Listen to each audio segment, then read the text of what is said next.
Yo, big, yo, ahead of my time. Y'all niggas shoulda left with my 9. Bust a shot, hit the cop, and that's a federal crime. But before I go to jail and do the federal time, eat my wife pussy, incredible edible dime. Petro said, fuck it, you can do it again. Let the scat blow, fucking now I'm losing the frame. Sean Price is the best around. Niggas Ray Charles with it, doing the damn mess around. I will back out the iron and press this clown. I will smack fire from lion and wet this clown. No joke, rock him all law. Fucking drive by me and I'ma pop at your car. Listen, push that crack, push that rap, good. When I push that lack, you look at that hood. Wanna know who the fuck I'm signed to? What difference do it make, bitch? Listen to the tape dick. Bitch, I give a fuck what you're thinking. Fuck your thoughts. I'm God, and bitch you now. Yeah, and bitch you now.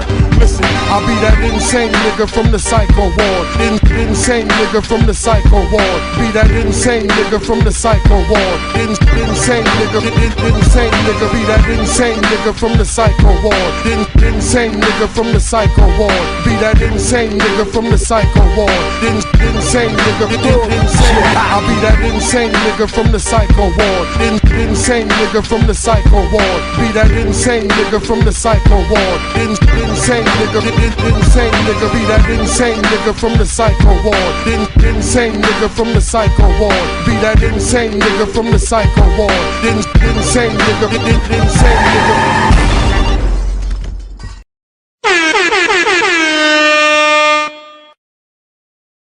That right there. Who is that? Siegel. Holla. Yeah, see what you got. Okay, Siegel. Yeah. Free. Yeah. Okay. Bro. Yeah. What we gonna do Keep that one on right there. Keep that one on right there. We wanna go nice and slow. Hold on. Right before y'all start that, if y'all ain't got y'all tapes ready, y'all should get y'all tapes ready. Now. I'm sitting in the crib dreaming about Bentleys and rides. How big got rocked, how Pac died. Phone call, some kids got rocked, some shots fly. Yo, who this, dog? The cops just came, the block closed. Give me 15 minutes, I'll be there suited and SWAT clothes. Plus I just had to grip up some cane, they drop O's. Did you see if they gripped up Arcane and Pop O down on the block? All I know is some dudes got knocked. Man, if that nigga got knocked, he disburdened our stash. That's a case plus a loss for a bird and a half. Man, I'm dying to see if my face still working this mask.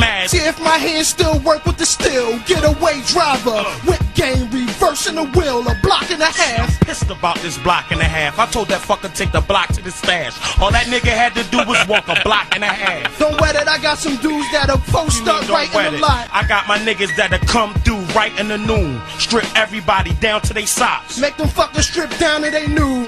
Listen, I got a pump in Watch the the tuck that'll curses. drop every truck on they block. My SK lift every car on your street. They must be retarded to sleep. AK rip the crash bar of they Jeep. Rock, keep guns, never borrow when heat. B Siegel, nocturnal flow, bar your sleep. Yo, niggas don't know freak bound to drop. Take that, yo, you scared the cop.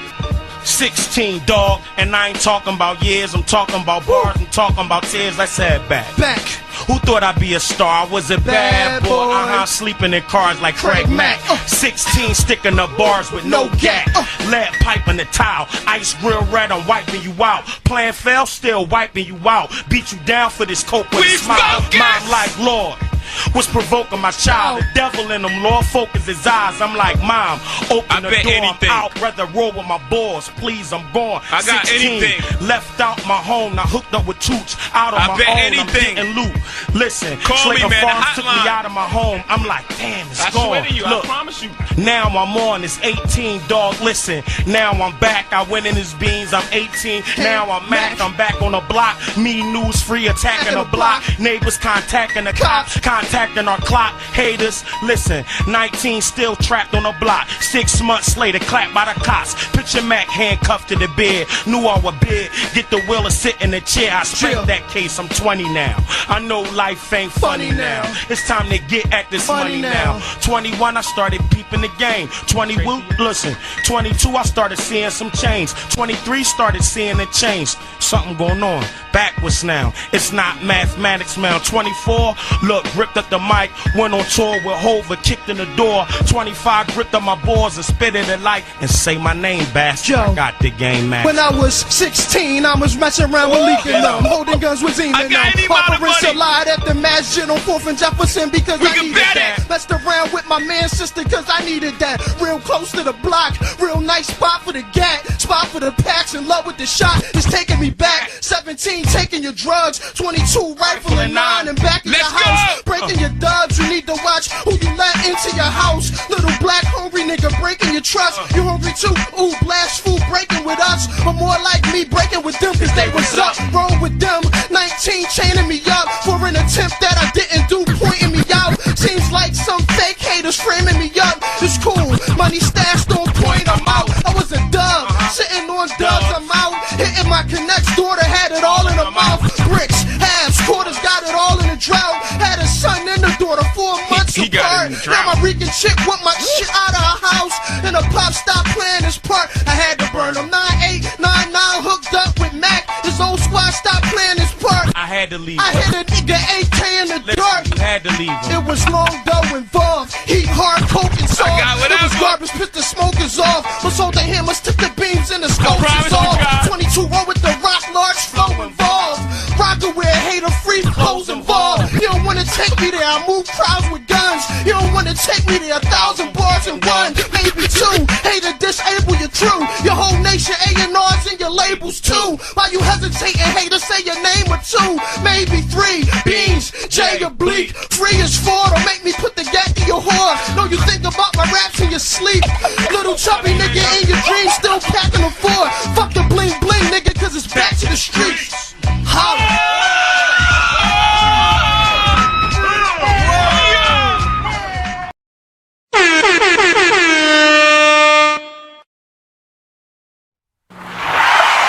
Got out the mall, yo, the sweet cat, rockin' the fade in my face. Asking could he see the grenade? I would've let him see it. The way he came across, yo, I said, nah, beat it. Steph told me buck him. When I reacted, Ralph said, chill, fuck him. Yo, it's a small world, you know that we'll see him again. He said, fuck you. I said, what? Repeat it again. Chill, son, you eat it again. Slow down, guard, you speeding again. Face looking like you fiending for hand. Who that with you? Hard to get, nigga, come in. You got a pistol, it must mean you slinging again. Hey, yo, fuck it, yo, I bucked him, son. He was on some stupid shit, thinking he the real thing when he was just a duplicate. Saying that he hate our clique, hate our shit, hate the Firm album and the CNN click.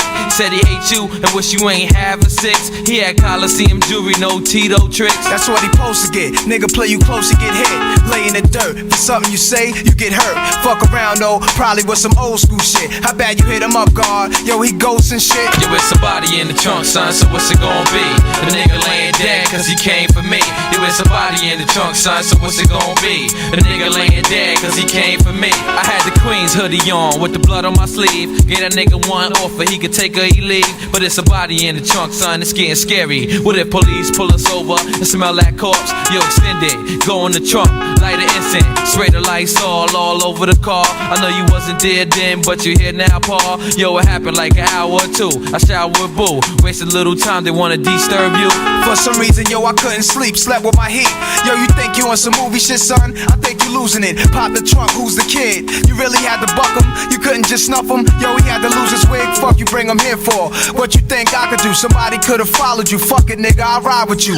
So real niggas gon' do what we gotta do. Slide in this whip and we out, empty the clip in his mouth, fuck it. That's how we move in this game, ruling this game. Niggas staying true to this game. Yo, it's somebody in the trunk, son, so what's it gon' be? A nigga laying dead cause he came for me. Yo, it's somebody in the trunk, son, so what's it gon' be? A nigga laying dead cause he came for me. The son, I shot him in the parking lot, right in the mall. If I would've left the body, the police would've crawled. Yo, I did that, chopped the body out, fuck the chit chat. Kick back, I just lit up, so here, hit that. Pull over somewhere, guard, where I could piss at. Pop the trunk, son, let a nigga see who it is. Not now, son, maintain, let's stick to the biz. Yo, you hiding it, let a nigga know what he riding with. Alright, son, calm down, chill. Let me see, I'm gonna see the nigga, man. Turn him over, you know what I'm saying? Oh yeah, I know that nigga. Nigga named known, just came home. Thought he cut gutter shit. Still waves on, nigga kept it on some rugged Yo, shit. son, the way you talking make it sound like y'all cool. Like you and this nigga used to go to school back in 204. Son, tell me it's not. Yo, Pop, chill, the way he had his soul on the rock, he was on top. Locked from the bottom to top. Now this nigga just laying in our trunk straight pop. Need a spot where we can dump him without no noise. My niggas ain't trying to alert no boys. This ain't no game, God. Dump his body in the train yard. Under the 7 line, we couldn't have picked a better time. The way he acting like he dead and with somebody in the trunk, son. So what's it gonna be? A nigga laying dead cause he came for me. Yo, it's somebody in the trunk, son. So what's it gonna be? A nigga laying dead cause he came for me.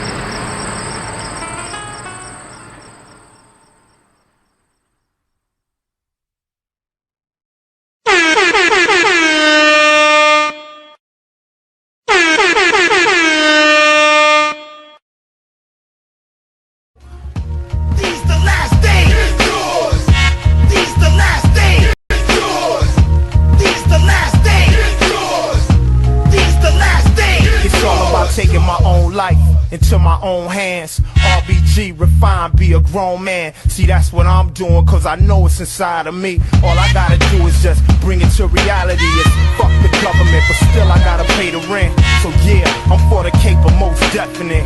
Keeping it militant, focused, intelligent. Pimping the system is basic common sense. It's still fuck the bid. Black power ain't dead. All that red, white, and blue shit be going to y'all head. See, we break bread, it's like a game or a sport. Gotta train every day to keep your team on point. Cause still, to this day, our reparations ain't paid. And you can see it in the poverty around the way. It ain't even our own people on BET.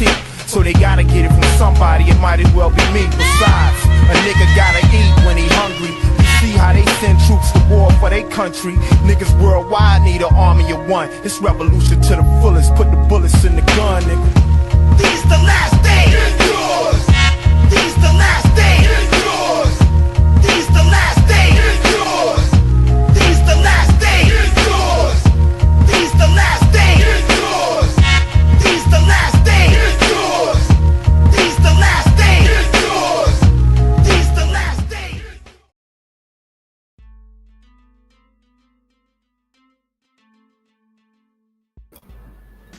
Aight. Peace and Black Power family. It's your boy Psychopath Black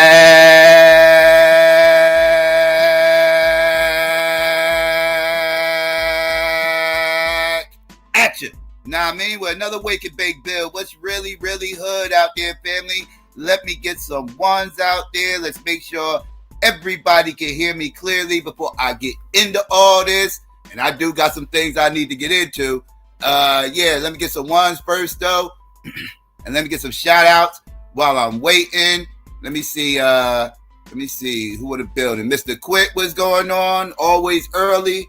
Let's see, 764, roll up, what's the hold up? Let's see, Infomonger, what's good with you? Cynical One, what's good with you, sis? Old Stoughton was good. Aisha Baz was going on. Who else? B1 for Life was good with you.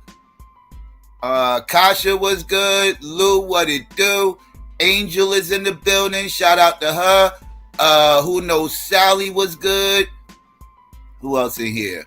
B Bill was going on. Miss Cardio Queen was good with you, sis. Who else? G24Ds, what up? Marcel was hood. Who else? Mr. Leroy was going on with you. Focus World TV was going on. Sweet D was good, sis.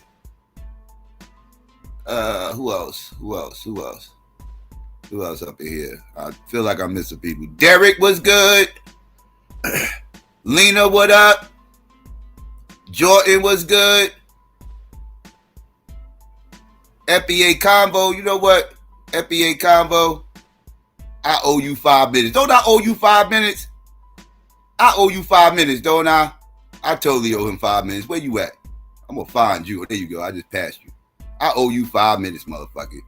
I ain't mad. I don't get mad. I just get even, motherfucker. Yeah, I owe you 5. And let's see. Who else? Who else up in here? Wall Street was hood. Who else? Who else up in here? Who else? Regular Joe, you already know.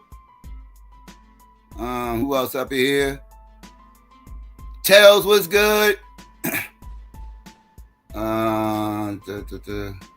I get everybody? Feel like I nope, nobody did. Timmy, what up? Rozzy was good. One Love was going on. Madame, what up? Ron was hood. Jimmy was going on. Who else? Who else? Did I get everybody? Feel like I got everybody now. Hoods was good. Shout out to everybody else out there that might be listening or slide through. If I missed you, my bad. What's going on, family? What's going on? Your family, we in the building. You know what I mean? A lot of motherfucking. It's been a lot of walking things back over the last motherfucking couple of days, family. I'm just motherfuckers been moonwalking on shit over the last couple of days. I think some of this needs to be addressed. Some of this is funny as fuck. The other one, not so much, right? Like, we got one funny ass moonwalk and another one that, is a little bit more, a little bit more, we about to get into the more serious moonwalk. Because it was some moonwalking going on from the Oval Office this motherfucking week. Actually, the last couple of days, to be honest with you. And y'all see the thumbnail, right? Y'all see the thumbnail. Because the other night, I believe it was Thursday night, if I'm not mistaken. Thursday night, Thursday evening, whatever the case may be, Donald Trump decides to get on his, Truth Social, whatever that bullshit website is, where all his little cronies go and worship him. He was on his, his worshiping ass website, where people completely lap him up, pause. And, he's over there posting one of his motherfucking random ass motherfucking videos, right? Real quick. Before I get too deep in this, because I will forget. Shout out to motherfucking Derek. Appreciate that. Well, shout out to Derek. I appreciate that. Let me hit you off. Shout out to you.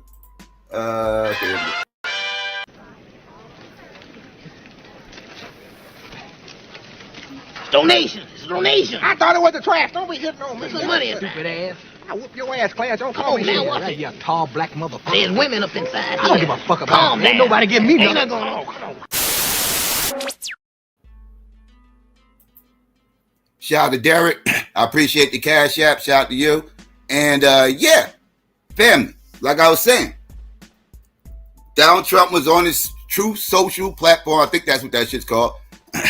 And he's tweeting out to his motherfucking coat and tweeting one of his random AI videos that somebody else apparently made. He don't make this stuff. Other people make this stuff. He sees it and he retweets it. Somebody, downloads it and tweets it from his platform, whatever. He sees something he likes and he retweets it. This is usually what happens when these little memes and videos type situations, he a retweeting ass motherfucker, right? So I'm sure he saw somebody make this and thought it was the funniest thing ever and thought it would be a bright idea to repost this shit. And he reposted a video of some motherfucking hybrid human and animals in the fucking jungle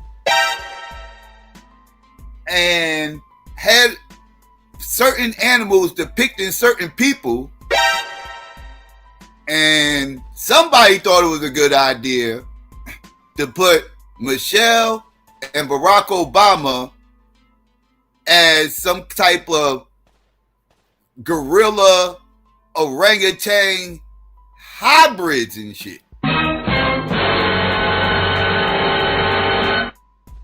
Right? This is what happened, right? Like, so Donald Trump sees this, and apparently he thinks it's a good idea to repost this. Funniest shit ever, right? White guilt is over, right? He announced that, right? He announced that last year, right? He made that formal announcement last year that white guilt is officially over, right? So he's gonna codify this shit. He's gonna codify that white guilt is over, right? You'll no longer be ashamed to be white. You can be as overtly racist as you fucking want to be, and can't nobody tell you motherfucking shit. The federal government can't get involved. Look at this shit. Be as Archie Bunker-esh as you motherfucking feel. We gonna make America great again. We are gonna take it back to the days where we can motherfucking overtly call these motherfucking niggers, right? We gonna take it back to those days. The good old days. We could just call them boy, and it really meant that you was a boy and not that you was a girl who felt like you was a boy when you was motherfucking born, right? We gonna be able to call them boy without being called racist or motherfucking homophobic. That's what we want to be able to do, right?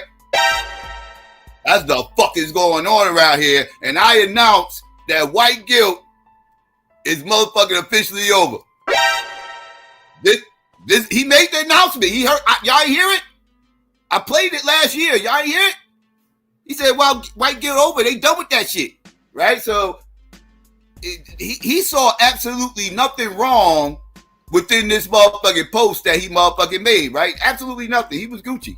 He was like, hey, man, I don't know what to tell you motherfuckers, man. Y'all need to stop being fucking snowflakes. That's what the fuck he said. He said, y'all motherfuckers need to stop being fucking snowflakes. Get the fuck over it. I said what the fuck I said. My bad. I tweeted what the fuck I tweeted. And y'all motherfuckers just going to have to deal with that shit. It is what the fuck it is. Right? This is what he said. And then he turned around hours later and retracted his motherfucking video. Pretty much just deleted that motherfucker. Removed the fucking video. Ain't that a motherfucking bit?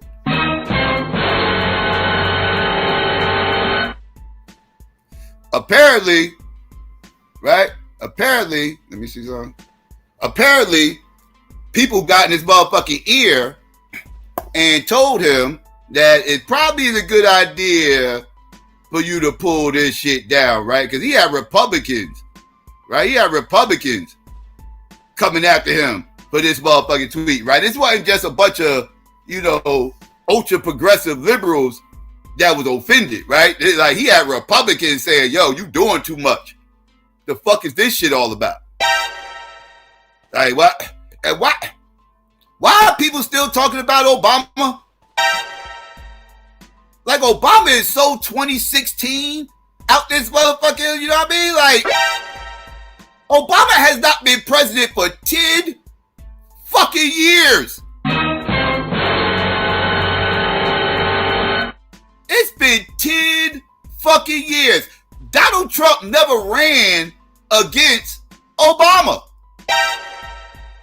Not once. And he has not been in office for 10 fucking years. I can't stress this enough. 10 fucking years. We have had 3 fucking elections since the last time Obama was in motherfucking office. What are we talking about? Why is Obama still? It's just weird. It's just very weird. You know what I mean? Like, Obama should be out of everybody's consciousness at this point. Like, he is so irrelevant right now. Like, he's irrelevant. Nobody cares. Nobody gives a fuck what Obama guys saying. But everybody be pressed about this. I mean, if you ain't talking about Obama in historical context, like, we're talking about him in a historical context, I get it. But talking about him as far as today and it's irrelevant. He's irrelevant. It's been 10 fucking years. It's irrelevant. Get over it. This is Democratic derangement syndrome. I can't stress. I'm going to keep this motherfucking shit going until this shit catches on. Y'all know I create terms, and I'll beat that bitch to death until that shit goes mainstream. You know what I mean? I will beat a term to death till that shit goes mainstream, and ABC starts saying that shit on their motherfucking airwaves. I will beat that bitch to death. People might not know where that term came from, but y'all know. Y'all will know. And yes, Democratic derangement syndrome, that is a thing that is flourishing within the black sectors of these online social media spaces. And I hear it all the time. And me not having a dog in this fight, like I said, I can see when people got Trump derangement syndrome. I clearly see when that shit is evident. And I also see when these motherfuckers have this Democratic derangement syndrome. This shit is a real thing. These motherfuckers that immediately start making everything about the fucking Democrats. You know, they start talking all this Democrat shit. You know, these motherfuckers start, you know what I mean? You know, these motherfuckers start talking about the KKK started, the Democrats started the KKK. You know what I mean? Get off the Democratic plantation. You know, like all these motherfuckers that espouse that type of babble, right? That type of motherfucking buffoonery. Like, these motherfuckers suffer from Democratic derangement syndrome. They are scorned lovers. They are upset. These are former Democrats that have angst with the Democrats, so they became Republican out of spite, which is stupid. You know what I mean? Like, that's a whole different conversation. Like, but these motherfuckers are irrational weirdos who make everything about the Democrats, Obama, Hillary Clinton, and Joe Biden. And it's fucking weird. It's fucking weird. Donald Trump knows all he gotta do is talk about Obama, Hillary Clinton, Joe Biden, Nancy Pelosi. He just gotta start shouting out certain buzzwords, right? AOC. You know what I mean? Jasmine Crockett. You know, he just gotta start shouting out these buzzwords and motherfuckers fall right in line. And he taps right into that Democratic derangement syndrome. And these motherfuckers start, it's just weird. It's weird. And I'm not even a fucking Democrat. And I'm telling you, motherfuckers, y'all do that shit. Yeah, motherfuckers, y'all do that shit. Stop playing with me. Y'all can call me a Democrat all the fuck you want, motherfuckers. Y'all know better. But y'all ain't gonna beat me over the fucking head trying to make everything about this, that, and the third. I ain't. Anyways, I digress. Because, you know, over here, everybody get that work over here. Everybody get smoke over here. I don't give a fuck. I'm a whole third-party independent voter. I'm going to cook whoever the fuck is in office. Whoever the fuck is in office, fuck it up, they going to get smoked from me for 4 fucking years. For 4 fucking years. And you goddamn defense team motherfuckers, y'all going to be playing a lot of defense. Y'all are going to be playing a lot of defense. Because you still got 2.5, you still got 2 years and some change to go. I am going to cook this motherfucker. I don't give a fuck. Fuck that. Anyways, I digress. Let's get into why the fuck I'm even saying what the fuck I'm saying. Right? Like I said, Donald Trump made this motherfucking tweet with this goddamn stupid ass motherfucking video. It kind of broke the internet because at first, like I said, he was trying to stand on his square and was like, yeah, you know, fuck it. I said what I said. You bitch ass motherfuckers ain't gonna do shit about it. And I ain't taking shit down. The people was asking him to take it down. Well, let's see how that worked out for him. Let's get into this real quick. And the machines, how crooked it is, how disgusting it is. Then I gave it to the people. Generally, they look at the whole thing, but I guess somebody did. Mr. President, a number of Republicans are calling on you to apologize for that post. Is that something you're going to do? No, I didn't make a mistake. Okay, well, he did eventually remove the post. It had been up for nearly 12 hours, but he did remove it. And I want to warn before we show it to you that it is racist and offensive, but it's important to show because this was posted on the official account of the President of the United States, right? This is what was posted there. You can see here the faces of the Obamas put onto bodies of apes, and his decision to take the post down came after the White House initially doubled down on the post itself. The press secretary, Caroline Leavitt, saying, quote, "This is from an internet meme video depicting President Trump as the king of the jungle and the Democrats as characters from The Lion King. Please stop the fake outrage and report on something today that actually matters to the American public."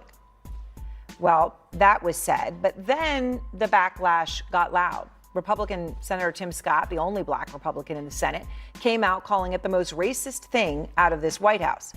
Estelle Herndon and Andrew Yang are out front now.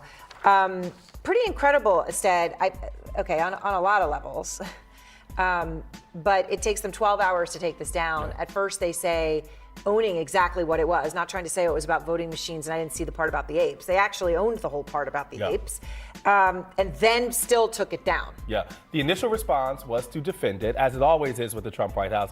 And then after the blowback started, we have seen these kind of further retractions. I mean, when I saw this morning, it is both shocking and not shocking at the same time, right? Like at one, you have the reality of the President of the United States engaging in offensive racist behavior, but you also have a president who has had his whole political rise tied to those very same things. I mean, the origin story of Donald Trump is a racist conspiracy about Barack Obama. So, I mean, we cannot extract Donald Trump from the trail of racism that he has left or encouraged. But I think this reflects a White House that is increasingly at a credibility loss too. They are putting their officials out there, Caroline Leavitt included, and whether it's Minneapolis or whether it's Trump's health or whether it's this video, they're increasingly asking the public to not believe what's in front of them. And I think that has contributed to Donald Trump's increasing unpopularity with the electorate. So, Andrew, the White House obviously now trying to blame it on a White House staffer.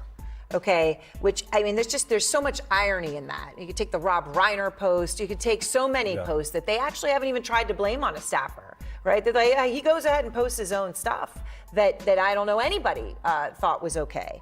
In this case, Trump allies are calling to fire the staffer. Bill O'Reilly said, you got to fire the staffer right away. Pastor Mark Burns, after speaking with Trump, says, all right, I'm calling Cap. Ain't no staffer motherfucking post that shit for no motherfucking Donald Trump. I'm calling bullshit.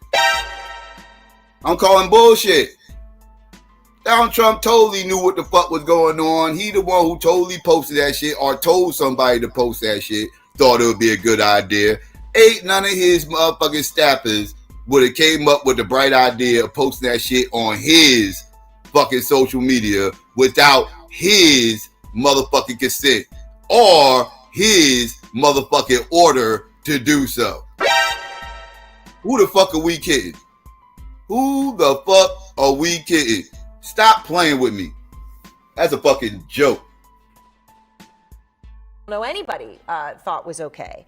In this case, Trump allies are calling to fire the staffer. Bill O'Reilly said, you got to fire the staffer right away. Pastor Mark Burns, after speaking with Trump, says, my recommendation to the president was direct and firm. The staffer should be fired immediately, and the president should publicly condemn this action, which he didn't do, right? He said he didn't make a mistake.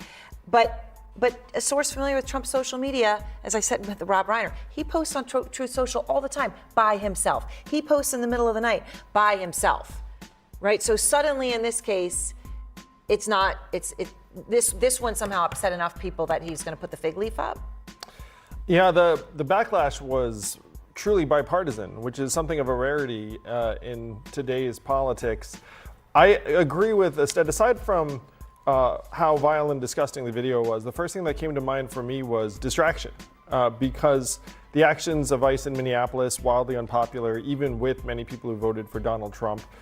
This week, a job report came out saying that it was the worst January for people looking for jobs since 2009. It's 17 years. Let me go back. Yeah, and so I thought to myself, okay, this is Trump throwing something out there to change the news cycle. Mm-hmm. Wow. Yeah, I mean, I think there has been speculation that he has done that before. Now, that very well could be true. A lot of smoke coming from them Epstein files, and yeah, it seemed like he does a lot of things to deflect away from that. So, yeah, that very well could be true.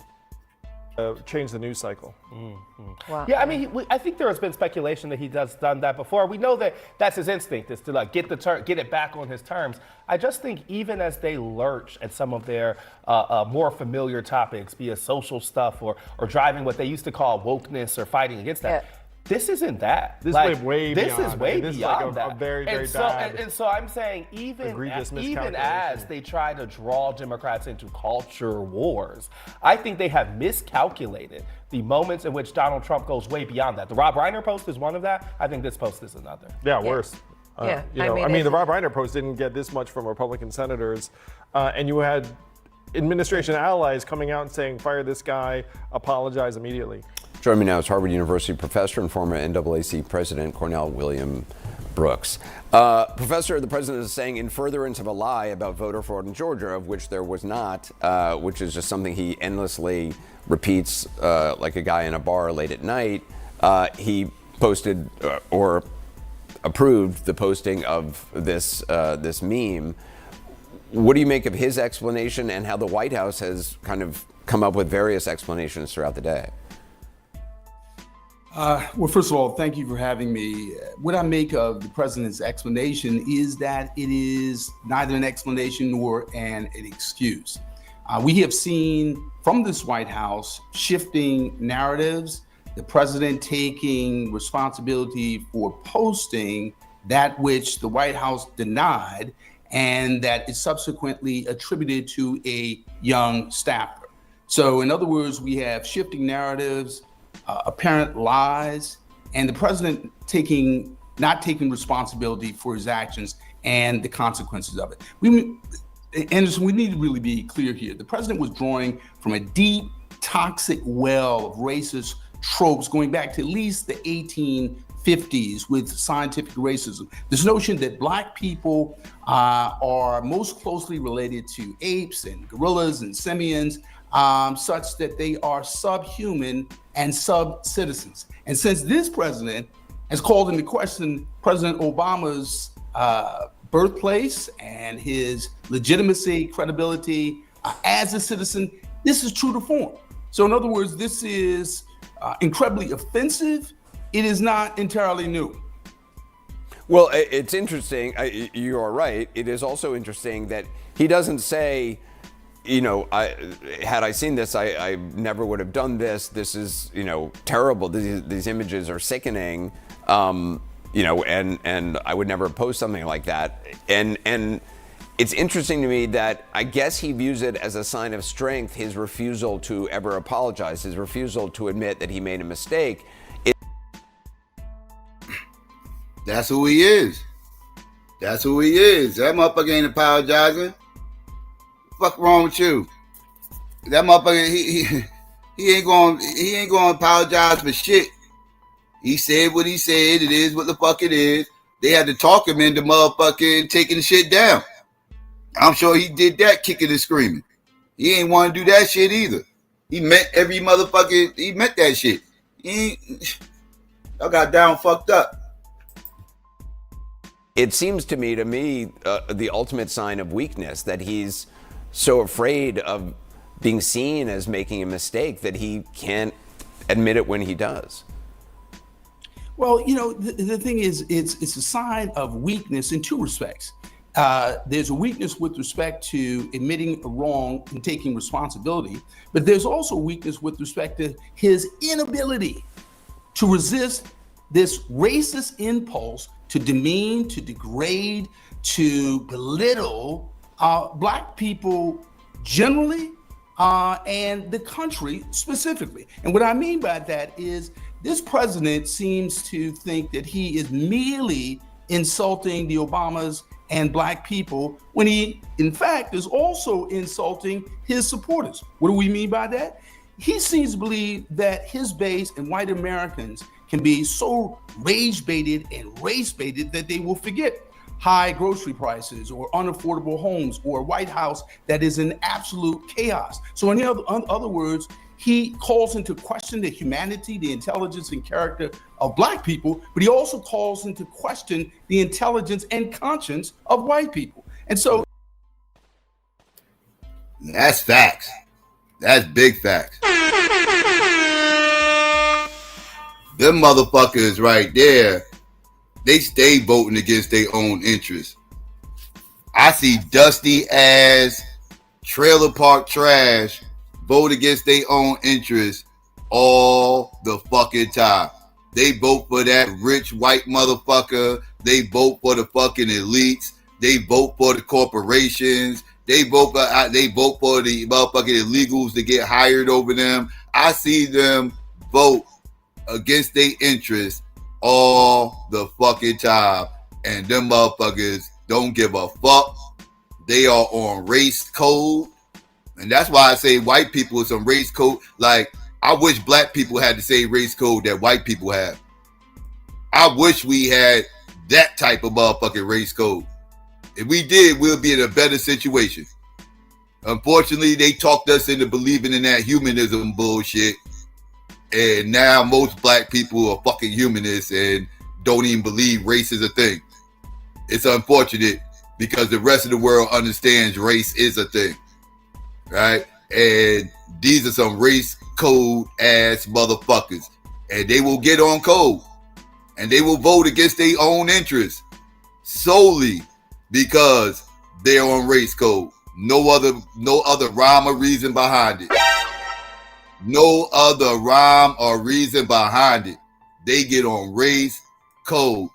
Fuck that shit you talking. I don't give a fuck. I am gonna cut my nose and spike my face because whiteness. That's all they need, motherfucker. Whiteness. That's it. No other rhyme or reason. Happens all the fucking time. I see it all the fucking time. But let's listen to some more about this shit real quick. Let's listen to these motherfuckers. Let's see what these motherfuckers got to say. Posted the racist one with a depiction of Barack and Michelle Obama. It is pretty quick, actually, a negative reaction. And not just from the people that you might expect, progressives or even centrist Democrats, although they were incensed as well.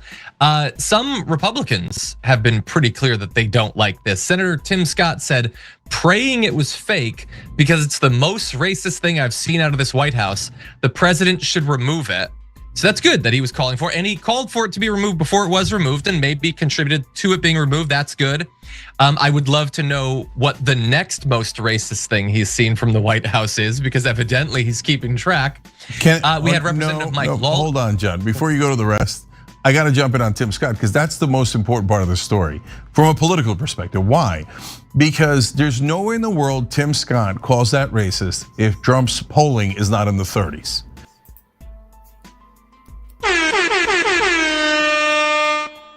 That's kind of true.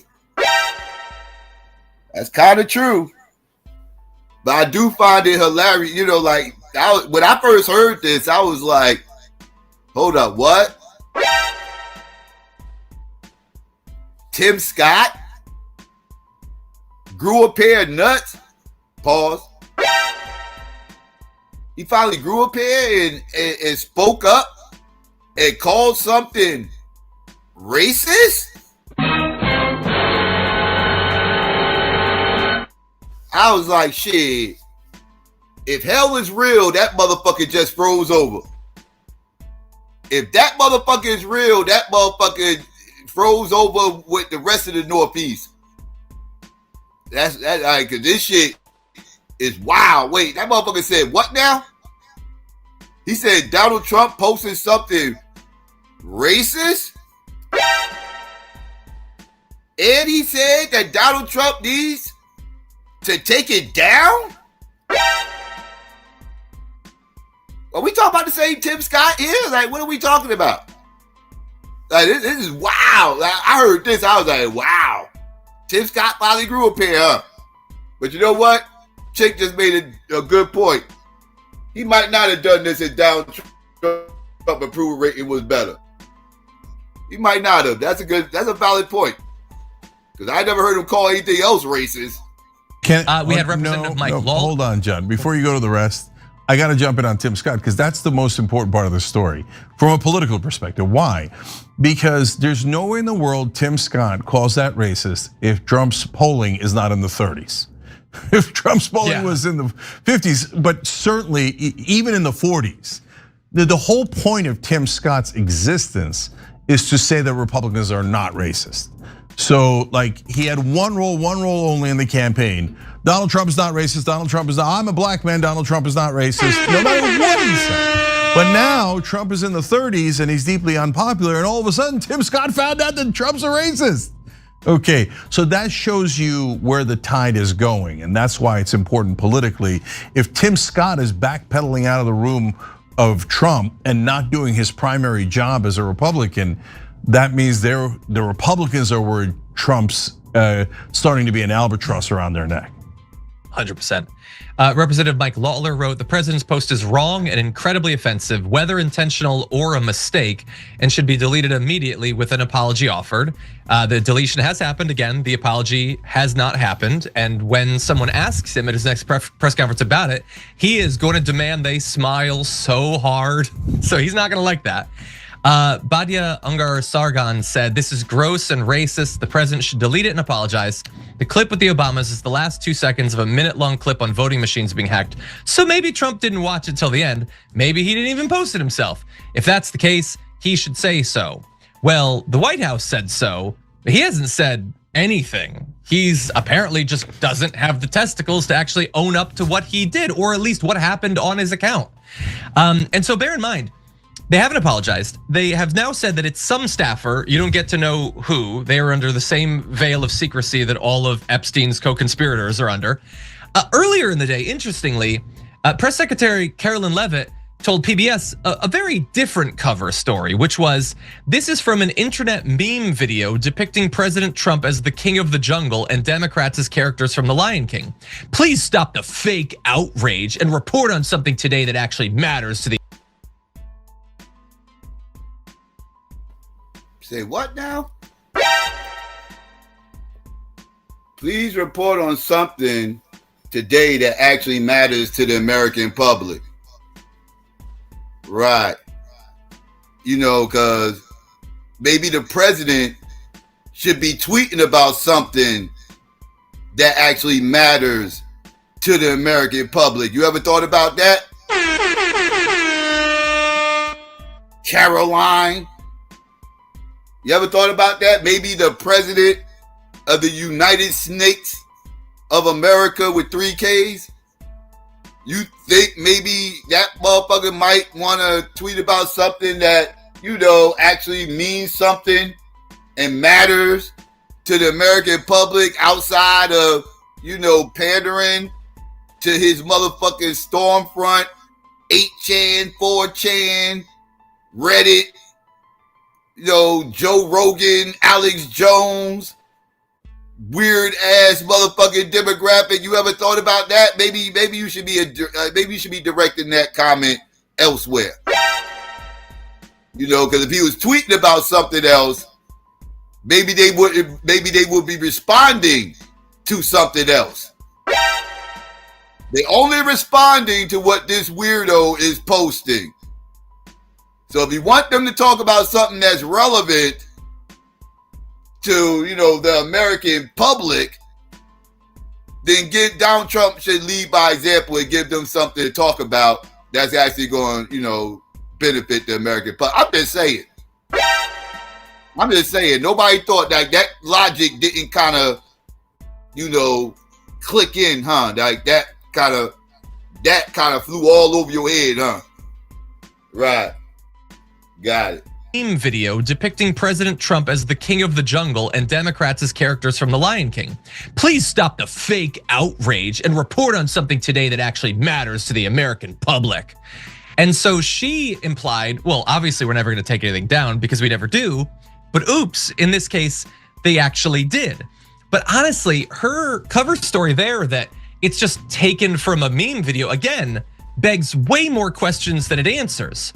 So first of all, why was something from that meme video added to a voting machine thing that has nothing to do with Barack Obama? That's very strange. Why, out of all the stuff in the meme video, was only the clip of Barack and Michelle Obama taken out? No Chuck Schumer, no Hakeem Jeffries, just people who aren't involved in the election. Also, by the way, I don't know if you've seen The Lion King. There are no gorillas in The Lion King. That scene with Michelle and Barack did not exist. Those are not characters that are in The Lion King. He ain't lying about that. Where the fuck was the gorillas at in the fucking Lion King? I don't remember those motherfuckers. I remember they had a monkey witch doctor. I think it was a baboon. I think it was a baboon witch doctor. The motherfucker that named Simba. I think that was a baboon. I don't remember any gorillas being in the Lion King. As a matter of fact, the only way you would even see gorillas in Africa or in the Lion King unless they went up into the Congo in the mountains. I don't remember Simba and them going to the mountains. They kind of stayed on the plains where gorillas don't exist. So yeah, now that he mentioned it, I don't remember no goddamn gorillas being in the fucking Lion King. I don't. Like I said, I remember a baboon that was a witch doctor, which is kind of racist all in itself. That's a whole different topic. But I don't remember, what was that? He wasn't a baboon? Somebody say he wasn't a baboon. What was that motherfucking witch doctor? That witch doctor was a monkey, wasn't he? He was a goddamn monkey. I could have sworn he was a baboon. What was he? He wasn't a chimp. He wasn't a baboon. What was he? He was a mandrill? Was he a mandrill? It wasn't a baboon. Was it a mandrill? Mandrills are from the baboon family. They the same. They cut from the same cloth. I don't know. It was either a mandrill or a baboon. I'm gonna find out. I'm gonna Google that shit. Give me 1 second. Lion King. So why in this meme video did they invent animals for the former black president of the United States? And why did they choose the most racist possible choice? These, I think, are very necessary follow-up questions. I doubt Carolyn Levitt will actually answer them. All right, here's my last set of clarifications. First of all, our excellent team of producers figured out that.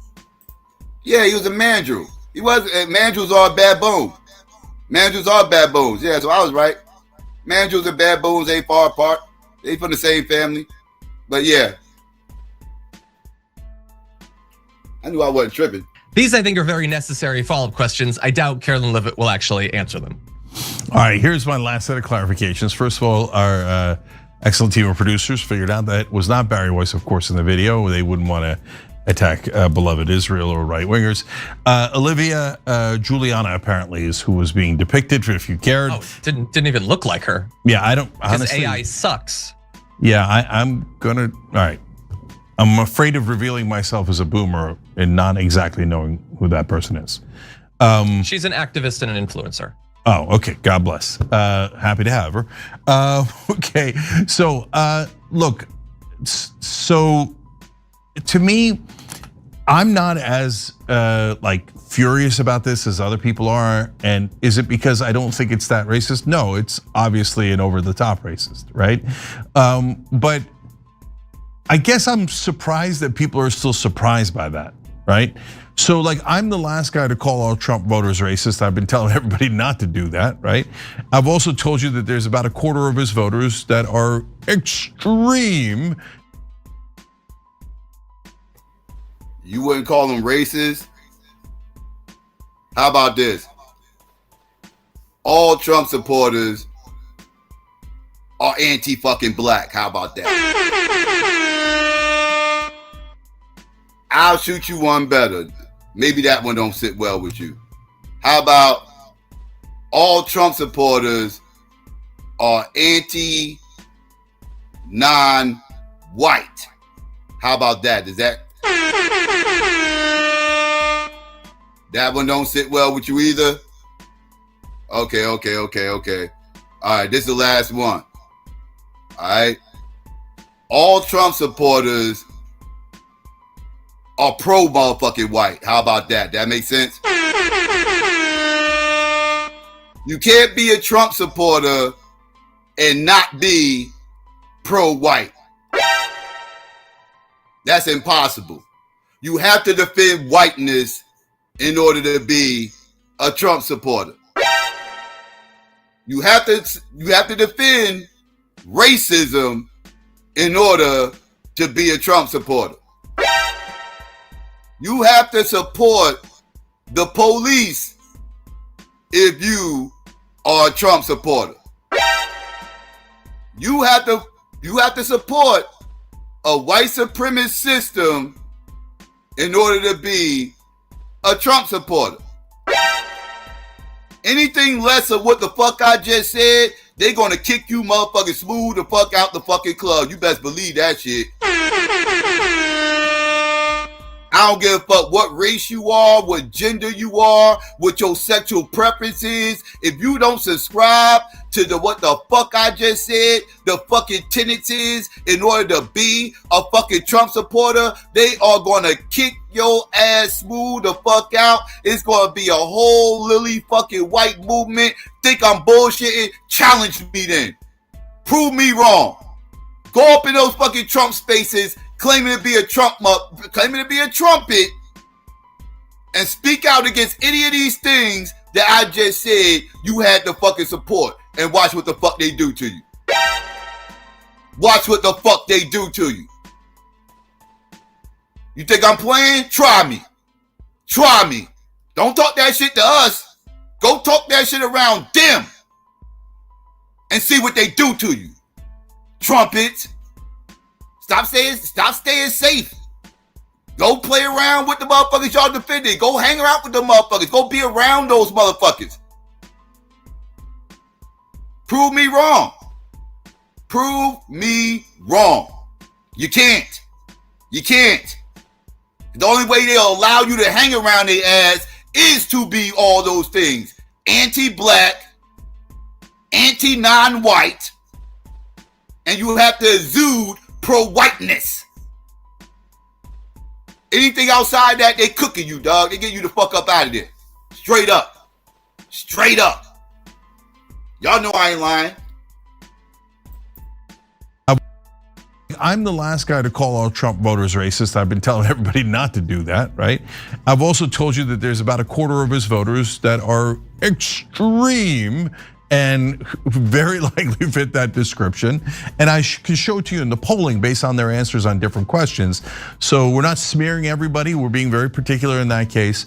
But has Trump leaned into racial grievances and done racist things in the past that would lead me to believe that at a bare minimum, he would use racism as a tool to advance his personal agenda? Of course. Of course. Come on, you gotta know that, right? Do we still not know that at this point? Do Trump voters, I mean, the 25%, again, you're never gonna break through to them, right? But even the majority of Trump voters gotta know by now, come on. I mean, even if he's not racist, he doesn't mind using racism to try to appeal. In fact, you should be more offended than anyone because he's assuming all of his voters are racist. And then finally, the other reason is, this thing with animals, I don't care at all, right? Like, so a million years ago, somebody, one of the first nicknames I ever had on online, and I've had many, was Fat Brown Buffalo. And they thought that was really gonna bother me. And they did this meme of me. So I don't know, maybe this is where it all started. You know, since we're the first show or longest running show in internet history, this was probably 15 years ago or something. And you know what happened with it, John? I kind of loved it. I was like, they're like, you're overweight. I'm like, really? Wow, Sherlock Holmes figured that one out. And they're like, you're a brown. And I'm like, and? So I was playing, we did like fake football teams with me and my son, even when he was a little kid. And I named myself the Brown Buffaloes. What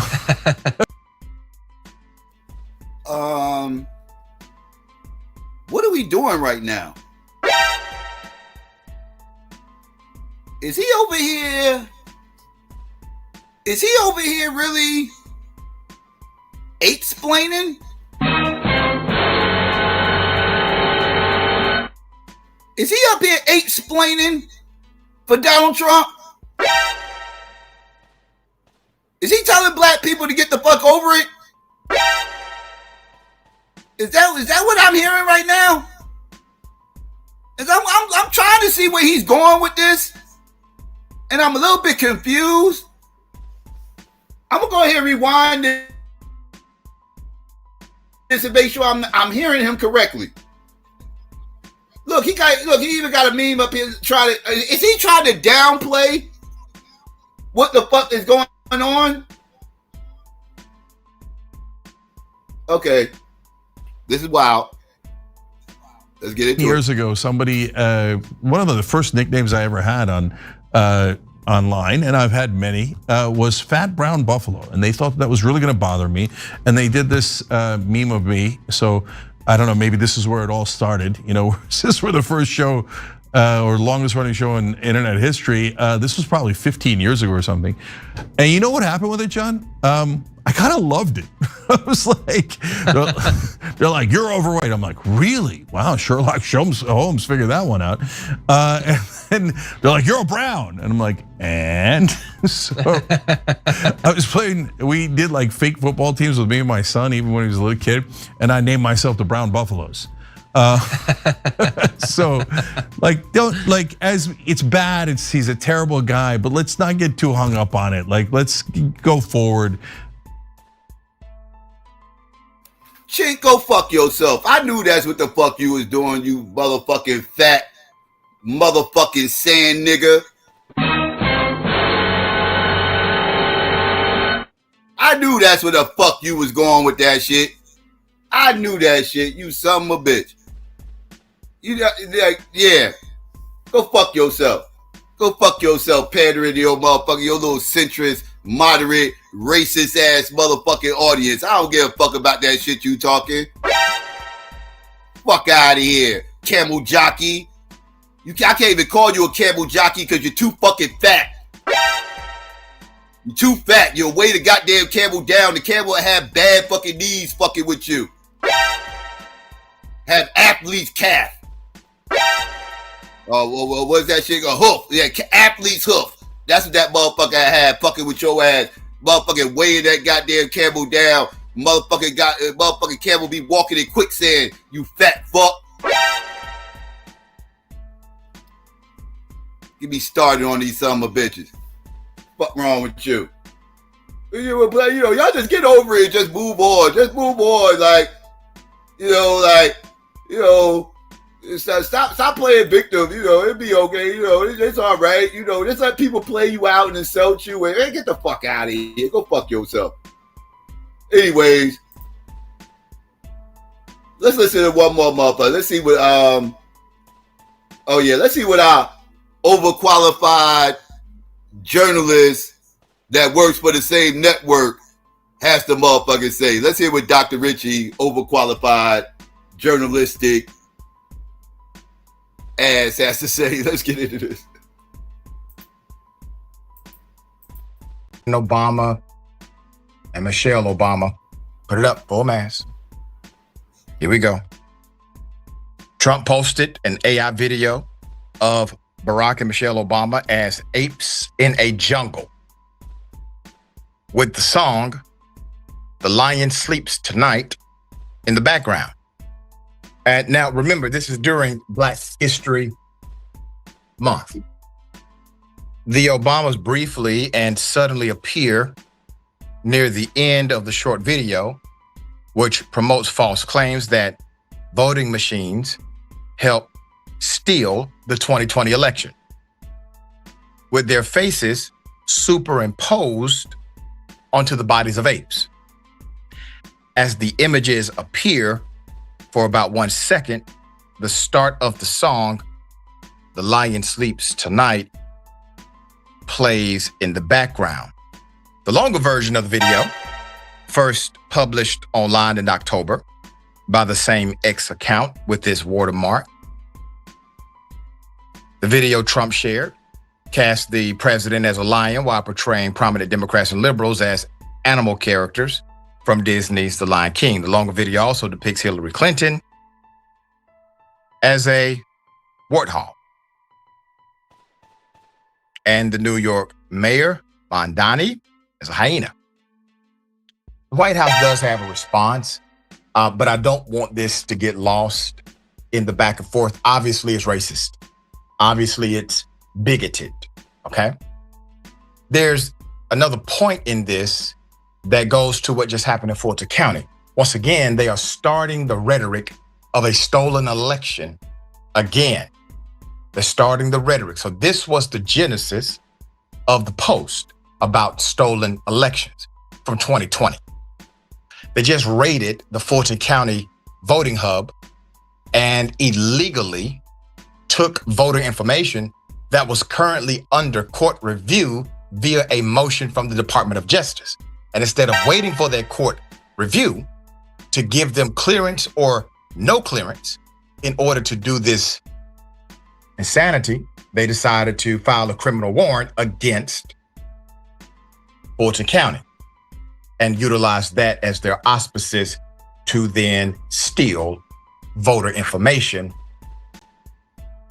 with the DNI appointee in charge. All right, so the White House has a response. In a response, if you call it that, for a comment from Variety, the White House press secretary, Carolyn Levitt, said in an email statement, quote, "This is from an internet meme video depicting President Trump as the king of the jungle and Democrats as characters from The Lion King. Please stop the fake outrage and report on something today that actually matters to the American public." Levitt also shared the full video, which depicted Hillary Clinton as a boar and House Minority Leader Hakeem Jeffries as a meerkat, but those who were noticeably absent from the clip Trump shared. The video still up. The backlash of Tim Scott. Damn Tim.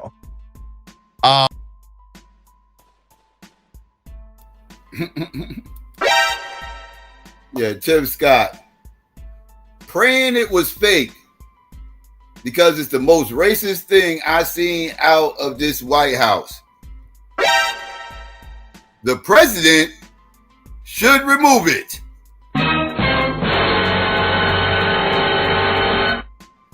I find it hilarious that this motherfucker thinks this is the most racist thing he's seen come out the fucking White House.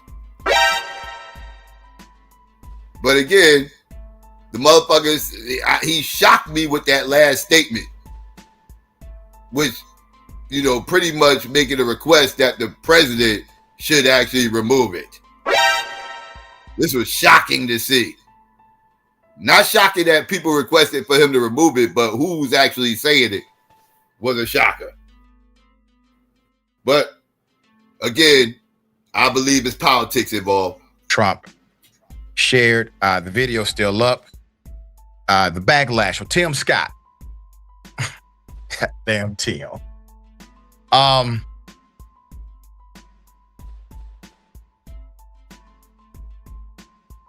Tim Scott, the only black Republican in the House, tweeted, quote, "Praying it was fake because it's the most racist thing I've seen out of this White House. The president should remove it." Tim, sit your ass down. Sir, this man gutted your own program for minorities who own businesses, sir.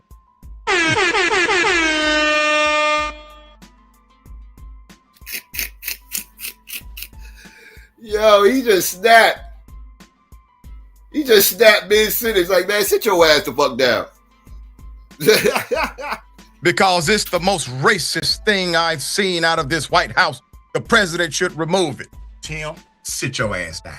Sir, this man gutted your own program for minorities who own businesses, sir. This is the most racist thing you have seen. Put it back up again. This is the first time Tim has said something since the extreme racism of Trump. And he goes on record and says, praying it was fake. Praying? Sir, you're a United States senator. How about you call somebody? How about you demand something? How about you act as if you are an elected representative? The preacher can pray, but you were elected to do. Ben Rhodes, former speechwriter for Obama, wrote, "Let it haunt Trump and his racist followers that future Americans will embrace the Obamas as beloved figures while studying him as a stain on our history." End quote. Gavin Newsom weighed in on the matter. Disgusting behavior by the president. Every single Republican must denounce this now. CNN White House correspondent, Ms. Treen, reported, just broke the news that the post had been taken down. Treen quoted a senior Trump administrator as saying, quote, a White House staffer erroneously made the post. It has been taken down. The post was up for 12 hours. Ms. Treen noted. Politico's West Wing playbook scribe, Sophia Kai, had additional reporting from my own White House source saying, quote, President Trump did not see the video, legitimately didn't. A staffer posted it. Sophia added that, quote, only a small handful of staffers have access to Trump's Truth Social account. So the spin is, well, Trump didn't do it. He didn't know about it. He didn't approve it. He was unaware, even though it's him and his name, his administration. He's responsible. He's in charge. He's the person calling the shots. You have a couple of issues here. One, if this is happening and he's completely unaware, he's completely incompetent, which obviously is true on many levels anyway. Two, the reason why this is even happening is because Trump approves of racism. If Trump did not approve of racism, you would not have the prerequisite context for anyone to believe that this would be okay.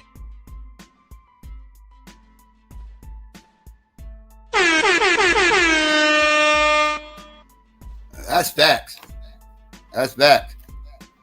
Motherfuckers knew that shit would be okay because they understand his base, right?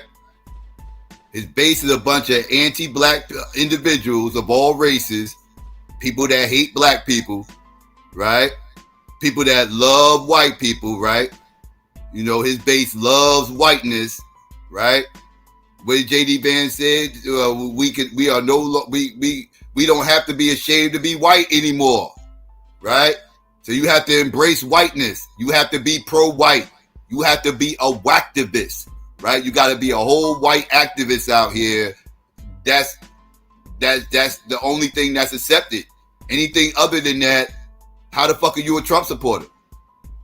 How the fuck are you, like, give me 1 second. How are you quantifying your motherfucking support for Trump outside of doing that? Because every Trump supporter I see is anti-black to the motherfucker. Like, there's exude anti-blackness, and I understand you have to be that in order to be a Trump supporter, but some people tell me that's not true, and I don't be seeing it. I just don't be seeing it. And I always see very pro-white rhetoric coming from these individuals. Everything is, yeah, white people the shit, black people fucked up. We need to embrace whiteness and stop all this blackity black shit. This is the mindset of the Trump supporter, right? The black community is finished. Stop trying to build up the black community and just go move around white people the first chance you get. Go find white people and move around them and go be around whiteness, right? Because white is right, right? Whiteness. You gotta embrace this shit, right? This is what I see. I don't see anything different. If I saw something different, I would be the first one to jump up and say, no, that's not true. You got this group of Trump motherfuckers who hate white people and don't want to conform to white people and don't push this whacktivism and don't attack black people 24/7. And I can't find those Trump supporters. I can't find these motherfuckers. Where are they at? I want to see those motherfuckers. I would like to talk to them motherfuckers. I ain't found those motherfuckers. Now, it seems like if you're a Trump supporter, you have to be pro-white. You gotta be pro-white. That's the only way to do it. Ain't no other way around it. My bad. Let me be specific. Let me be specific.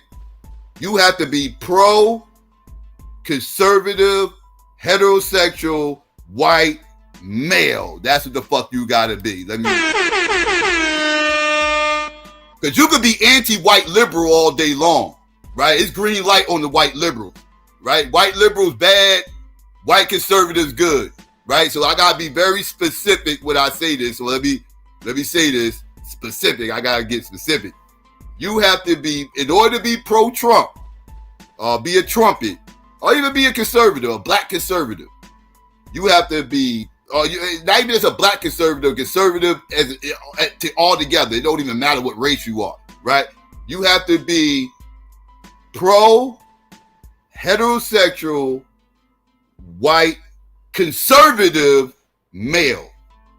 That's what you have to motherfucking be if you want to be a fucking trumpet. If you ain't that, then you gotta go. You gotta go. You're a problem. You gotta go. You got to go. You're a problem. Don't believe me?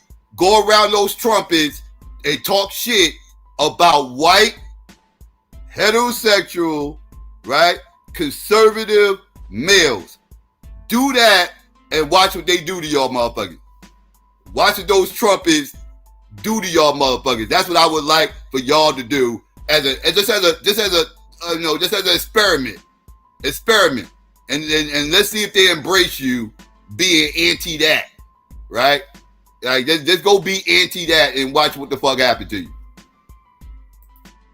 And if Trump did not approve of racism, you would not have the prerequisite context for anyone to believe that this would be okay.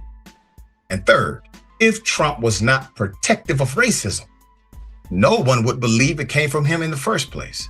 They would have assumed that a staffer did it, period.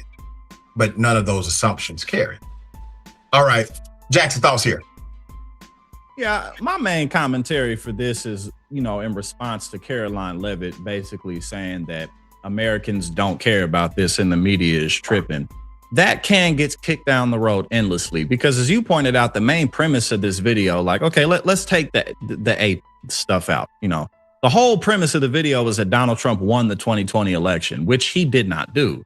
You also pointed out that he raided the Fulton County elections. And at this point, he basically on a daily basis announces that he's going to interfere with the midterm elections, whether it be him just suggesting like we shouldn't have them because he's doing so well. He suggested we should nationalize the elections, which is ridiculous. And Caroline Leavitt also just said that she can't guarantee that there won't be ICE agents at the polls. So if we make a fuss about that, we tripping. If we make a fuss about the fact that Donald Trump has completely gone back on his economic promises and that we entered January with the most job cuts since 2009, millions of people lost their jobs last year, hiring is at a standstill, inflation is still up. All of these things, we're not supposed to make a gripe about that. Turn the other cheek. What about his imperialism? What about the fact that he's littered all over the Epstein files? This man is mentioned in the Epstein files more times than Jesus is mentioned in the Bible. And we spoke, all that's fake. All that's fake, but Bill Clinton, that's not fake. All the Democrats, all of that stuff is real. So, this can just gets kicked down the road endlessly. And as you pointed out as well, Donald Trump and his administration have carried out a variety of racist policies. And most of what they've done is via executive action because it's illegal. So we shouldn't care about that either. It's just, this is the most cartoonishly corrupt, like comic book strip evil administration that you could think of. Donald Trump has $300 million in a slush fund account in Qatar, who gave him a $400 million private jet. The United Arab Emirates gave $500 million to his crypto firm. And then a few days later, they got access to American-made chips that Joe Biden blocked them from having. Like, what do you even say to this? What do you even say to So and he's about to get a bag from the U.S. government because he just sued the IRS and the Treasury Department for $10 billion. Right, and the people in charge of giving it to him are his cronies. Right. Yeah. All right. We'll keep you updated. All right. So there y'all go, family. That's the fuck shit that's going on with the Donald Trump deleted video. But again, niggas don't give a fuck. Nah, I mean, it is what it is. I don't even really give a fuck like that because this ain't telling me nothing I haven't already known. Donald Trump's a whole racist ass piece of shit, right? I just report it and see how people respond to it and watch the defense team go crazy. That's all I do.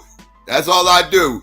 You know, like, just watch the defense team go crazy.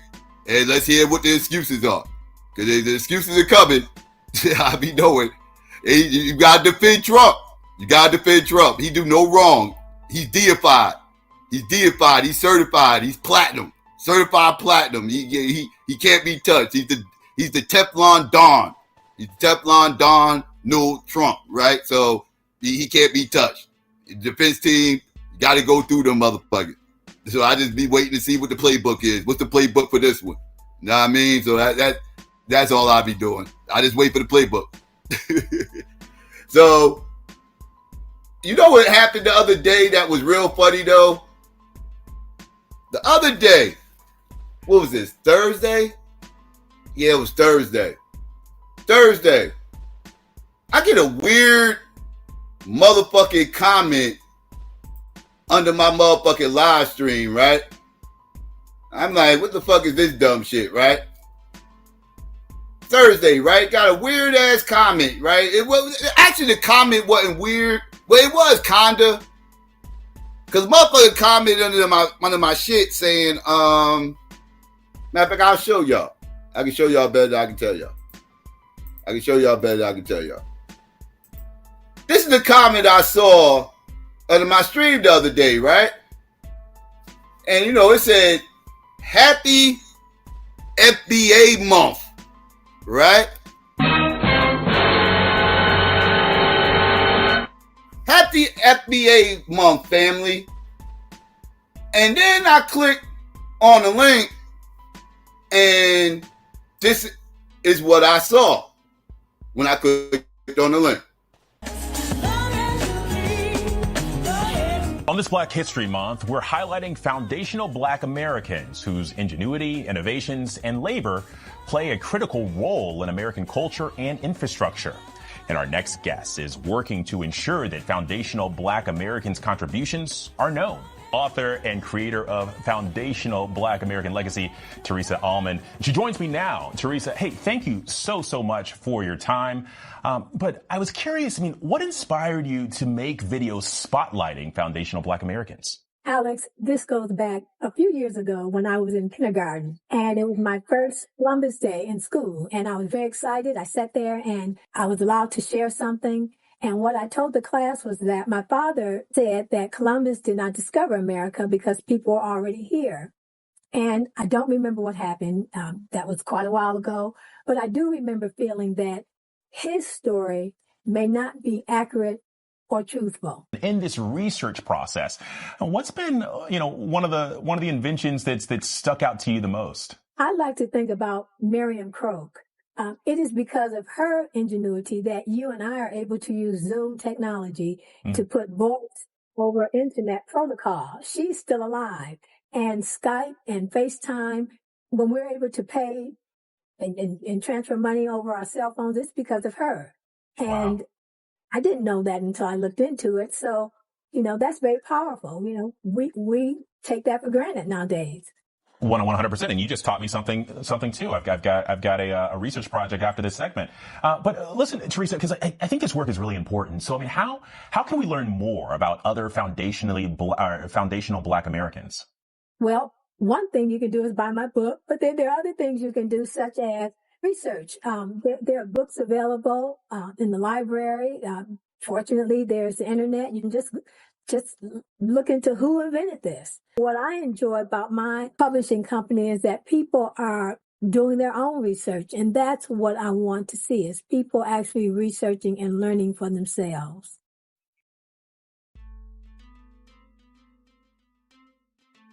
And there you go. Right? Now, when I saw that clip, right, I'm like, okay, I guess they posted this clip under here because they're excited about this shit, I guess. Right?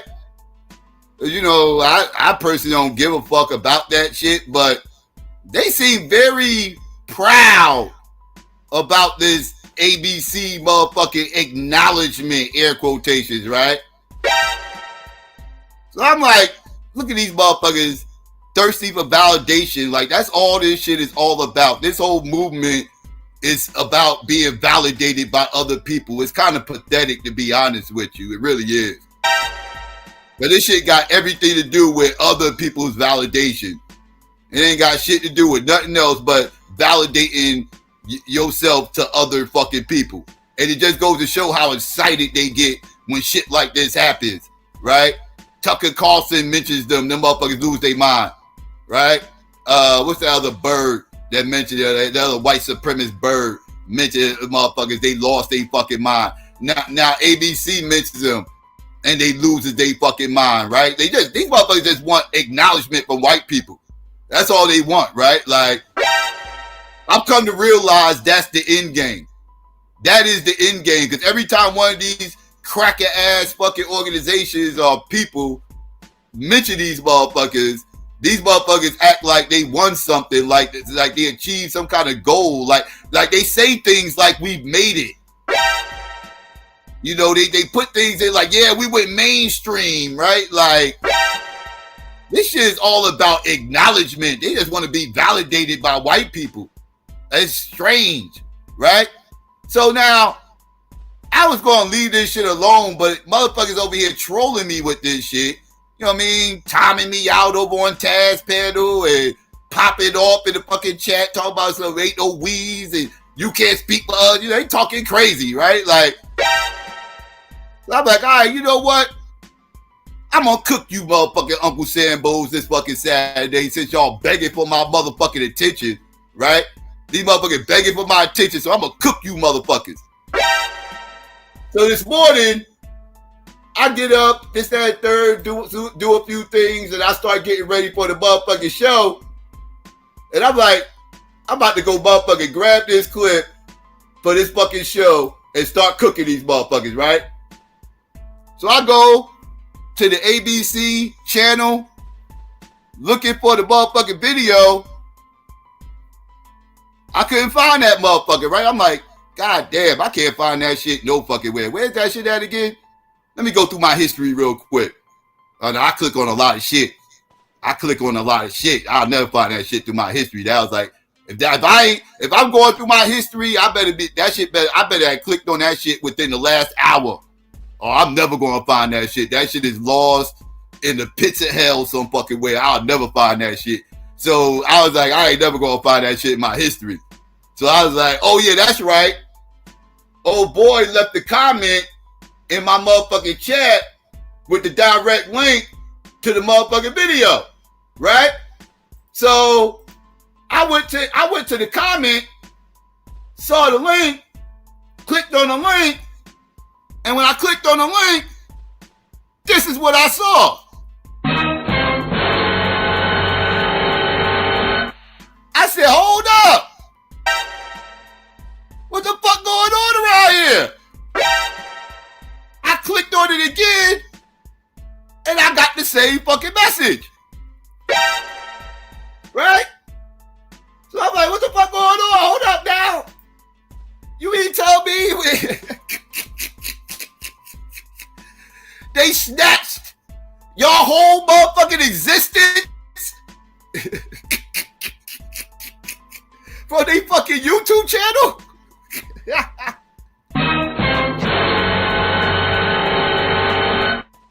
They snatched their whole existence from that fucking YouTube channel. You motherfuckers no longer y'all existed in ABC's motherfucking space for about 24 hours. Y'all had about a 24-hour run of ABC's existence.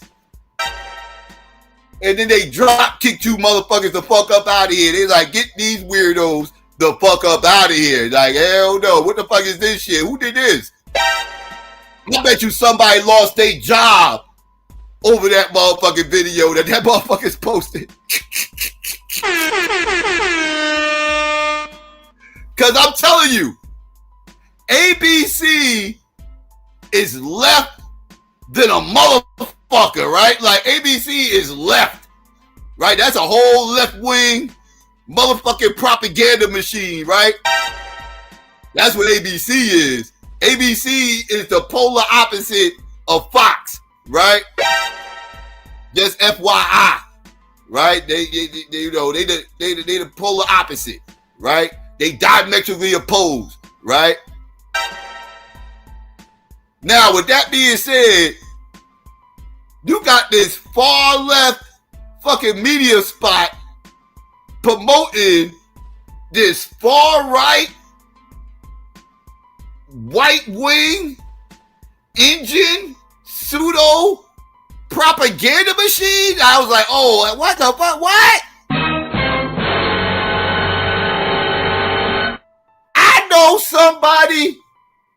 I know somebody motherfucking saw that shit in the higher ups, or somebody called the higher ups and was like, what in the fuck is on y'all mind right now? What are y'all promoting over here?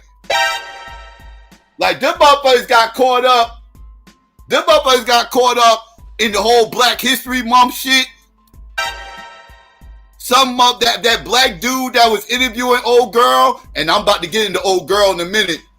That motherfucker who was interviewing her probably thought it was a good idea that, you know, he probably heard about foundational Black American, didn't do no deep research into it, no deep dive into it, and on his face, he ain't see nothing wrong with it, so it's Black History Month, so he'll reach out to this sister who's online. I'm about to get into her in a minute, and we'll get her to come up here and talk about history, Black history, and talk about foundational Black Americans, right? He thought it was a good idea, right?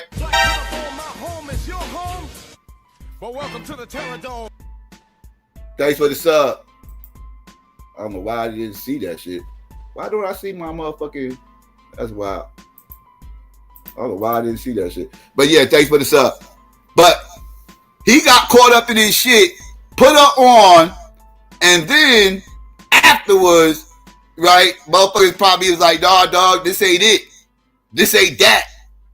Do you know what the fuck you up here promoting? And they snatched that shit. Snatched your motherfucking soul right from up under you, right? Snatched y'all shit. And then, so I was like, okay, wait. Maybe it's just the motherfucking YouTube channel, right? Maybe it's just the YouTube channel.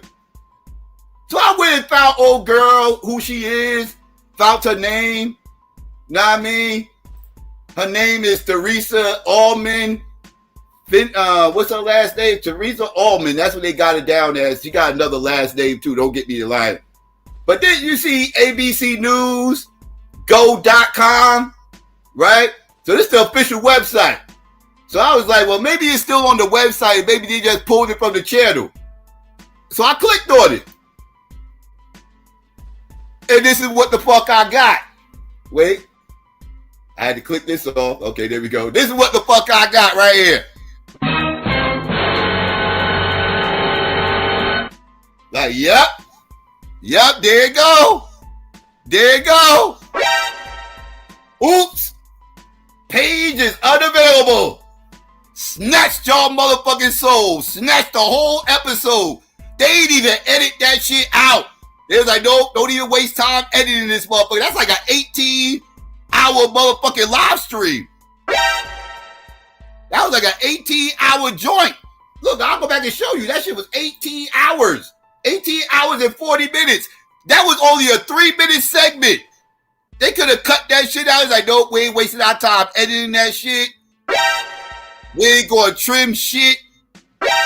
Nope, take the whole shit down. Take that whole shit down. That whole episode is contaminated. Get that bullshit the fuck up off our goddamn channel. And then I went to this goddamn channel over here, Modern Ghana. What the fuck this shit is? Honoring contributions of foundational Black Americans. They posted the YouTube video. And when you click on that shit, when you get, oops, same shit I got. Get that shit the fuck up out of here, man. What the fuck?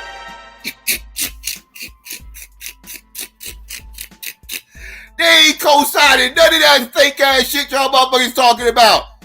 The second they found out about this psyop, they got that shit the fuck off their goddamn website. You dumb fucks. You fucking weirdos. Gonna troll me. Leave me the fuck alone. Want to let me know ABC over here snatching y'all souls like Shang Tsung in Mortal Kombat. Just snatching y'all shit. Snatching y'all whole existence. Y'all mean nothing now. Y'all mean absolutely nothing now. You know why I can say y'all mean nothing now? Because you motherfuckers made ABC the authority over y'all motherfucking existence. That's what the fuck y'all did. When ABC did that little bullshit segment, not knowing what the fuck was going on, trying to getting caught up in Black History Month, when they did that shit, you motherfuckers sounded like y'all made it. Y'all said y'all made it. Don't take the content down now, motherfuckers. Don't take that shit down now. Keep that shit up. Keep all that shit up. All that we made it motherfucking content. Keep all that George Jefferson, we coming on up motherfucking content the fuck up there. Don't do like ABC and take it down. Keep that shit up. I want everybody to see y'all embarrassing yourselves, putting the weight of y'all existence into some fucking piece of shit ass fucking motherfucking entertainment motherfucking entity. Oh, we made it. We're moving on up. We're moving on out to the south side.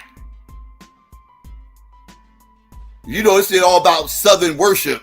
They moving on up to the south side. They ain't going to the east side. They're a bunch of East Coast haters. You know, these Southern worshipers and East Coast haters. So they ain't moving on up to the east side. They going to the south side. The fuck out of here. How you moving up to the south, I don't know.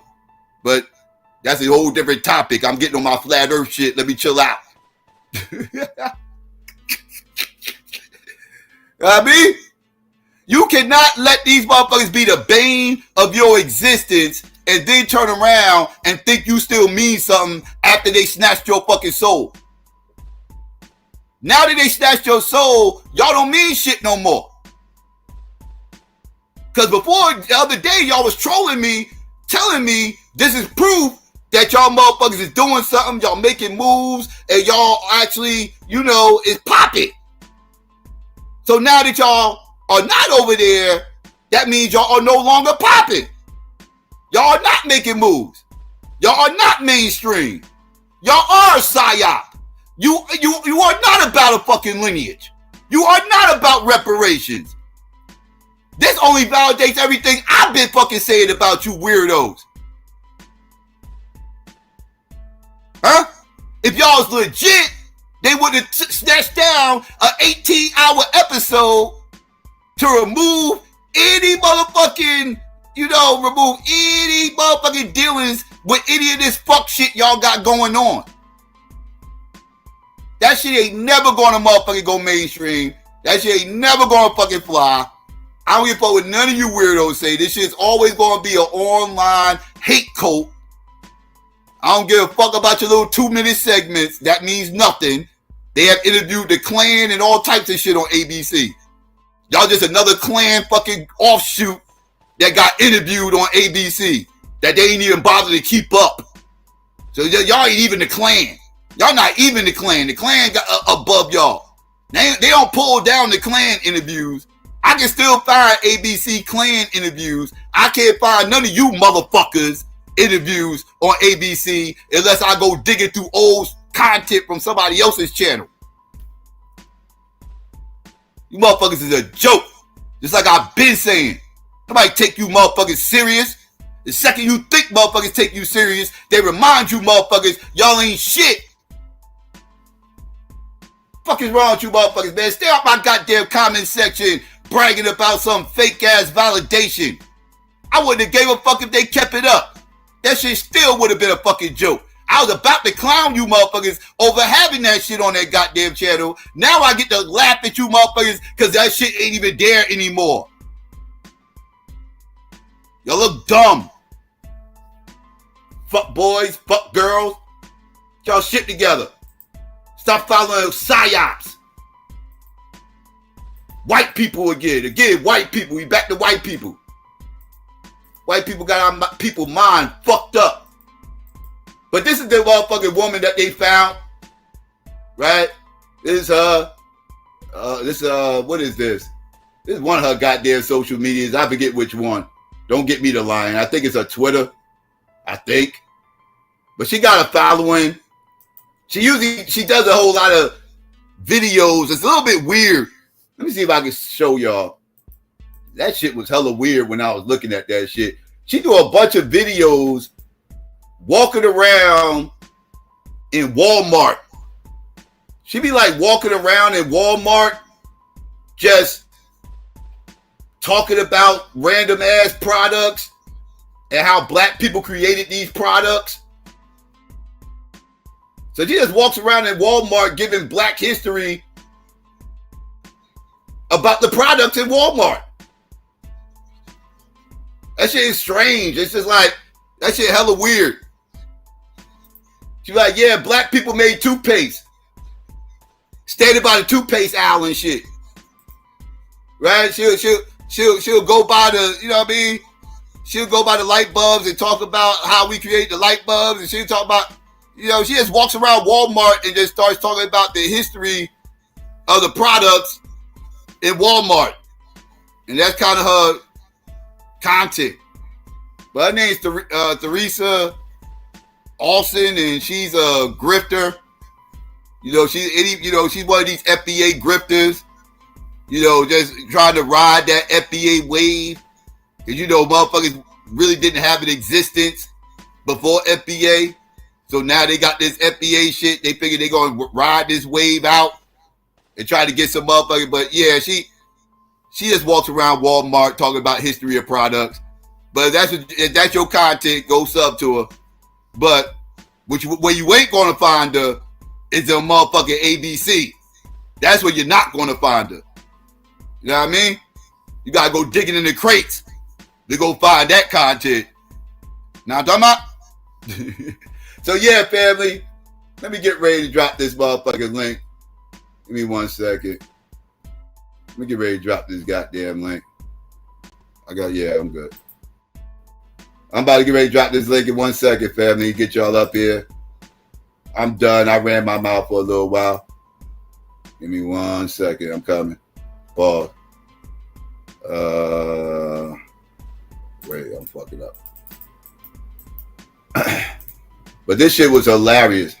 I was like, I was gonna cook these motherfuckers on this shit today.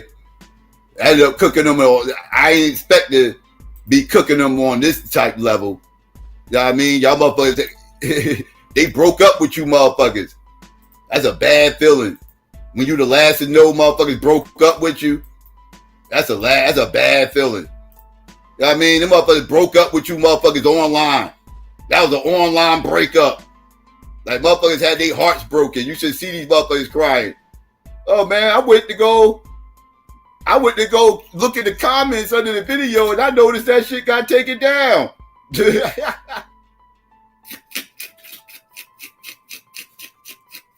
You silly ass Negroes.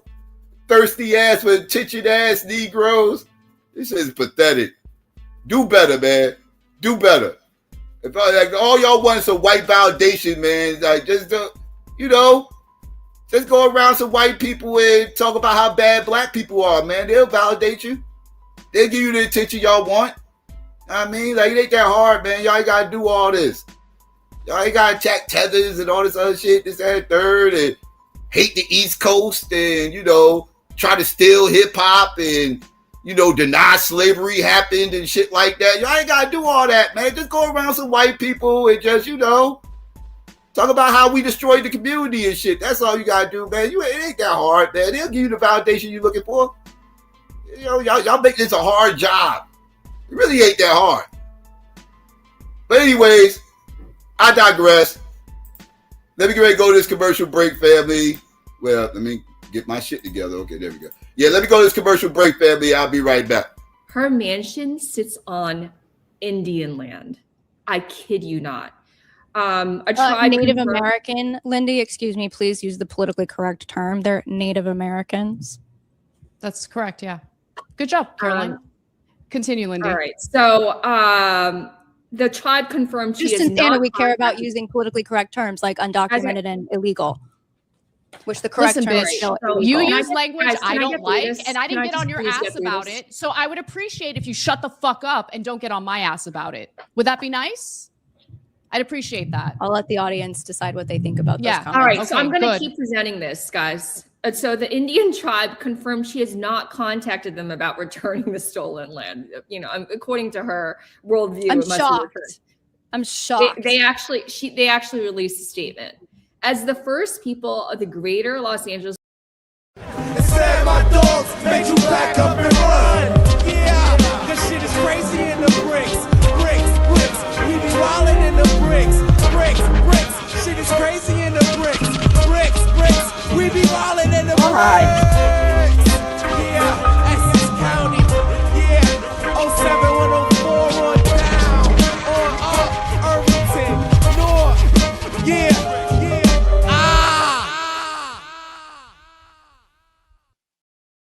On shit, real niggas who I get it on with. When I'm around, my colleagues ain't comfortable. They all gotta sit with my verses for a month or two. Wrong nigga to have a problem with. The blade first and the bullet gon' follow it. Yeah, if you're lucky, I might hollow it. D.A.B.A.T.E, just respect my conglomerate. Since we are the best and you agree with me, right? No need to debate. The way we bomb shit. See, we're kinda like the government, so just respect my conglomerate. Just respect my conglomerate. Just respect my conglomerate. Just respect my conglomerate. Just respect my conglomerate.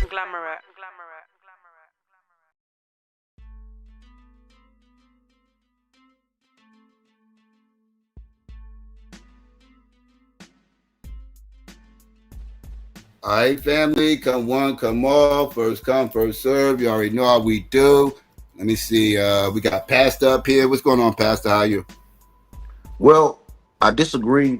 How you doing? Well, I disagree when you say that you have to be. No, matter of fact, I agree. I agree with you when you say that most conservatives are pro-white,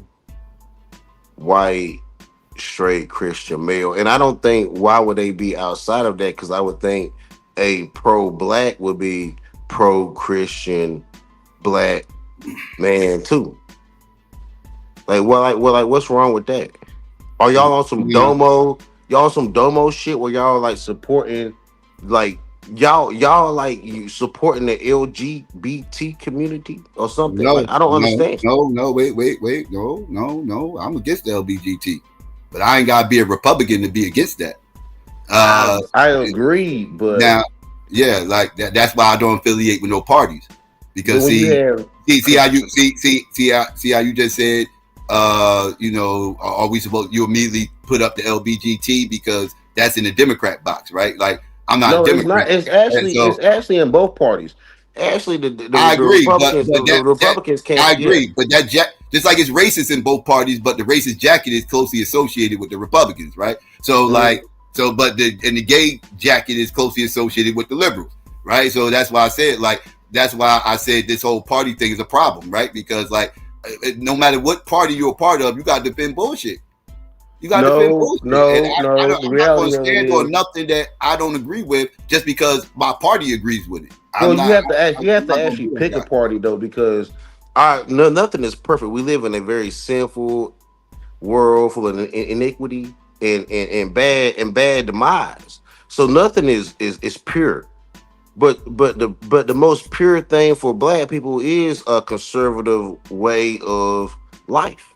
The AME Zion, the CME, the Baptist, Methodist Church. We need to become a Christian nation. Look, we need you talking theocracy shit right there. No, I'm not. The soil is not Christian.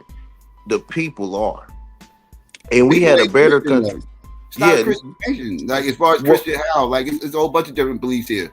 Well, mean, no. So Negroes, Negroes. You got more than anything. You got motherfucking this spiritual movement, right? Motherfuckers just spiritual. They ain't religious. They spiritual. No, they right? they Christians, right? Right. So Like, the best black people have ever been is when we were called Negroes, and the Negroes had the Negro League. They had basketball. They had bus companies. They had movies. See, before we became black and rebellious against God. See, now we are black. See, I'm a foundational black American, but I agree with the Negroes that we need to be. That's what I mean, bro. What are you talking about? Because every time they changed our name to these generations, we lost lost a little bit of God. Why did the clip get removed from ABC? Why did the clip get removed from ABC? Yeah, your humble opinion. Why you think they removed it? Bad for PR. Now, why would they be bad for PR? Because it had a association with hatred, racism, and bigotry and a judgment of others, despite the God in them. Okay, that's fair. All right. I think some I Pan-Africans. actually don't disagree with you. All right. What up, Psycho? I think some Pan-Africans probably had to pull down. Like, hey, listen, these people ain't Pastor, found. you must be sober today. These are Africans. These are African Americans. These are not found. You know, I think maybe some of our people had to pull down. Pan-Africans? It was Pan-African? You sure it was Pan-Africans? I'm just saying that's what I think. I'm not conclusive, but I can see how they can flag the video and say, hey, these people wasn't foundation. These the video wasn't flagged. African it was pulled. descendants. The video wasn't flagged. It was pulled. It wasn't flagged. Yeah, I think they got somebody. They violate no guidelines or nothing. I think somebody calling ABC. Hey man, y'all need to take that down, man. You know, you know how niggas do it. Yeah, ABC didn't know what the fuck they was promoting because it's Black History Month, and you know they don't. Niggas don't call the TV station and say take down shit. Yeah, you can email. There's all kind of ways to contact from the higher up. And then even if they do, they ain't gonna just take it down because you said it. Just because they said it. Motherfuckers caught when what FBA really was because they on his face it seems innocent, but when you peel back the onion, you find out what it really is, and they found out what it really was, and it was like, oh, we need to remove ourselves from this shit. That's what I'm saying. Somebody like, hey man, listen, do y'all really know what y'all dealing with?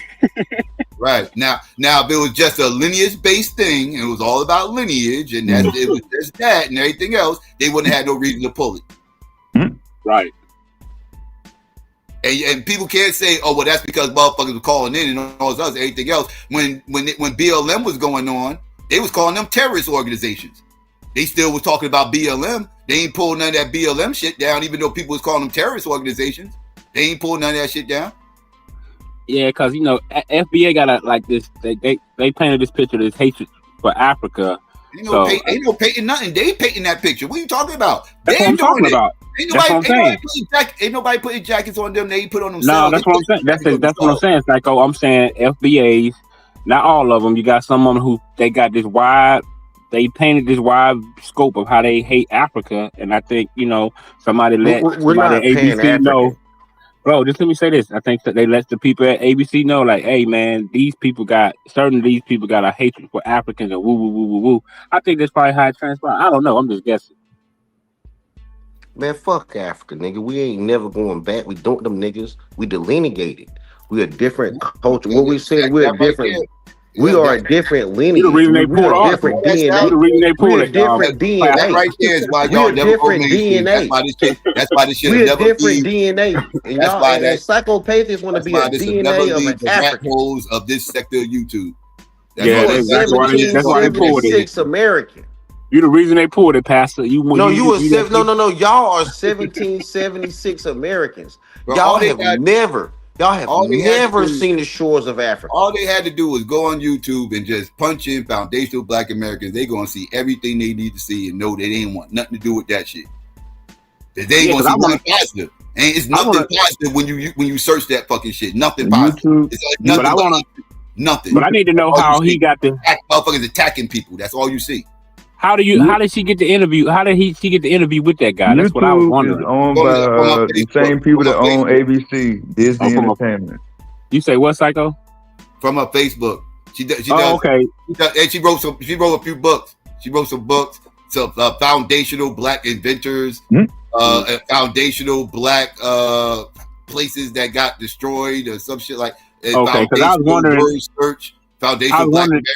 She grifted off this foundation. When did all them books Okay, come because out? I was wondering, did she contact them or did they contact her? That's why I think they either saw her book or they saw her face because she got a Facebook following. So they probably saw the Facebook following or something like that and just reached out to her. That's what they do now. They reach out to these content creators and these social media personalities and they have them come on and talk now. That's what these motherfuckers do now. That's where they pull from. So they saw her. She's talking about Black American history, but and she's talking this foundational Black American. What's this foundational thing? Oh, it's about lineage. Okay, well, come on here and talk about that. It's that third. They're not thinking. Them motherfuckers not doing the proper research. It's just Black History Month, and they got swept into that. And then once they found out what the fuck it is, you saw what they did. They pulled that shit the fuck down. Once they did some research. Hey, but the shit is, the FBA shit is controversial than a motherfucker. Man. We in Trump-led America, Trump-led FCC. They scared. I mean, they pulled Jimmy Kimmel, right? They pulled Jimmy Kimmel for a couple of days, yeah. And they have this anti-discrimination suit against Nike, right? I mean, this anti-white discrimination suit. Excuse me. Right? Yes, they do. But Nike started out in Oregon for white runners. So what's going on here? I mean, you got a Trump president that left that video up for 12 hours and then say he didn't make a mistake. He did make a mistake.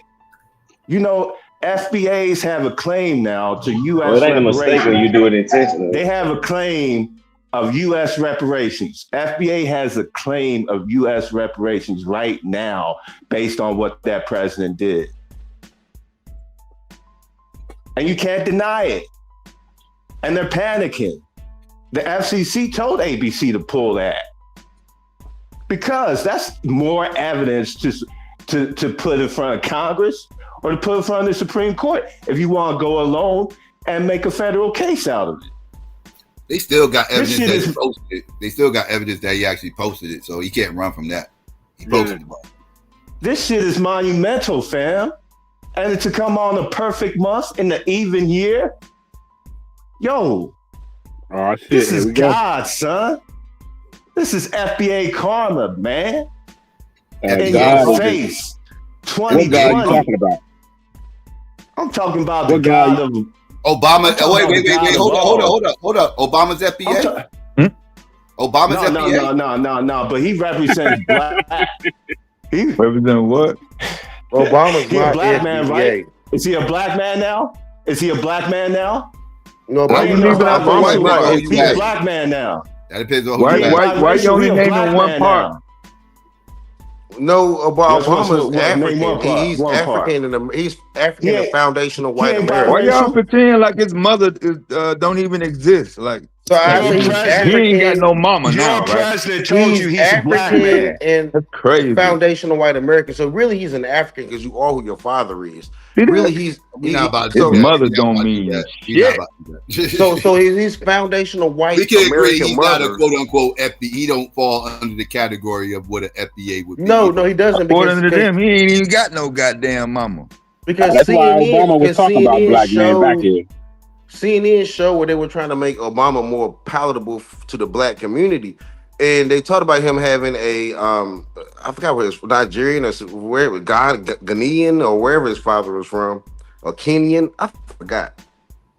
However, his mother pulled some Jewish shit, small hat shit, and she was able to get her son citizenship in America offshore in Hawaii. Well, the thing is, Cass, is this.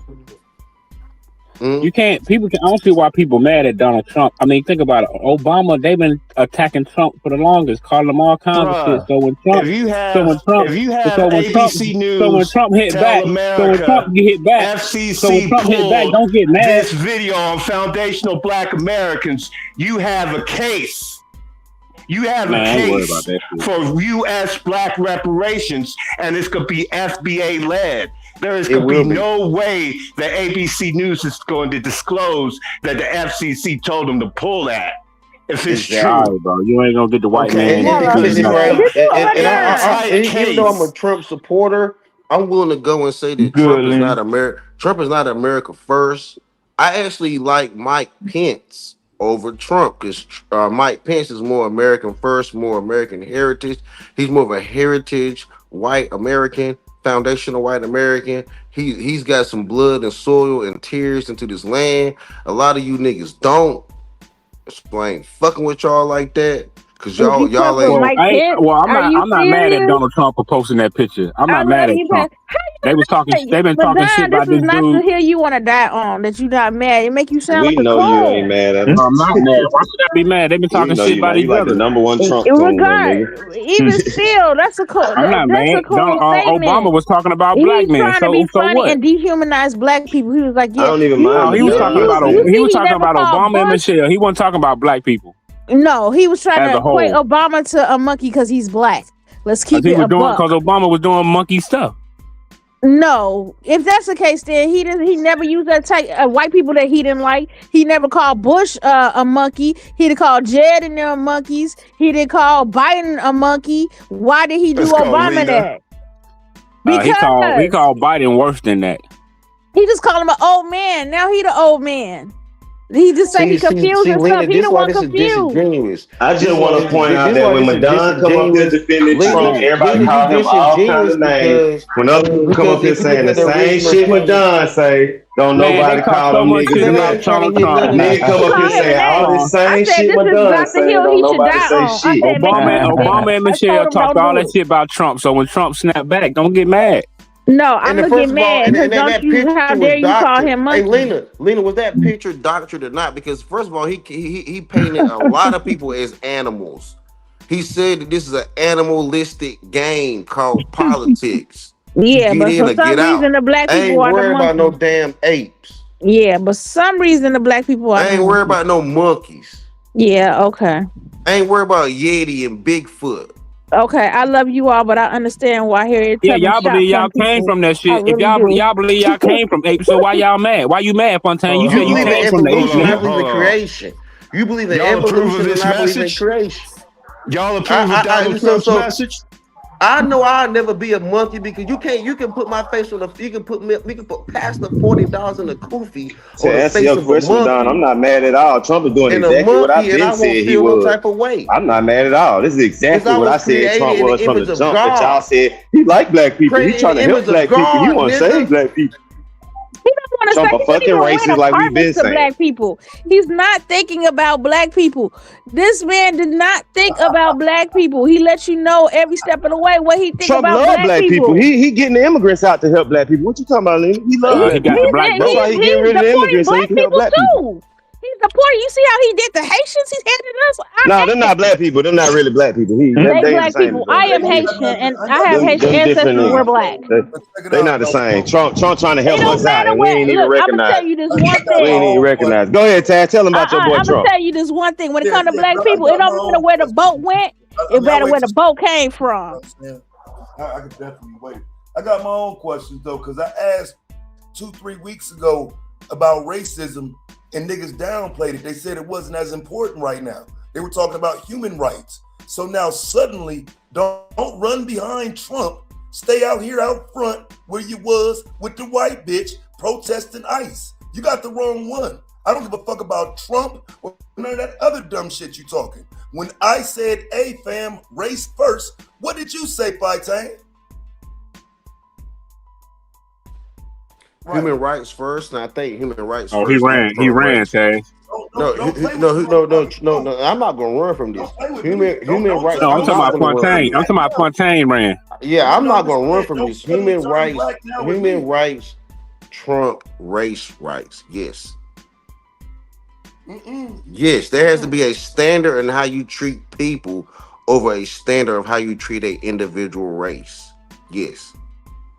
Because if you treat people right, that would include that individual race that you're talking about is being treated wrong. So long as you are human rights first, you cover your race. Being race first doesn't cover your race. The Nazis were pro-white, but it didn't cover small hats and Jews. So if they were human rights first, it would have covered the white people and the Jews, and they would not have. We wouldn't have slavery or a Holocaust or all these atrocities against people if we had human rights over race rights. Race rights leads to deletion of other races and genocide. I don't know if that word's good to say, but deletion of other races. We cannot have race rights over human rights. It's not right. I just want to see who's going to be the coolest to support this shit. Gotta take some notes. I support it. I support exactly what Trump did. I ain't mad at him. You gonna take shots at me? I'm gonna shoot back. They've been calling Trump, Obama, they've been calling Trump all kind of PDF files and all that. So when he shoot back, don't get mad. No, y'all back on Trump shit. I want to deal with what Taz just said. Nah, ain't no. So you don't think they think you're a monkey too? So y'all back on that monkey of course shit not. and all that bullshit. Of course not. Yes, I went in the picture. No. I went in the picture. Question. Let me ask you a question, Taz. Does human rights matter over race rights? No, I'm race first, which is why I said fuck that white bitch when she got popped. Which is why I said fuck that white boy when he got popped. And I said we need to be more focused on things that apply to the black community. And it's a shame that it took Trump to get you fuck niggas refocused. Now, who won't smoke? I won't smoke because I think that human rights matter more. Yes, I think human rights matter more. Human rights matter more. Nigga been supporting Trump the whole time. He talking about refocus. Shit, we can go back Exactly, and right. Every time nigga mention Trump name, he up here defending him and he talking about refocus. Stand down for a second. So I didn't tell you directly that fuck that white bitch, I only care if it happened to somebody black. And what did you say? Whatever, fuck that white bitch, but you up here defending Trump all the time. Why you keep bringing her up, bro? You anytime nigga mention Trump name, hold on, it's fuck that white bitch. I'm talking to him. It's fuck that white. It's fuck that. It's fuck that white. It's fuck. All right, let me know when you're done. Yeah, okay, so stop hiding behind Trump. Come your scary ass out from behind that white man. Because I told you. Taz is taking it deeper. No, let him finish because I was trying to respond, but he seemed to have more to say. Fuck Trump. I didn't vote for him. I'm not a fan of him. Some shit I might agree with, some shit I don't. But overall, he a white man. Fuck him, nigga. You done yet? Is that it? Or when I start talking, you gonna start talking again? I'm done.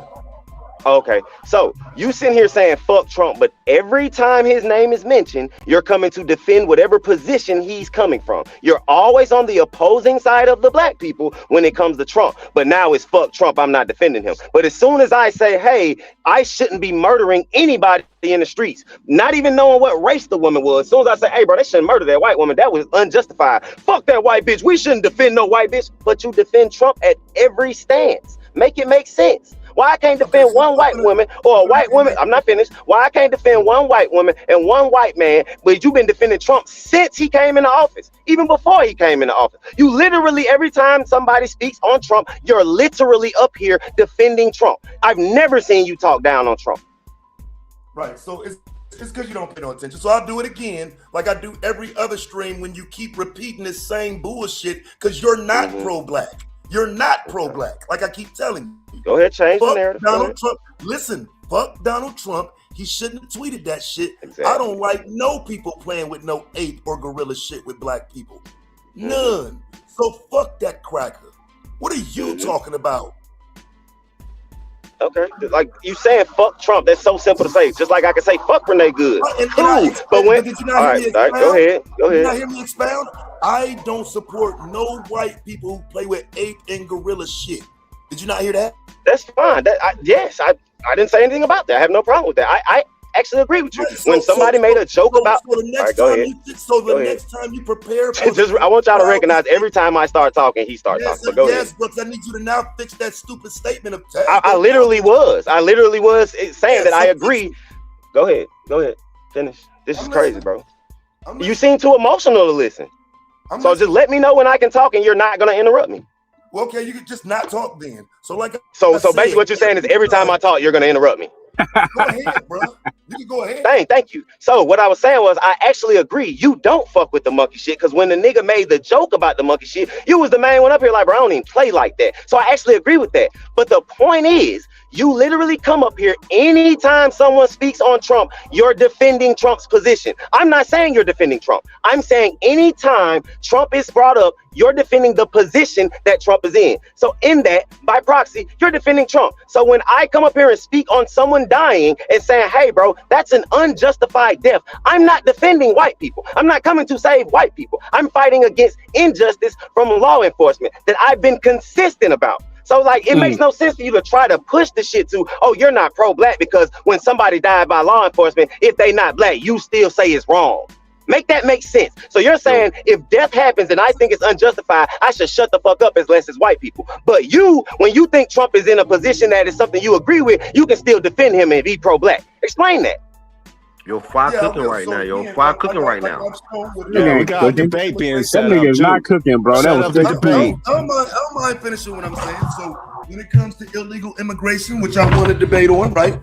I'm right about that. I want to debate against y'all favorite debater, Mr. Democrat himself. I hate Trump, that bitch ass nigga, right? When it came to DEI, stepped on him on that too. Lord, you niggas are losing your debates on Trump's position.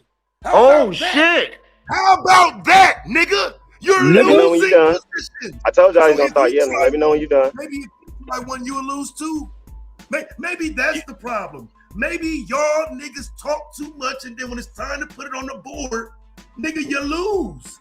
Because those are the facts. I'm just giving you the facts right now. You say, oh, I support Trump, I support. Maybe you niggas support dumb shit, which is why your best debater hop in the ring and get smacked up on them same topics. Could that be? Are you done? Are you done yet? Let me know when. Hold on, no. Please don't do that. Please do not interrupt. Please. Let me know when you're done so I can respond. That was a question. Well, are you done so I can answer? Or as soon as I start talking, you're gonna start talking. I want to know when I can respond, because I will answer and then explain. But I want to know that I get the chance to talk. I'm listening. None of what you said addressed what I asked. I asked you to explain the difference between me and protecting or defending quote unquote white women when I was defending or speaking on the injustice or unjust killing of people by law enforcement, and you always defending positions of Trump. You literally did not address it at all. You started talking about fucking domo and debates. Just because you want to debate does not mean you're right. It just means you are a good fucking debater. You actually can debate shit you don't even agree with. So that doesn't mean just because you want to debate, oh, I must be right because I want to debate. A bunch of dumb motherfuckers agree with me. So again, explain to me how it's okay for you every time Trump positions comes up, you're defending Trump, but you're pro-black. But if I come up here and say law enforcement killed somebody unjustly, I'm not pro-black. Explain that. Don't talk about domo and debate. Explain that. Okay, so you say every time. I gave you 2 examples right there where I don't. A third one in this conversation with Renee Good. So when we start talking about the economy, I don't defend Trump's economy. You're a liar. I didn't say you defend every position. I didn't say you defend. This is what I'm saying, bro. Do you listen good? I didn't say you defend every Trump position. I said every time you're up here, you're defending Trump's position. I didn't say you defend every Trump position. Listen and pay attention. I said every time you're up here, you're defending. Name a position you went against Trump on these panels. Name it. His economy, dummy. No, you didn't. You never went against his economy on these panels. Are you fucking serious? No, yes, I'm serious. You lying now, Fontaine. You lying now, Fontaine. You lying, Fontaine. Come on, bro. Don't do that. I don't mind. Lying would be that I'm saying I could be wrong. Lying would say I know I'm right. You're wrong. I could very well be wrong. You're wrong. But I don't ever remember you speaking against Trump economy. What did you say about his economy? Remind me, since I'm wrong.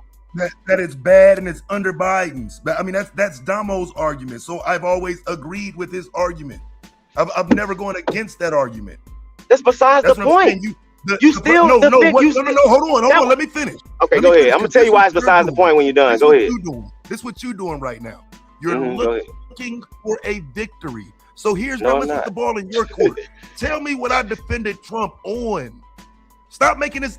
You defended him, and then when I show you I didn't, you keep backpedaling. Did you defend him on immigration? Yeah, and I won that debate. Did you defend him on? I didn't ask what you won. Did you defend him on DEI? I won that debate. So there's 2 Trump positions that you defended him on. Does that make you pro-black? Those are my positions. No, they're his. They're his. Because your position with they make you pro-black. They make you pro-black. Yes. So your position on illegal immigration. So when it's my position. Okay, cool. So you can still be pro-black. So you can still be pro-black. So you can still be pro-black if you're defending a position you already held before a white person held it. That's what you're saying. Absolutely. So if I defended people dying from law enforcement before Renee Good got killed, and then when Renee Good got killed, I'm saying, damn, that was unjustified. How can I no longer be pro-black? Explain that. Because when I asked you, hey, don't we got black issues that trump this? You said it ain't about black issues. Remember? I never said that, bro. Bro, this is just what I'm saying. Yeah, I do remember you that saying is not, that. Of course you do, Madonna. That's Yeah, not you what I did say said, it. bro. You said you're about human rights. That's not what I said, bro. Whenever you get a chance, go ahead, make you a show and go pull up what I said. Whenever you get a chance, because now you're misrepresenting me. I'm not gonna call you a liar. I'm gonna say you're misrepresenting me. You're misrepresenting me. So I agree with Fire when he said that human rights do trump black rights. What is the question that was? What is the question that was proposed? Fire, you did. And I'll tell you exactly how. I'll tell you exactly how. I'll tell you my exact position. You did say you were for human rights. Yeah, you said unjustice. I didn't say no. I did not, bro. I did not say I was. Okay, go ahead. Y'all go ahead. Tell me what I said. Go ahead. Yeah, you said injustice anywhere was unjust or some shit like that, Fire. That's what you said. Injustice anywhere is an injustice everywhere. That's a factual statement. Yeah, exactly. That does not mean human rights over black rights. So. Yes, it does. No, it does not, bro. Yes, it does. Now, when y'all ready for me to say what I said, I will. Let me know. Can I say what I said? Can I say what I said, or y'all gonna continue to? Go ahead, say what you said, please. What I said was I'm a humanist. But in the society we live in, we have to be black first because they put us behind everything. I say, but I care about everyone's death. So thank you. That's what I actually said. I didn't never say I'm a humanist over black first. Y'all making that shit up. Because y'all hear shit how y'all want to hear it. You never said you were a humanist over black first. That's what y'all just claimed I said, though. That's what y'all just claimed I said, though. No, I literally, all three of y'all. Pastor No. I'm gonna tell you what you did. And then I'll find. You made the statement, and then they agreed and said, "Yeah, you said that." Yeah, you did, nigga. What's a humanist? So what did I say then, Taz? Clarify. What did I say, Taz? Go ahead. When you were confronted with the position that supporting Renee Good is not pro-black, you took Renee Good's side. That was me confronting you. So I know what you did. That's what I'm trying to figure out. If from I'm the wrong jump, in what I said. But that's my point, though. You saying it's not pro-black, though. You get that, right? That's you saying it's not pro-black. Yes, that's not a factual statement. No, that's you saying it's not pro-black. So if I go ahead, so if you God damn, bro, I'm trying to finish a point, bro. I actually sit here and listen to what you saying, and then I respond. Why I can't get that same respect? Why is it so difficult for y'all? Right, go ahead, bro. You love when I'm saying, when I say, bro, okay, Taz, it's pro-black. I'm putting pro-black behind. Yes, because that's y'all position. Y'all think that me saying, bro, law enforcement killing somebody is just an injustice. Period. Whether it was black or white, you hold the position that means you can't be pro-black. I don't hold that position. So when I say yes, bro, I'm going to defend Renee Good, regardless of you thinking I'm not pro-black. I don't give a fuck what you think. Right. And when I say, hey, fam, we got black issues that we should be talking about as opposed to Renee Good, what's up? And you saying, well, no, you just defending Trump. That's what you do. That's what I'm trying to figure out. No, it's not what I do. I explain. So you saying I never? So you saying I never explained why it was a So you're saying I never? Because I'm trying to actually respond to you, but you keep talking. So you saying I never explained why it was a reason to defend Renee Good for black people? You saying I never had a reason? No explanation. You gave a reason. You said because it'll affect us someday. So that's not pro-black. So you're saying I wasn't being pro-black by saying, bro, this is going to so by saying, hey, this is not just about them. When I say an injustice anywhere is an injustice everywhere, that's actually from James Baldwin, who is saying when you turn a blind eye to these other people being killed by law enforcement, then when it happens to you, there's nothing to be said because you've already accepted the injustice. So how can I not be pro-black? And the response for that was me pulling up my people and showing you that those exact incidents happened to my people directly. And you said what was my response to that? It was you said you didn't agree with it. It was fucked up. But how am I not pro-black? If I'm saying that it was an injustice then and it's consistent across the board, how am I not pro-black now? Because I said it's still an injustice when it happens to white people. because you, when it came to Renee Good, like I said, dismissed what I'm telling you, which is, hey, fam, they said this is justified what happened to my people. We ain't getting no get back on that. We got to take an L that is justified to pull off on the police and get shot. You did. And I said, and what I said, what was my response, Taz? And what was my response, Taz? That if you let this go, then they're never gonna. Then you'll never get that. You're forever gonna take L's. You're forever gonna take L's. Let me that's kind of a racist stance to think about. This is a question of ideological consistency. Black and serve LGBT. Stop. This is a question of ideological consistency. If I say, when I see black people unjustly murdered by law enforcement, right? That means I'm saying that is the reason why I'm against law enforcement killing people, because of the disproportionate ways in which black people are killed by the police or by law enforcement in general. I'm saying that is the reason why when I see law enforcement kill anybody, then I have a problem with it, because it happens to black people with the way that it happens to black people.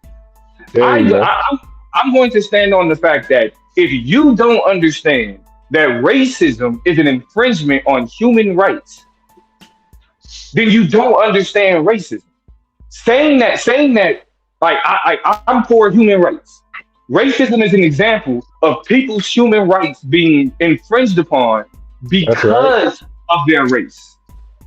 Your rights, okay, your human rights are infringed upon because of your race. So racism is an infringement on human rights, specifically in our case, the rights of black people. We experience racism to a higher degree than everybody else, which means we experience infringing on human rights to a higher degree than anybody else. And when you look at that and you see human rights abuses in other places, you are sympathetic because these human rights abuses we deal with.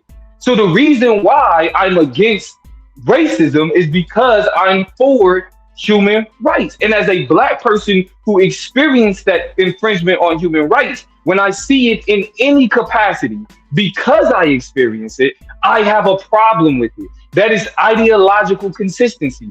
I can walk and chew gum at the same time. I can say what happened to Renee Good, what happened to Alex D.A.B.A.T.E was an infringement on human rights and an example of state-sanctioned violence. Because as a black person, my people endure state-sanctioned violence. When I see it, I'm against it. It's not that confusing. White people can't cook, dog. White people human character. Simple, bro. White people that nigga Domo cook, dog. White people can't be human, bro. White people can't be human. Okay, you can feel that way. Fine, whatever. I'm just saying, based off the definition. But he supports Trump. This be the shit I'm talking about, bro. Nigga been up here supporting a nigga, wanting him to be president, then say he ain't human. So you voted for a nigga and told us to vote for a nigga who is not human. Mean a person. Human mean a person of color. Human mean a person of color, bro. Y'all be on the same side of this dumbass nigga. Human mean a person of color, bro. I hear, and that's wonderful. Again, it's great to do these great soliloquies on what you believe, right? But I would argue again that once we've sat up, supported these white folks for a month, and then when challenged on supporting the white people, we dismissed racism because we're not. No, that's not true. What you're saying? It's true. I positioned it so you would. So I know. No. See, you just told us that. I did it. You just told us. What you just admitted is that you positioned it that way. No. What you admitted is that you're gaslighting. Yeah, right. You were gaslighting when you were doing it. You were gaslighting when you were doing it. I just like the great. I just want to finish what I'm saying. I told you when I was doing it. The mere fact that nobody wants to deal with suddenly these white people getting killed is the bigger issue, and black people been getting killed. You're lying. That's not. Nobody's saying that. You're not being, bro. That's what I'm saying. Like just on a nigga to nigga level. What you're doing is just flat out say the argument is against state sanctioned violence. It's not pro white people. The argument is against state sanctioned violence. It wasn't for me. Okay, hold on. And that's that's fine. That's You what the can motherfucker called themselves challenging me on, though. That's no, what I'm that's saying. Those are the arguments y'all ran to. That's the arguments y'all ran to stand next to them crackers, nigga. That's No. next to them. Hold on. Because this is where the conversation get disingenuous. So you're saying they can only make their argument when they have to a white person? That's not true. Hold on. You're saying for you, the conversation you want to have is about supporting white people. When I say it's not about supporting white people, it's about challenging state-sanctioned violence, and then you choose to say, well, to me, it's about supporting white people. That doesn't mean that I'm supporting white people. That means that you have a narrative. That means that you have a narrative that you want to push. No, and that narrative is devoid of what's actually happening. I'm standing on a history of challenging state-sanctioned violence, which is being ignored. That's it's not. You're the one ignoring it. Yeah, that's why you had to get behind that cracker the way you did and dismiss what happened to my niggas. Bro, hey, okay, show where. Show where what happened to black people get dismissed. Show where anybody on this panel said that what happens to black people isn't as important. Prove well, it. the only black people. Hold on. Those are the stories. Hold on. Those are the stories that are given. Those are the stories that were given to us, like Michael Brown. No. I get that. He's saying niggas downplay black people getting killed for this. We don't. If white people give us a story, we don't. Taz is saying that we are downplaying what happens to black people to big up this white one. No, I'm not. Listen closely to what I actually said. Okay, I'm listening. What happened to my people, Sam DuBose, Tarika Wilson, my nigga. Okay, show it. I gave you. Show it where we downplayed what happened to those people. Right, prove, because I'm saying no, we didn't. I'm saying nobody up here did it. Prove it. That's what I'm telling you. I can tell you. I can play it. That don't mean you'll agree. I'm telling you how I was made to feel about these stories when I'm telling you, hey, fam, my man's tried to pull off on the police. They shot him. And that's not okay. That's not okay. That's not okay that they shot him. Right. White sacrifices doesn't excuse racism. It's not okay according to you. But those of us who went and protested for him, fought for him, knew his family, we have to live with the fact that it's justified. We have to. Right. Hold on. So Taz, do you think it was justified that he got shot? That's what I'm do you think it's being downplayed? This is what I'm talking about. You're not even willing to hear. Well, nigga, in order for something, okay, thank you. This is the bullshit. This is the problem. When I talk about YouTube conversation, I believe that niggas care more about pushing narratives than genuine conversation. I believe that niggas care more about pushing narratives than actually listening to what other people are saying. Because to say that anybody got up here, to say that anybody got up here. That's why I'm saying. Yeah. That's fine. Like if you choose to be disingenuous, I'm not gonna care about shutting niggas off. Because why would I sit there and listen to you lie? Disingenuous? Yes, very much so. Very much so. I'm not. Very much so. I'm literally saying that the reason why what happened to Renee Good was a travesty is because what happened to your partner was a travesty. It's because that should not have happened. That was wrong. I'm saying it's wrong in every instance. It's wrong in every instance. It's wrong in every instance. I'm against that framing up. Like, period. Right, okay, and you know what? That's fine. You could be against that framing. But when you start to say that niggas care more about defending white people than they care about defending black people. I didn't say care about. I said downplay, which is what I feel like you just did here. But yeah, I know you. But that's what I'm saying. I know you feel like that because you have to push this narrative, bro. You got whatever image that you gotta maintain. That's what I'm saying. This shit is becoming about maintaining the image and not a real conversation. Because it's disrespectful, nigga. Right now, though. Because I ain't doing that. Like I'm telling you on some real shit. These is my people. I'm telling you we not doing, and I'm telling you we not doing the shit that you said. So it's a narrative. No. Bro, no. I'm not saying you using them as a narrative. I'm not. I'm not saying. No, I'm not. I'm not saying it's a narrative. I'm not saying what happened to them is a narrative. I'm saying that when you tell us, yes, you are. Look again, it's different. All right, bro. All right, you know what? We really get to a point. We really get into a point where I can't take nothing niggas say serious. I can't take nothing niggas say serious. So if a nigga want to just be like, oh, y'all don't care about black people, this is why I came up with the phrase YouTube niggas, because y'all niggas create judgment. Putting words in my mouth. That's not. What you putting words in my mouth, nigga. You're literally doing the same thing. Putting words in my mouth. You literally saying words in my mouth. You say, nah, that ain't your fast. I know Taz told. I know But when they start saying say her name and all that, and she show he kind of a was slight. real, and show he was The way real. y'all view what I'm saying, I feel like y'all downplaying it. I can't prove that. Okay, listen to what I'm saying. That's my feelings. As a black man, hold on, black man to black man. Black man to black man. Black man to black man. It's kind of too late for that, right? Because when I told you I felt like you were downplaying what happened to my people, it should have been black man to black man then, though, right? Nigga, it was, because I said to you, I'm not. I did. No. When I said that you, I just hold on.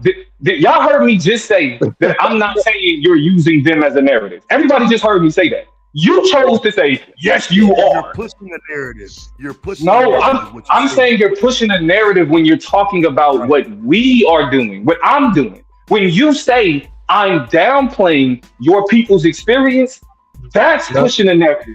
Because the reason why, I can't tell you how I received it.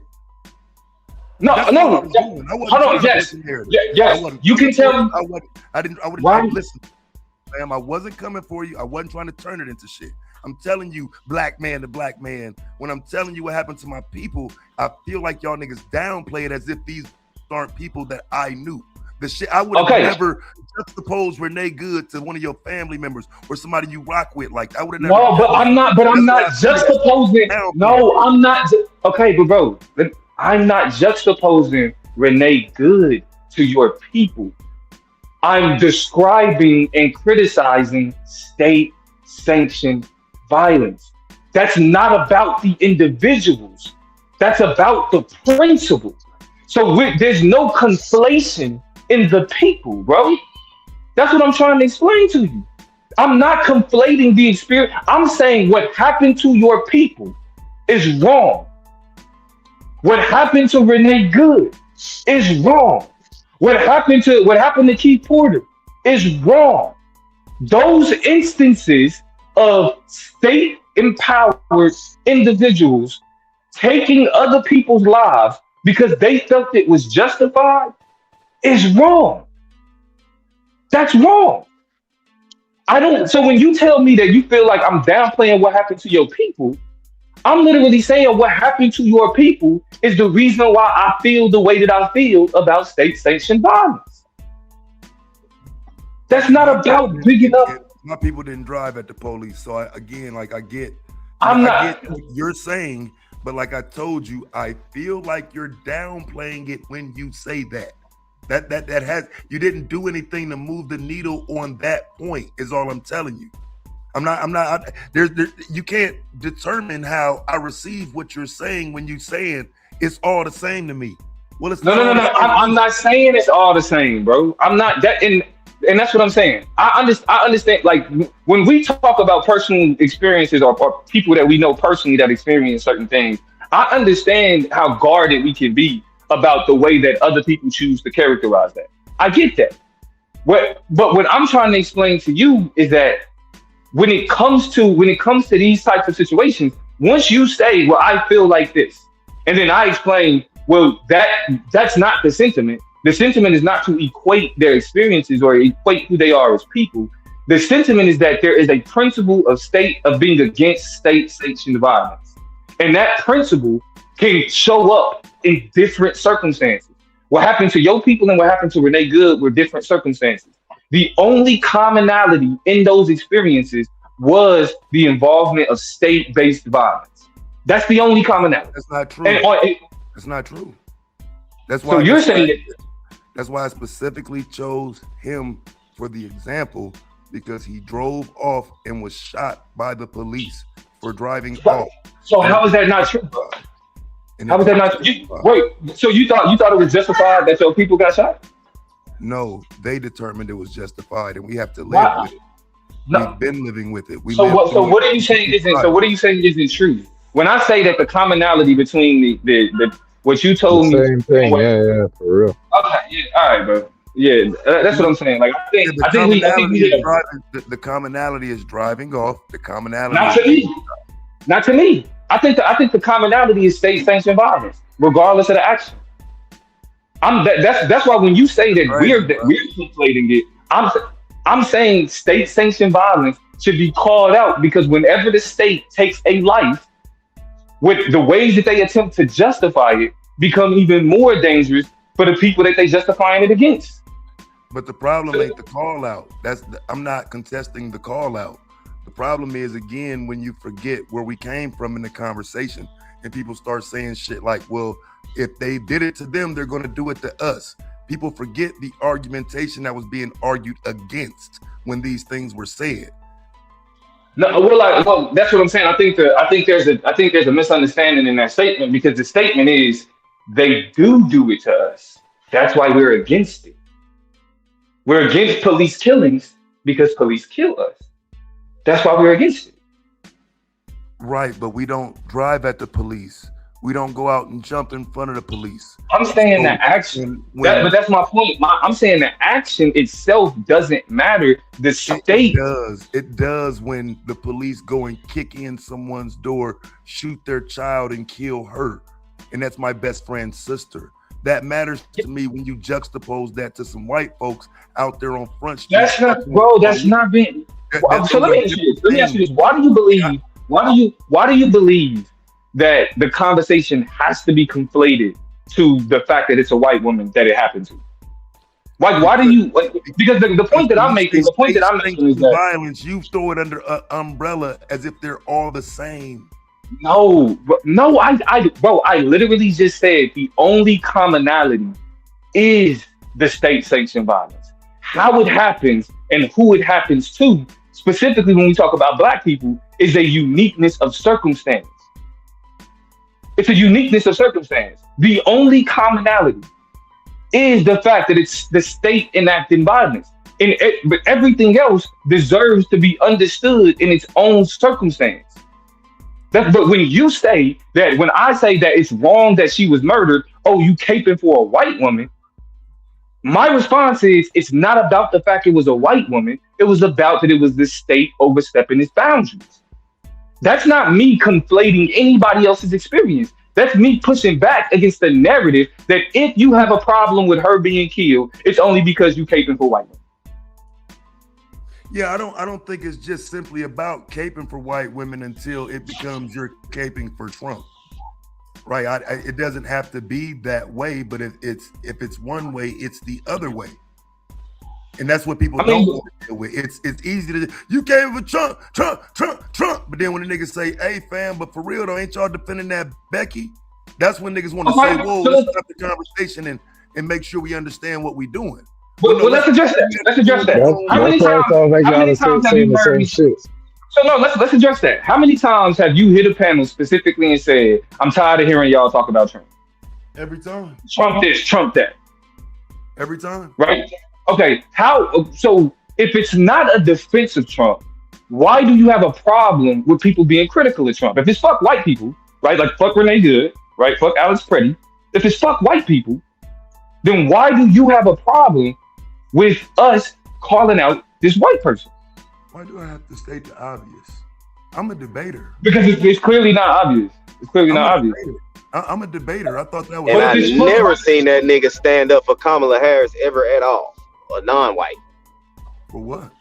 She ain't black. Give me so much to stand up for. I didn't say she was black. Well, no. You see, for example, you see how psycho. You see how psycho. Give me an example of something. I'm about to. Nope, I didn't have to give you an example for Trump. You knew it already, so I shouldn't have to give you an example for Kamala. You should figure it out like you figured out the shit to defend for Trump. Yeah. Figure it out. No, hold on. I'm about to. Let's do it like this. You see how Psycho is saying he's tired? You see how Psycho is saying he's tired of always hearing Democrat this, Democrat that, Democrat this, Democrat that, right? Like it's just always. The majority of the panels ain't talking shit about Trump. The majority of the panels is a crime bill, Biden, this. That's what the majority of the conversations is. So if it's really just about tired of hearing the same thing, then it's not a question of what you choose to defend. It's not a question of what you choose to defend. It's more of a question of, if you're tired of hearing people talk about Trump, why aren't you also tired of the same the played out Democrat conversation? You don't have that same. I've never heard you hit a panel and say, all y'all niggas do is complain about Democrats. I've never heard you say never does. He never has. I gotta be somewhere where that's happening at. Nigga, GQ all them niggas, bro. Most of these panels go against the fucking Democrats. That's why every time me and Domo up here, they like, oh, here come them Democrat niggas. Here come them Democrat niggas. What are you talking about, bro? No, he's saying they never. That's a great question. No, a great question. Yeah, they go against Democrat, but they say they never tired of hearing about it. Yeah, I'm not going against nobody telling the truth. Like, I mean, if it is, and you have to realize too, black people by and large support Democrats. Why would we lie? Just because you got 3 or 4 niggas. I'm heading out too, baby. Black people, these chat rooms are full of bleeding heart Democrats who are so-called pro-black, but right here now defending y'all supporting the white bitch. But nobody bashes them about talking about it. You just said that what's wrong if they telling the truth? It is what it is. But we be telling the truth about Donald Trump. We don't lie. No, don't nobody lie. Yes, you are. We'll be. Okay, like. Okay, so for example, today, niggas is like, oh no, I'm today. Niggas is like, oh, Trump just posted some racist shit, right? When you showed up in the chat, it was like, oh, here y'all niggas go again, but y'all the niggas complaining about white women. Again, the fact of the matter is Trump posted some. I can tell you what I said. I said y'all niggas just spent a month championing a whole white bitch, and I told y'all we was going to get back to racism at some point. I told you. We never got away from racism though. Oh, you got away from it. Oh, you got away from it. Literally never got away from it, bro. When I tell you, I forced it into the conversation. That was a good one, Taz. That was a good one. You ran through the point. You said I was gaslighting. Yes, I was. I literally tried to turn the conversation into race. You didn't want to. You stayed on your humanitarian shit. You stayed on your white folks. Don't run to us now. Don't come on over here now. We're G-Style and they'll tell y'all what y'all was doing. There's a few niggas that was like, damn. Every time a nigga said they gonna do this shit, though, that shit gonna be worse for black people. He literally brought up black people in every conversation, bro. This shit crazy. Here's again with this thing. We never said and some of us were saying that it's that now. Pulling up stories showing you black people right now being affected. No. Yeah, we're saying there's no going back. If you're defending ICE murder, if you're defending ICE murdering somebody and justifying it, then you're basically saying when it happens in the future, it's gonna be okay then too.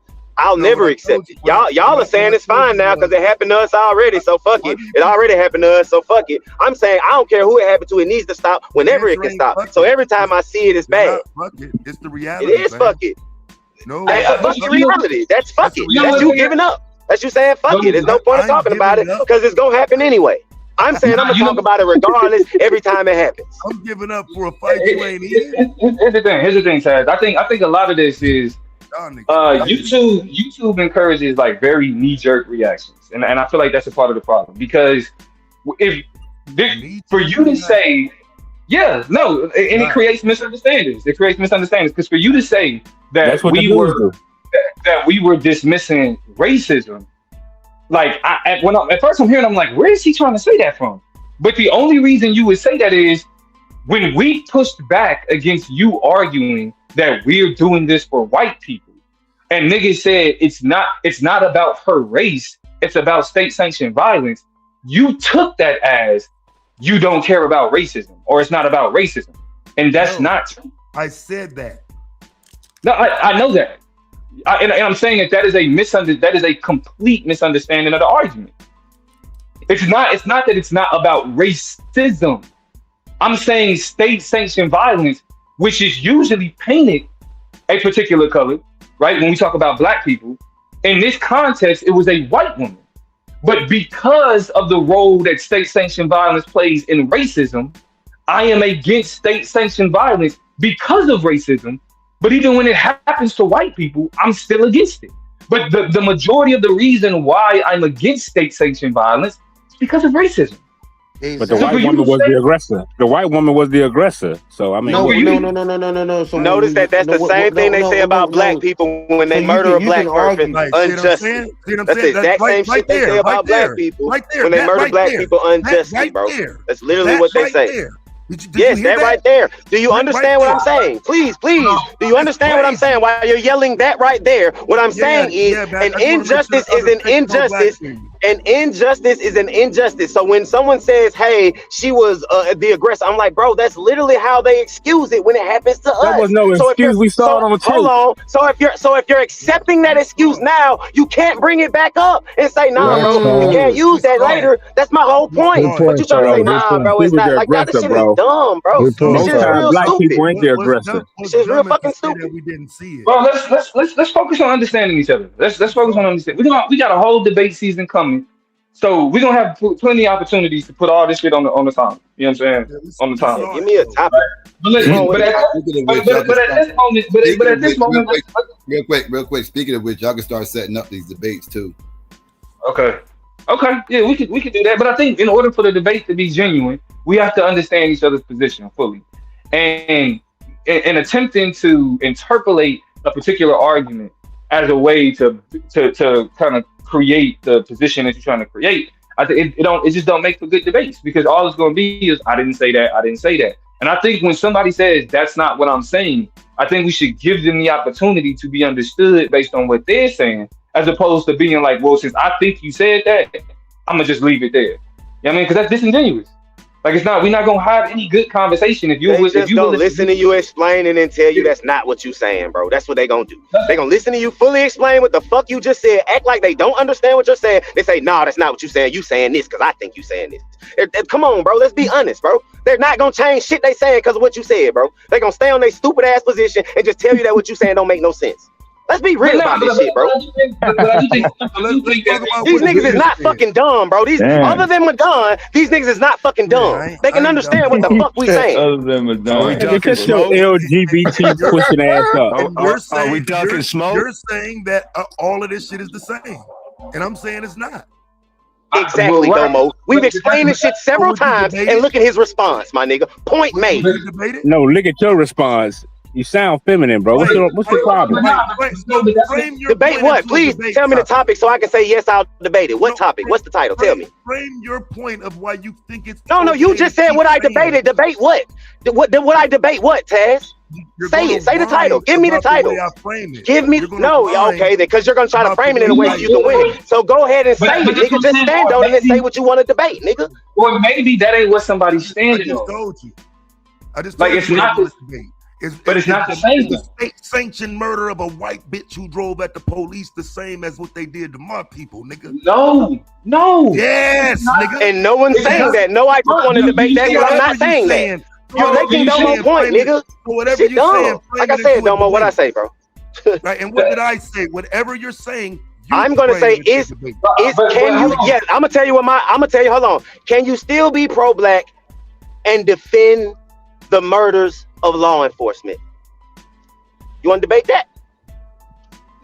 Say it correctly, because the murders of law enforcement. No, ain't no correctly. I said what I wanted to debate, the same as you just did. What I want to debate is, can you still be pro-black and go against the murders? And defend state-sanctioned violence. Can you be pro-black and defend state-sanctioned violence? Yeah, I'll be dumb. Do you want to debate it or not with my dumb ass? Do you want to debate my dumb ass or not, nigga? Run from the title. Run from the topic, nigga. Go ahead, run. What is the title? You said it wrong the first time, dumb fuck. Oh, okay. So now I gotta correct. So now you don't understand the title. No. Can you still be? I'm gonna say it slow for you because I'm dumb. Can you still be? You said it wrong the first time, so now you can. Well, I'm saying it again. I'm saying it again slowly. So why are we talking about the first time when I'm saying it again? Because you ran why are we talking about? So do you not want me to say it again? Do you not want me to say it again because you want to run? So this is what we call running. Do you want me to say it again or not? I'm running. Do you want me to say the title that I'm challenging you for? Yes or no? If you got it correct. Do you want me to say the title? If you got it correct. I'm challenging the title. Shoot, I'm listening. Hello, is it all right if I say the title of my challenge? You can't hear me? Yeah, just say it, bro. He listening. And somebody tried to call. Can you still be pro-black and defend state-sanctioned murder? Can you, bro? It's a yes or no. I don't want to take that debate, Fontaine. Can you still be pro-black and defend state like, bro? Like, I don't think you frame. I don't think the framing of that is correct. I don't even think that's what you're saying. What framing in a way that fits you? Can you defend state-sanctioned murder and be pro-black? Can you defend state-sanctioned murder and be pro-black? I think that's what he's trying to say. Can you defend state? That's fine with me. It's just be pro-black. Hell yeah, you can. So I'm gonna say take that debate? Shooting. I wouldn't say state-sanctioned murder. I'm gonna say police shootings. I know you're gonna say that. Go ahead. Okay, then change it to police shooting. Are you going to take the debate? That's the question. Yeah, I take that one. Yeah. I bet.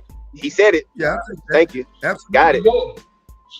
There we go. Wait, what's that title? Yeah, you're gonna lose that by. Can you defend? Can you still be pro-black, or can you defend police shootings and still be pro-black? No, that's not what I wanted it to be. Look at you thinking about it now, because you know you're losing on that shit. I just heard that shit in my head. Like, yeah, he right. That shit sound crazy. Yeah, that's it, bro. You're losing quick. If you gonna take it out, hey nigga, I just heard that shit in my head. Like, hold on, nigga, hell nah. Cause see, you ain't put the color of the law enforcement. That's why you're gonna lose. We good, fuck that shit. I still take the debate. It's just the framing of it. I was hearing it in my head different. I still take the debate, but the framing of it in my head, I was saying it different than what y'all hearing.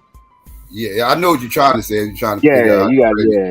I mean, but I still take the debate. Exactly how it was framed, I still take the debate. Yeah, exactly how Psycho said it, I still take the debate. Because I want. Yo, that's a good debate. Yo, that's a good debate for both sides. But I would have to know what we're debating on some real shit, because I don't really like the fake, ambush scholarship type shit. We're debating if a nigga like me can defend a Renee Good shooting or Alex Pretty shooting and still be pro-black, basically. But that depending on how it doesn't reflect that though. But that's up to you though.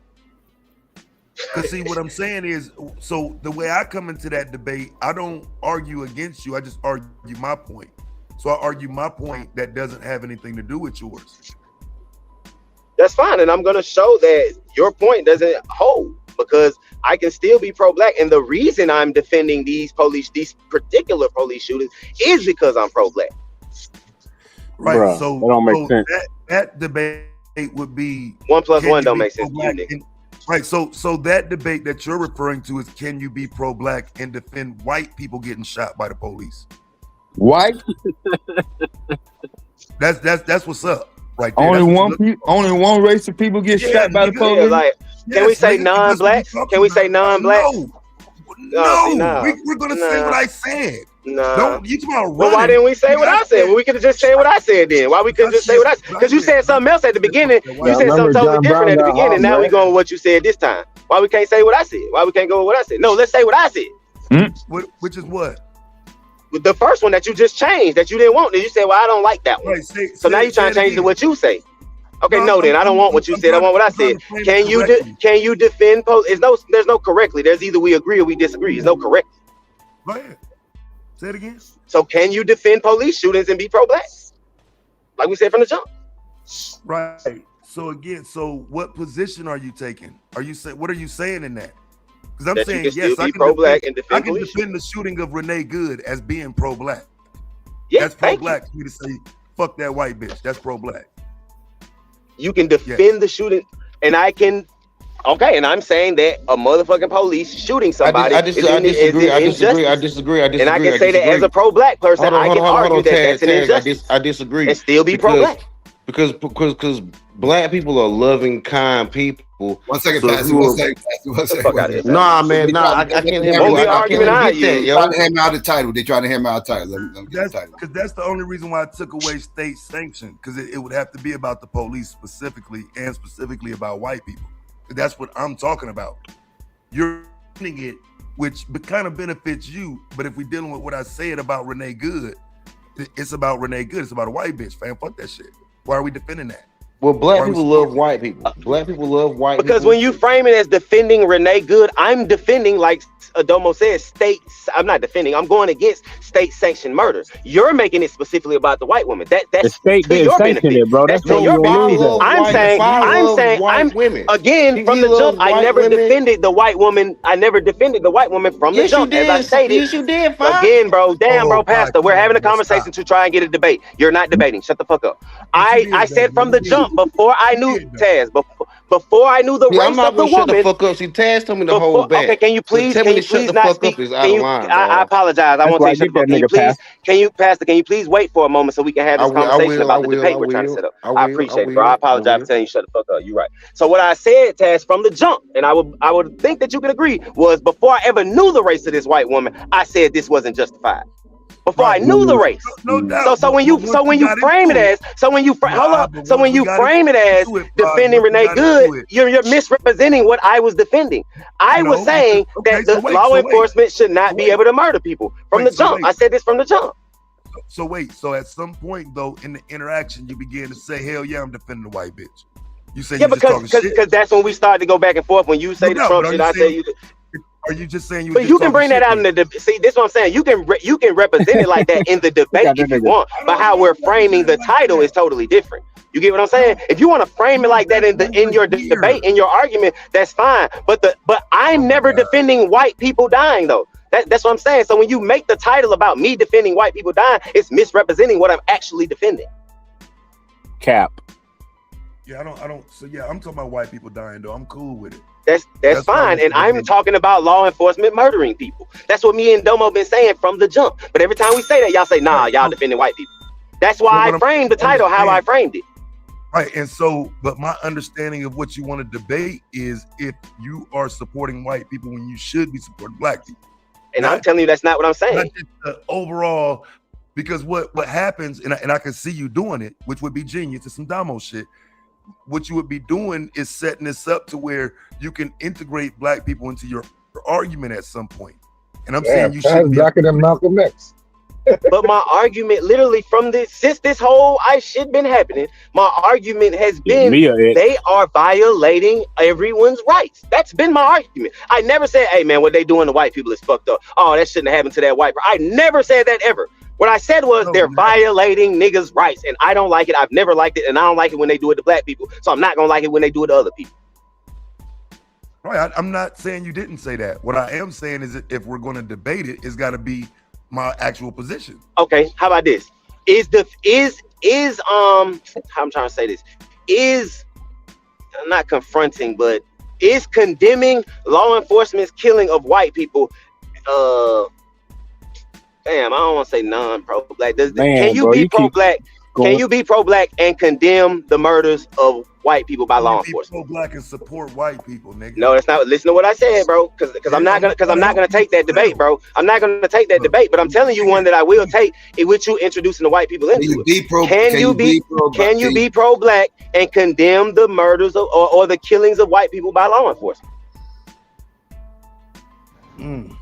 Man, I don't think you know what you're trying to say, bro. You need to. Only issue, like I say, take the because time. again, you still get to loop. You get to loop black people back into your argument. Bro, both of our titles, we're gonna be able to loot something, bro. The way you frame it, you're gonna be able to loot something. The way I frame it, I'm gonna be able to loot something. No, it's a good debate. He's the winner. He should be number one, right? I want you to stand on defending Renee Good.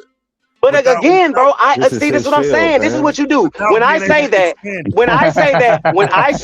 I was saying the law enforcement murder of this human was wrong before I knew her race. You turn and say, I want you to defend you. I want you to defend Renee Good. But I never said that. I said law enforcement murdering somebody was wrong. And you turn it to defend Renee Good. No, what I said from the beginning. I want to talk about law enforcement murdering a person, bro. That's what my whole thing is about. It's not about who they murdered. That's what you're making it about. Right, but that's what it is about. Because for me, to you again, bro, to you. That's not what it's about to me. Right, I know, but we've heard your side of it a bunch of times. Can we now hear my side of it? Which is the only reason it ever came up as an issue for me, because I was talking about my people. So I'm telling you, it only matters to me when it's black people. That's the entirety of my argument with this situation. Okay. If it were black people, y'all would not even care. Should killings by law enforcement only matter if it's against black people? That's the debate. Should they I know you ain't scared of that. I know you ain't scared of that.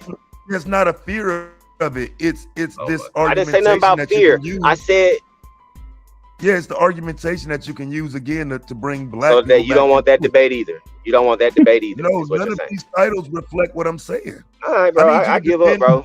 I give up, bro. Specifically. I know what you need me to do in order for you to have an advantage. I know what you need me to do, and I'm not gonna accept that. But when I try to frame it, when I try to frame it in a way that white people, when I try to frame it in a way that fits both of us, you're not accepting it. So you saying no, I want to frame it in a way that only fits me. That's what you're saying. You only want to frame it in a way that fits you. Wait, that's what you're saying. How does making it wide open fit me in any way, shape, or form? I How you making it wide open? What I actually said, what I actually challenged, which was defending the white bitch. That's what you were challenged on. But again, I never know. I didn't. You keep making it about the white bitch because you want to debate that, and I'm saying my argument isn't about the white bitch. It's crazy. I have to continuously repeat this shit. Right. And I'm saying it's not, bro. Like, what the fuck? Do you want that to be the debate? What? That the condemning law enforcement's murder of Renee Good is or isn't a defense of a white person. Because that's what you're trying to frame it as. Like, just because I'm saying law enforcement shouldn't have killed this person, I have to be defending a white person. I can't just be condemning law enforcement.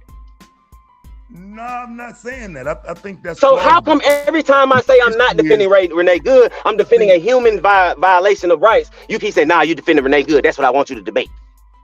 Because you were directly challenged on why you were defending her. You said, "Yes, I'm defending her." You know what I'm saying? So that's why I was asking. Because she's the person. She's the person that was murdered. Because y'all keep every time I say what I'm defending. Because every time I say what I'm defending, you do this and continuously say, "No, you're not. No, you're not. You're defending the white woman." So eventually, I say, "Okay, bro, I'm defending the white woman, bro." Because I'm not gonna keep arguing the same thing over and over again, bro. Go on and on purposely, so nobody will remember what I just said. All right, I'll mute out. Go ahead, bro. Say what you mean. You purposefully said to me, I am defending her. Were you just saying that in a heated exchange? What I said to you just 2 seconds ago was, can I say the answer and then explain it? Or as soon as I say the answer, you gonna start talking? Okay. Yes, that's what I said. And the reason I said that, was because every time I try to say, bro, I'm not defending this white woman, I'm saying that law enforcement shouldn't murder people and shouldn't have the right to murder people, and this wasn't justified. Y'all turn and say, nah, nigga, you defending the white woman. So eventually I'm like, okay, bro, I'm defending the white woman. Because I'm not gonna keep arguing that point with you. Because you're not gonna listen to me and keep telling me what I'm arguing when I'm telling you that's not what I'm arguing. Okay, can I ask a question, a clarifying question? Can I ask a clarifying question? Are niggas saying that it's wrong for police to kill black people, but it's okay if they kill anybody else? Is that what we're saying? I'm saying I know how to turn a blind eye when they kill somebody else. Blind? Okay. But hold on, but what is that? Okay, I hear you saying you know how to turn a blind eye. So you're not saying it's okay. You're just saying you just don't focus on it. It's wrong, but you don't focus on it. It depends on if it's wrong. You know what I'm saying? Like, again. So, okay, but that's what I'm asking. So, well, again, let me finish what I'm saying. So it depends on if it's wrong. Like, if you're driving at a police officer, no, it's not wrong. If you're walking out into the street and trying to challenge officers and whatnot, no, it's not wrong. And so, again, we have to deal with what we're actually talking about and not just, justify. Right. So are you saying that challenging police officers is a justification for somebody to get killed? Sometimes, yes. Sometimes. So what are the parameters? What are the parameters that makes it okay in it or makes it wrong? Having a weapon, using something else as a weapon. Okay, so having a weapon. It was black. That was justified. Hold on. So having a weapon, right? So are you saying that having a weapon then justifies police killing? No, we have to move deeper into the conversation. Because that justifies it for some, but there's extenuating circumstances. What if you ain't even doing nothing with the weapon? like Keith Porter. Okay, right? No, right. What if they just say you pointed at the weapon at me and you really didn't? So there's more to it than just saying it as if it's a blanket situation every time. It'll never be a blanket situation. Ever. Okay, right, it's right. Never just covered. Right. Now, here's the thing. And in an instance where, for example, if we use Alex Pretty did not point his weapon at anybody. He just had a weapon, right? Right. Him just having a weapon, did that justify him being murdered? Did it justify it? No. But I would say it accelerated the situation. Okay, it accelerated the situation, but it didn't justify him being murdered. No. So if someone no. Okay. So if somebody said while people saying but I said that in the beginning. I never said his murder was justified. Okay. So we really only talking about Renee Good. We're not even talking like the conflict is more so about whether or not she should have been driving her car in front of while a ICE agent was in front of her. That's what we're saying. Right. Well, I mean, I take issue with what he did. Alex Purdy did, because again, he stepped in front of the ICE officer when he pushed the bitch down. But that still don't justify him being killed. It still don't validate his death. So you know what I'm saying? Again, okay, so you was okay, but you wouldn't say that was justified, but you would say what happened to Renee Good was justified. Yeah, absolutely. Yes. Absolutely. 100%. Without any doubt. I mean, at some point, again, I'm going off of what happened to my nigga, Sam DuBose. If that was justified, that's justified. Okay, okay. See what I'm saying? I understand where you coming from. I understand where I'm coming from. We ain't getting no redo. Okay, they didn't already. No, right? No, 100%. He beat. But I just want to. But when you say, but do you think what happened to your partner was justified though? No, you don't believe it was justified. Because he beat both cases. It is what it is. You can't drive off on the police. No. I'm asking. No. I know they justified it, but you don't. Yeah, but you don't operate from. You don't. Hold on. But do you operate from the same logic as they? As the state. I operate from the logic of if I pull off on these motherfuckers, they gonna clap me. Okay, I understand what we say that what we think they will do, right? I get that. What I'm saying though is from your frame of mind as a black man, as a black American, do you think that what they did to your partner was justified? Do you think that was right? I know what happened and I know what they did to justify it, but from your logic. When it happened, no, I don't think it was right. No. Okay. All right. Once I went through the process twice and then seen they didn't prosecute him a third time, I have to accept that it was justified. I have to accept that. Yeah, I mean that's primarily where we'll disagree, because I don't have to accept shit the state does. Just because the state can justify some shit, that's like saying like, well, the state justified slavery or the state justified Jim Crow, so it made it right because they justified it. And it's like, no. Just keep it at the individual shot by the police. Can you bring Sam back? Nah, but the question of whether or not it was justified isn't a question of whether or not it could bring back. But it's whether or not the state was wrong in what it did. By that logic, all the murders that happened before the civil rights movement was justified because it was by law. I'm saying so all the murders of black people was legal and justified. So yeah, so I'm saying it was wrong in my eyes, but again, it's the state that makes the final determination. You know what I'm saying? But again, but you don't think the state makes the final determination of. But you don't think the state makes the final determination of what's right or wrong, do you? Like, yeah, the state can determine. The state can determine whether or not you. The state can determine. Wait. Now slow down. In terms of law. No, right? Hold on. So do you think what's right or wrong is only a question of written law? According to when you end the situation, yes. No, you. According to you. If I'm not according to you. No. If I'm in a situation, yes. Right. So if we don't believe that the state. Wait, you ever had a case? Yes, I've had cases. Yes. Right. So I've had a case. So you gotta know what you're fighting, right? But knowing what I'm fighting. Wait, just 1 second. It don't mean you agree with it. You know what it is they trying to say and what they gotta prove. Don't mean you agree. Right, but when we're having the conversations we're having, it's not a question of whether or not the state can justify it. It's from our own moral and ethical standards. Do we believe that they were justified? How is it not? No, it's not. No, the fuck it's not. So the state determines what you think is moral and ethical. With the Renee Good shooting, hell yeah. Period. No, I'm saying period. No, bro, it is period. It's not no period. I'm not. Bro, I didn't ask you, but I didn't ask you about Renee Good. I didn't ask you about Renee Good. Right, but I'm asking. And I'm only telling you about Renee Good because you need to understand why I'm saying it. But okay, but I don't want to know. I don't want to know. I don't want to nitpick, right? I want to know the ideological basis, not like if we don't introduce any specific circumstance, what do you believe, right? We don't not based on any one circumstance, but what do you believe generally?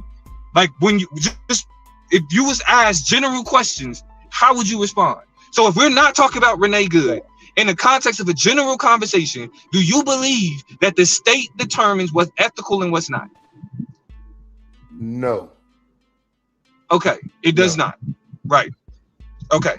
So from that standpoint, when we then start to introduce certain scenarios, why does that change?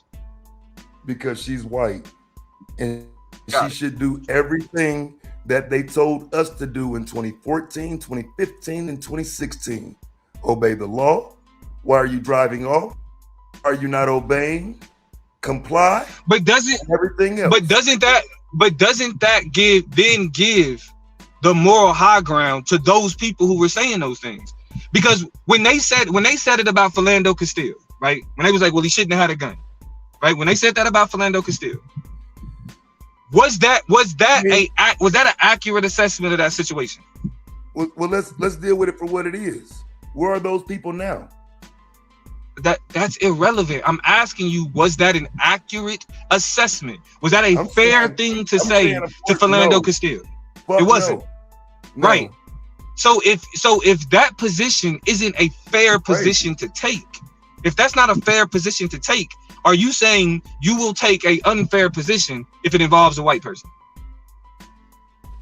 Yes, I am. I've been saying that. I don't know how this is not being understood. Right, but no. I'm from the fucking beginning. If it's unfair to white people, I'm turning a blind eye. Yeah. See what has happened is y'all but you're not turning a blind eye. Man, please, let me make this point. Because I get up here, I debate y'all on Trump. I have fun running circles around niggas with that shit. But in reality, you're running circles around niggas defending Trump. And now it hurts a little bit. Look at the chat. Now it hurts a little bit. They think I'm a hypocrite because I'm telling you, I don't give a fuck about white people. That ain't right, new. but it's not a question. It's not but that's the thing, bro. If the basic because here's the thing. What we're talking about isn't but what we're talking about isn't a question of how you feel about white people. We're talking about principles that you stand on and principles that's established. No, that's what I'm talking about. Right. Okay. I am. So you can't question my principles when my principles are only applied to them because of how they apply theirs. So but here's the difference. That's what I'm saying. Get your ass out in the street and march with them because they're not going to get out here and march in the streets with us. Now that Trump's in the streets and being racist and whatnot, they're going to get back to doing what they doing. They're not standing with you. They're not standing. Right. Go ahead, bro. Go ahead, man. Y'all don't listen. So you're saying you do what you do based off of white people, what white people do. No, I'm saying my principles are what they are, regardless of how white people move. Right. Those are my principles. Right, but you just said they changed whether if white people get involved. No, my principles don't apply to them. They're not going to be applicable because a white person died, because a white person said, because a white person is. That's not going to change what the fuck you niggas changed. You niggas pro-black supporting the white bitch. Hold on, time out. I'm saying. No. Let's talk principle. Let's talk. Fam, I keep letting y'all go, and you don't let me finish shit. My foundation is D1, black first. Fuck that white bitch. Okay, right. I'm saying, but that's the thing though, because the issue is that you're not having the conversation though, bro. Because here's the problem. Here's the problem. You saying B1. The problem is you won't let me finish. I'm B1, not W2, nigga. So I don't give a fuck about that white bro. But that is like, bro. You can. I'm saying though, bro. I'm saying. Whether or not you're B1, right? Like, okay, that's cool. You got that brand. You've been pushing that brand. Niggas apply that brand to you. But to me, it is though, bro. To me, the way it comes off, That's why you think you can keep talking over it and framing it for yourself so you can feel correct. That's what you're doing. That's literally what you're doing. I'm not. It's literally. Yes, it is. Every time you say no. Every time you say, "Oh, you just defending this white bitch," you're ignoring the actual criticism. You're ignoring the actual criticism. When you make it about a white woman, and not about the fact that as a black man, I've watched police kill people that look like us. And I have said that police killings, state-sanctioned violence, is wrong. When the state take a life, because of what I've seen as a black man, when the state take a life, it is a failure of the state. Because what I've seen from black people. You didn't get to turn around. Hold on. You didn't get to turn around and say, well, every time the state take a life, I just want to be clear on your point. Is it every time the state take a life, or is it times where you decide? Are you picking and choosing? Is the state ever justified in taking a life? Fucking ready for me, nigga. Who next? There are answers. No, I'm letting you ask your question so I can answer. This is not hard. This is not hard. Please. When in instances where people are shooting at police and they shoot back, that's justified. That's not a murder. It's justified. It's not a murder. I appreciate. They're shooting at the police. Right. So there are justified situations. I appreciate that. Right. But the instances that we're talking about, we're not talking about instances where people are having shootouts with the police. We're not talking about instances where police lives are actually in danger. We're talking about instances where people are exercising First Amendment, Second Amendment protections.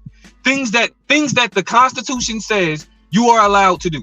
You are allowed to protest police. You are allowed to cuss out police. You are allowed to say fuck police. You are allowed to protest police. None of that is a police. You are not allowed to drive. Actually, the Supreme Court has said driving away does not justify lethal force. You are not. It does not drive at the police. You can say, and the police are not supposed. Hold on, and the police are not supposed to get in front of cars that are fleeing. She turned her wheel. Okay, see, that's okay. So when you do stuff like that, hold on. So when you do stuff like that, you can create your justification. That's fine. We can look at the video again. You can create the. I've seen the video. I've seen the video. What I'm saying is, debate the video. I would debate whether or not you're being a fucking Karen. Would you debate that? I would debate the video. Are you being sophist? Are you being sophist baby shit when you say that she turned her wheel? That she drove at him? Would you debate if you're being soft as baby shit when she moving less than 2 miles, like she's moving a fraction of a mile per hour, a fraction of a mile per whatever? that he was in actual no danger at the speed she was going at? Would you debate that? That he was in no danger at the speed she was going at? Yes, I would debate. You would debate that? You would debate that? Okay, cool. Okay, cool. We can do that. We can do that. Was he in any danger at the speed that she was going? Let's debate that. Half mile an hour debate. That's not gonna be the fucking title. Nigga, that is the title. You think I'm gonna put the speed in the fucking title? Yeah, that's the claim I'm making. I'm saying at the speed she was going. Be the argument you're gonna die on. That's no, that's the title. That's the title. At the speed she was. Wait. Do you? Okay, so let me ask you this. Let me ask you this then. Do you think at? Hold on. So let me ask you this. Do you think at the speed she was going that he was in any harm? What speed was she going, Damo? I'm saying what you can see with your eyes. What you can see with your eyes. At the speed no, he wasn't in any danger. You're 100% right. He wasn't in any danger. So that means that his life wasn't in danger. Fucking debate, nigga. You don't have no motherfucking understanding of this shit. You don't even know the motherfucking speed he was going. Okay, so what speed was she going in, nigga? It don't matter. He was in danger. Then you don't know. Exactly. You don't know. I didn't say I did. What is you talking about? I didn't say I did. What are you talking about? No, I'm saying going based off of the video. If you watch the video at the speed she was going, that we can gauge watching the video, was he in any danger? Right. The question ain't the speed. The question is the speed. Bro, okay. In terms of being in a car, is a car sitting still dangerous? Is a car sit? Come on, bro. It can be. Yeah, it can be. It can be. It is. Somebody can get slammed up against it. Bro, I think that you're adding on. I think that you're doing what white people do, and you're adding on to something to make a point that's not really valid. So that's what white people do to us. So debate if she drove at him. No, she didn't. She was driving away from him. He got in the way. She was driving away from him, and he got in the way. He got in the way. Wow. Let's debate that. Let's debate if he got in the way. No, bro, the only reason that would matter is if she was moving at a speed that would harm him. So if you're not willing to debate the speed, if you're not willing to debate the speed, then I'm not debating no Karen shit, bro. I'm not gonna debate, oh my God, she turned her wheel. Yes. She turned her wheel. Oh my God.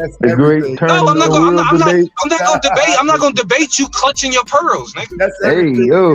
Nigga, don't run. That's everything. That's how he got. Bro, you just ran from the speed. You just ran from the speed debate, bro. What are you talking about? You don't know the speed. The half mile an hour debate. You don't know the speed. Yes, I do. You know the speed, you can make that argument, but you don't know the fucking speed. I do know the speed. I do know the speed. I do know the speed. What was it?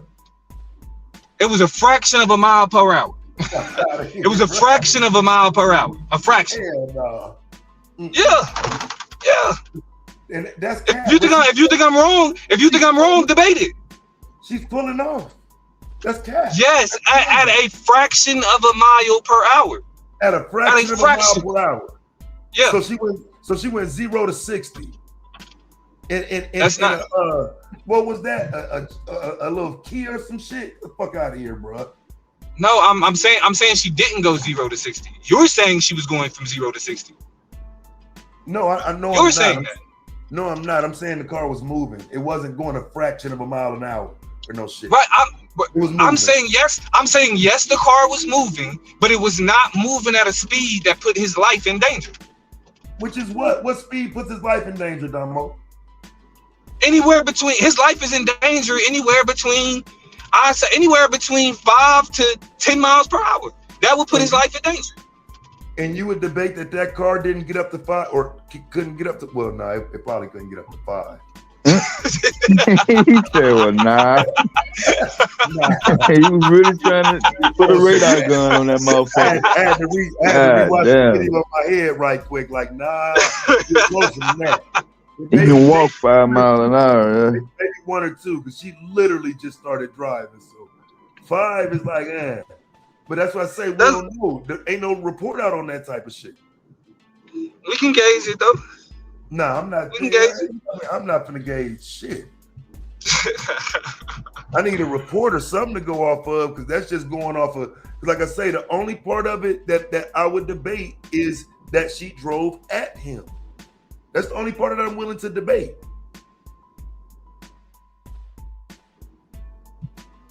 And that's why her ass got clapped. That's why she's not here. That's why we shouldn't be defending or supporting her, because she drove at him. She fucked up. And I'm waiting for somebody to say, I'll debate that he was because he got in the way. No, he did not. That's what I'm saying. Debate that. Debate if he got. You said what? Debate if he got in the way. The great got in the way debate. Bro, I can't. Listen, attempting to craft a 10-minute speech. I'm telling you, fam. I know, bro, but that's what I'm saying. I'm not willing to debate Karen shit, bro, because that's all I'm saying. Yeah. I'm saying that you were putting more onto it, and so like Karen. I mean, because it's like, oh my God, look, she turned her wheel towards him. Like when we talk about, like, when I say Karen shit, I'm saying specifically, you're putting more on it than what's actually there to make a scene. That's what Karen's do. No, I'm only acknowledging that she put herself in a bad situation.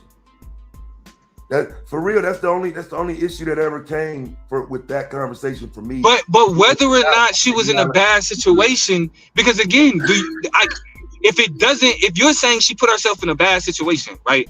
By being there, you can say she was blocking it off.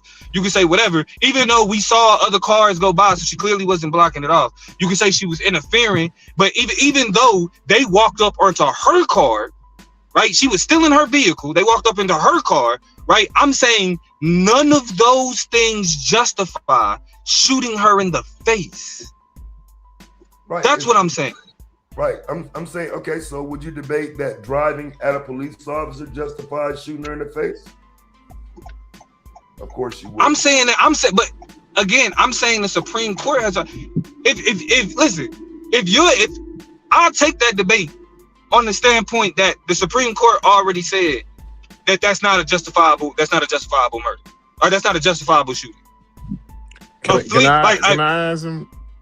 Excuse me, Brother Damo. Appreciate everybody. Ahead. How y'all doing, everybody? I just wanted to ask a question real quick, because I'm loving the conversation. I appreciate the back and forth or whatever, but because it's not clear to me. That's all. That's the only reason why I came on, because I want my man's the GOAT to be just a little bit more clear.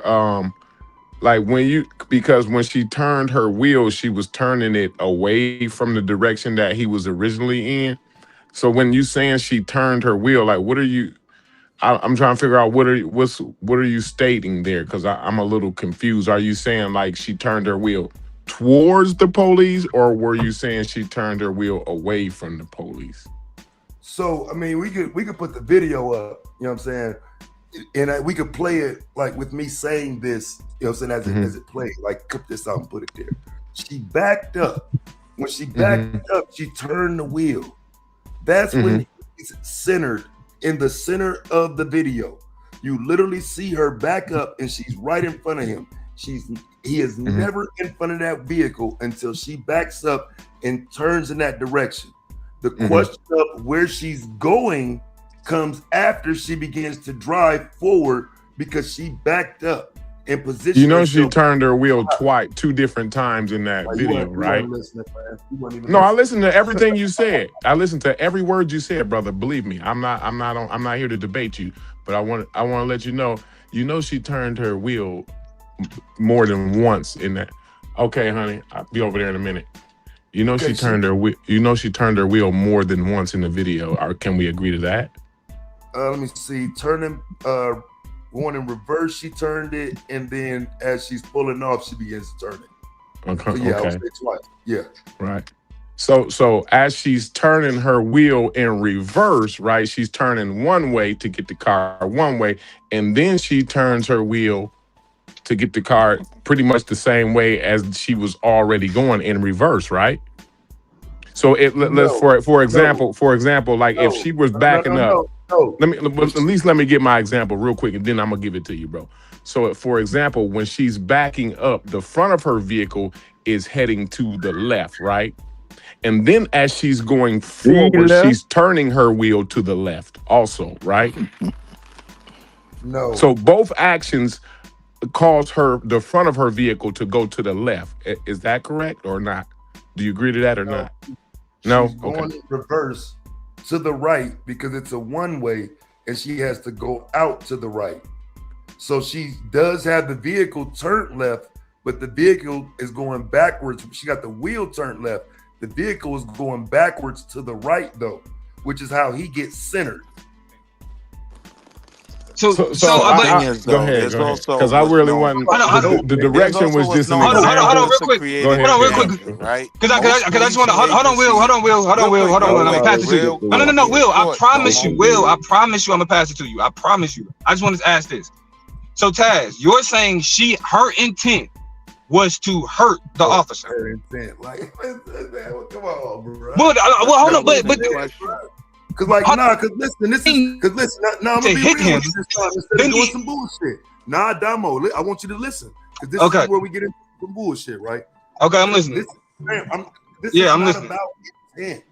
This is not, because if we make it about intent, then that's when the name card and all that stupid shit started. I don't know that bitch intent. I don't know. Well, that's what's gonna come up in court. It's simply about whether the police officers felt like they were engaged. But real quick, Domo, be short, right? Can I? Hold on, real quick, because I'm about to get off. I gotta go into the office. Will, hold on, Will. I'm about to hop off. I gotta go into the office. I gotta spend a couple hours at work. I'm annoyed, but it is what it is.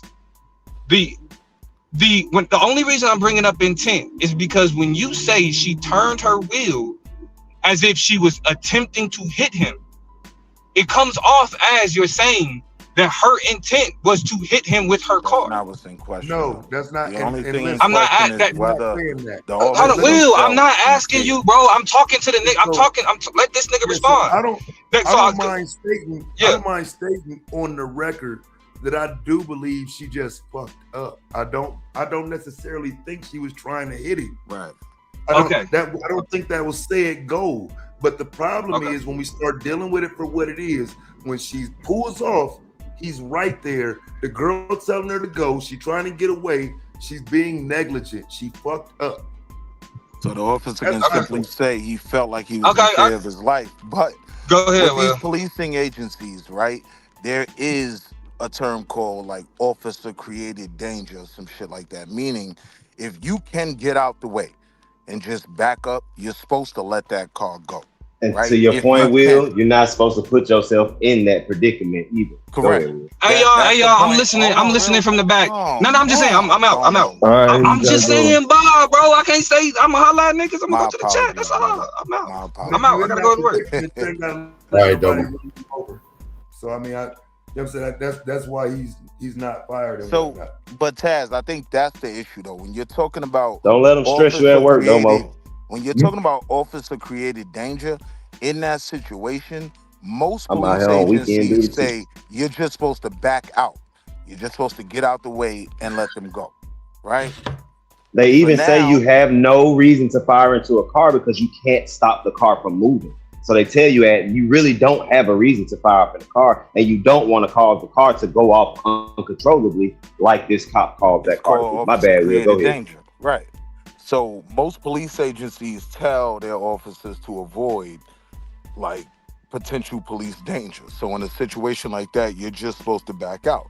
Now, with officers on each side of the car, the easy argument for that cop to make was, yeah, my life might have been in danger, but I was more worried about my fellow officers who I also viewed were in danger. That could be a valid argument. You get what I'm saying? So, but it's not about really her intent. It's about how the police gauged it. I don't think he got a valid argument saying the other officers were in any danger. I don't think that's a valid argument. His only hopes for argument is to say she was going at him with the vehicle. Other than that, he has no justification. And he has no justification for the second two shots. That's only for the first shot. I would tell my client Yes, you They felt don't your shoot life just was once. completely in danger, but you were more concerned about your fellow officers, who you also thought were in immediate danger, right? I mean, again, why ain't nobody taking that debate of if she drove at him? So that's a dumb debate. I'll take the whole debate there, whether it was justified or not. That way we could bring in what the officer did. You going straight to what the victim did. Now, I'm just going to what happened. Yeah, but you don't talk about the cop 2 times placing himself in front of the vehicle. You don't talk about the cop reaching for his weapon when he could have jumped out the way. You only talk about what the victim did. Right. Well, no, let's just deal with that first thing you said right there, because you keep saying what I won't deal with. Watch you run. I'm telling you, he ain't put himself in front of the vehicle. The white Yes, he bitch did. We went over this conversation. Right. He walked around there and she backed up. And he kept walking around to set it up, bro. That's not what you're saying. Let's debate, was the murder justified? No, we're debating if he stepped in front of the vehicle. No, we're debating, was the murder justified? You can't tell me what we're debating. I have to accept it. I don't accept it. I want to debate, was the murder justified? Why you won't debate that? You think it was justified? I mean, because for me, that's a stupid debate. Because you can't win it. I know. I understand. Well, no, because to be honest, I feel like it's already won. It's been justified. Well, it hasn't been won because they're investigating it. They're actually investigating it. So I don't know. Is he charged? Yeah, as of now. Well, that's what the investigation is for. If after the investigation over, he may be charged. So if he gets charged, then what? So until he's charged, what is it? He's justified. Under investigation. Well, no, you it's call in the air. It's in the air. It's in the air where? If he wasn't justified, he would have been suspended. Did You the would have a DOJ case. say it was under investigation? I thought they already justified it. No, they didn't justify it. They're investigating it. The federal government is trying to justify it. The state government is. Are they investigating it? I'm gonna look it up right quick and see.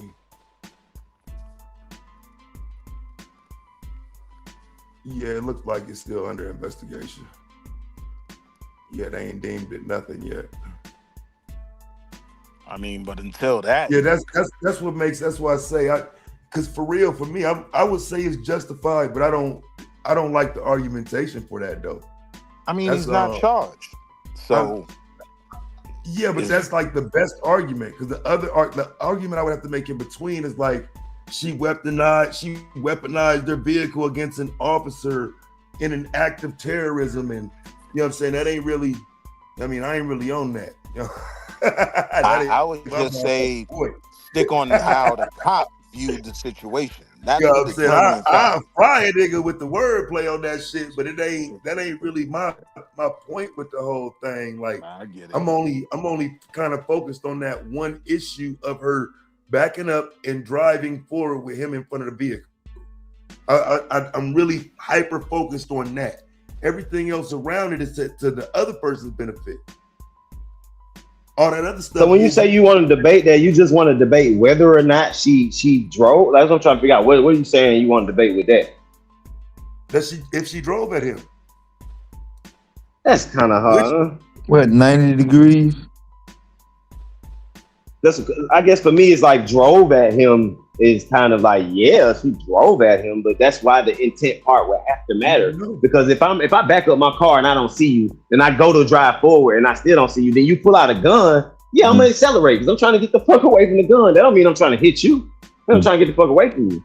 So we would have to, at some point, argue intent. Because that could go to the whole officer creating danger argument. I don't have an issue with the intent though. That's what I'm saying. I don't think that's a good lane. You know what I'm saying? Like the biggest problem with intent is I don't know the intent. I actually think she was trying to get away. I don't think she drove at him to harm him. Right. I think she drove at him because she was trying to get the fuck away and fucked up. I keep saying. She blew it. She did this to herself, which is why she got clapped and shot 3 motherfucking times. So then at that point, it's not about her intent at all. It's about how the officer viewed the situation. Right. But then that goes to protocol though. And when you can, and it says, if you can get out of the way, then get out of the way. Yeah. That's the first thing. Not reach for your gun, not see if you can shoot, not get out the way. Right. And so and that's the argument of if he could have got out the way. Right, that's where it get tricky Yeah. at. Because all this shit is I might take this one because then we can slow this shit down for real. I might take this one. I'm saying I would agree with you, Fontaine, and say that any normal person could get out the way, but we done seen too many times. And salute everybody, but we done seen too many times where the police take a situation and the perception of what we're all seeing on the video, the police just have a way of telling a completely different story with the same thing we're seeing. You did what I'm saying? Because they have the vantage point of saying you weren't there. So Right, you don't know exactly. Wall Street, like with the old boy that got choked out in New York. You know what I mean? How they spun that story with not Trayvon, but the dude in Cincinnati. What's his name, Taz? Who's Sam? No, the 12-year-old.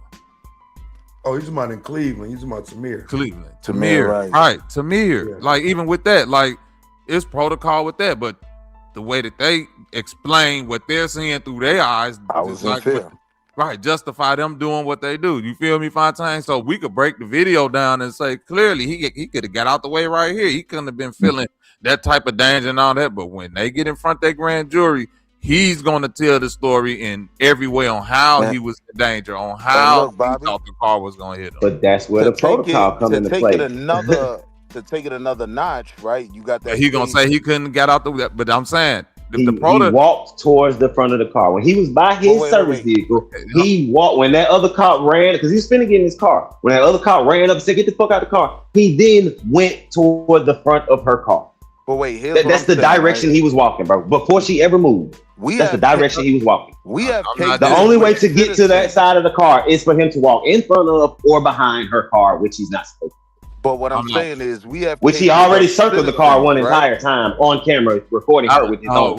Wait. Let me ask you a question. That's the police in that state. That's the police. No, that's ICE. That's ICE protocol. Specifically ICE. ICE specifically ICE protocol is not to walk. It's to not place yourself in front of a vehicle. Do not place yourself behind a vehicle because firing into the vehicle, you cannot stop the vehicle from moving, and you might cause the driver to spin off uncontrolled. That's what they say. Right. Hold on, now listen. Being that that's ICE protocol, right?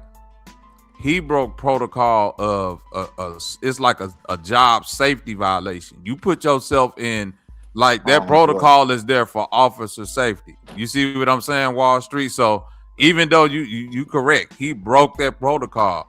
It's still in breaking that protocol, it put him in a position to say that okay, one thing don't justify the next thing. Him breaking that protocol, and I'm just saying that I'm doing all this for what you call that shit, devil's advocate, because I know how police argue this bullshit. I didn't fought my own gun case before and had to beat it, and the police sat up there and lied about every fucking thing. I know. Are you agreeing that he broke protocol, Bobby? Further than that, right? What I'm saying is, yeah, he broke protocol. Right there, you already fucked. He's already fucked up. You had a case in New no, York because that's not a. Hold on, real quick, Wall Street. That don't justify her backing up and that's what I'm saying. That's not. It's not about justifying her. Hold on, it's about you not. It's listen, bro. When you commit a crime or you do something that causes the death of somebody else, you are held liable, bro. He did things that if he hadn't done them, the life would have still been here. So like he's the same as the last two shots. He can't explain them last two shots. Hold on, we even have a case in New York City on the train where an actual citizen, right, not even a cop, right, choked the dude out on the train. Homie died, right? He wasn't in any direct threat, but his whole defense was, I thought other people around were in danger. He needed to be subdued. Right, that's how thin. Make a fucking 9 point. No, that is a point. Wait a minute, but hold on, Willie. But what I'm saying is, I'm agreeing with Fontaine. If that's their protocol of stepping in front of the vehicle, that's saying that the officer or the ICE agent ain't supposed to step in front of the vehicle because he putting himself in danger. X, Y, and Z can happen. Once he break that protocol, that's to be determined on how he get dealt with for breaking that protocol. not for how to determine that if the people was speeding at him and all of that shit. You dig what I'm saying? Because even if it's the police officer protocol not to stand in front of your car, once they stand in front of your car and break their protocol, you can't then speed at them or do anything that could be perceived as like that. Because then they get down. Hold on, wait, because now that your ass get killed, they get to justify killing you even if they're breaking the protocol and standing right.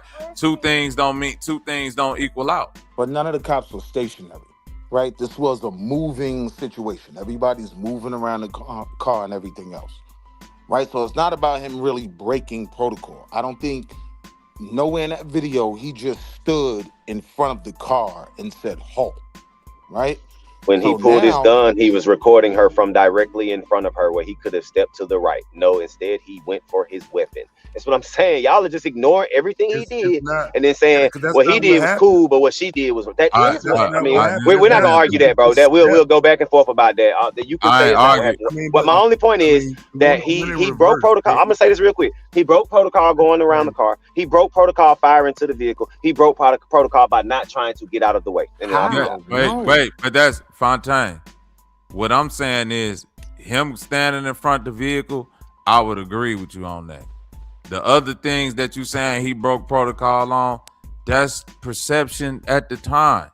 I'd have seen a Chicago officer shoot a lady from pulling out a hoagie, like she had a sandwich wrapped in aluminum. What does that have to do with it? What does that have to do with it? Because their perception at the time don't got nothing to do with how we're viewing the video. What does your perception have to do with you directly violating protocol that says don't walk in front of a vehicle? What does your perception have to do with you walking in front of a vehicle? I'm trying to explain it to you without Go ahead. getting all Talk about the vehicle, walking in front of the vehicle part.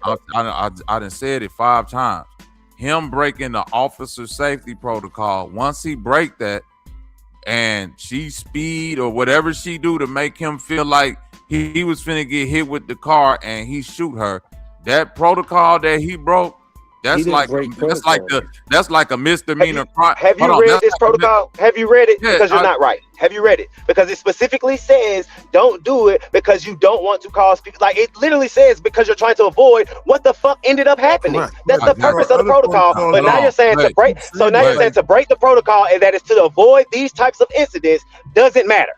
No, I didn't say that. I didn't say what you're saying. I didn't say you said it. You're implying that. I didn't say it don't matter. So when I say he broke these particular protocols that are in place to avoid these types of killings, that's why they are there. And then you say, well, that's just a safety protocol. You're dismissing it, saying that it had nothing to do with it, and that don't mean nothing. I'm not dismissing and saying the protocol is not there to prevent these type of situations. I just agree with you that it's there to prevent these type of situations. I'm saying that once he break protocol and this type of situation arise, he's still gonna be justified for what he did, even in breaking the protocol, bro. I'm trying to tell you. He didn't even break. I know you're trying to tell me, and I disagree. I hear what you're saying. I don't agree with you. I disagree, and I'm saying that other hold on. So before you interrupt me, other professionals in this field agree with what I'm saying.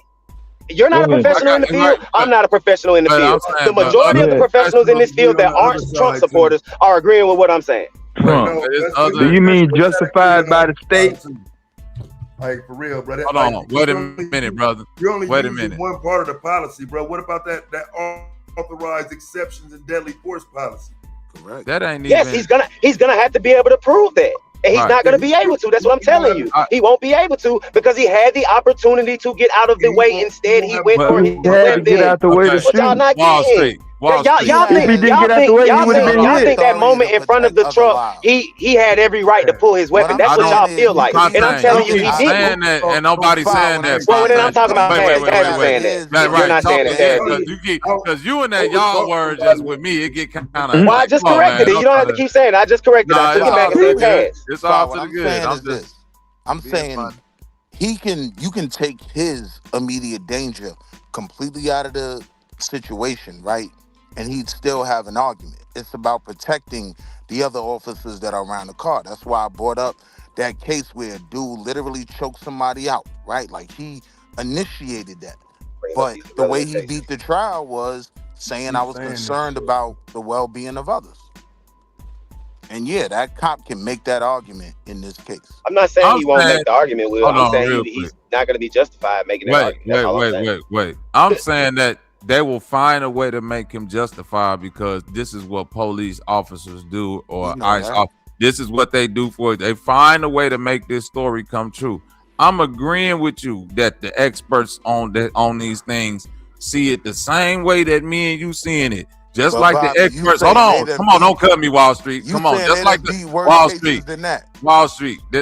Okay, that's what I'm saying. The experts saw the Trayvon Martin case and said that this is gonna be easy. They looked at the Mike Brown shit and said, "Oh my God, I can't believe this gonna be easy." Like before George Floyd, the Tamir Rice case was like, "Ain't no way they gonna get away with this. This should be a slam." And they whatever we saw with our own eyes on that camera, they said when we was actually there, this is what we saw, and it don't You're matter. arguing something I'm not arguing. I'm not arguing whether or not I feel this corrupt ass country is going to. I believe they're going to justify him, or I don't know if they're going to justify him or not. That's not arguing whether they're going to justify it or not. I'm arguing that he broke protocol and he murdered that woman. Like the same as Trayvon Martin. George Zimmerman murdered Trayvon Martin. The state didn't agree. The state justified it. I still say he murdered Trayvon Martin. At best, it would be a negligent homicide, right? Like you gotta be honest. When you're dealing with that word, hold on. Hold on. When you're dealing with that word murder on the other side, it requires intent, right? Like you just had an issue with that person and you were looking to take them out. So if anything, it would be negligent homicide at best, right? But in that argument, like I'm saying, even outside of his own threat, there were multiple issues going on at the time. He could have said, I was worried about any of those other officers being ran over. And that would probably stand. I'm just saying that's what it is. Like, we know they've beaten cases that were way less questionable than this, right? Where that was flat out wrong. But the way the law is set up, yeah, it becomes a valid argument.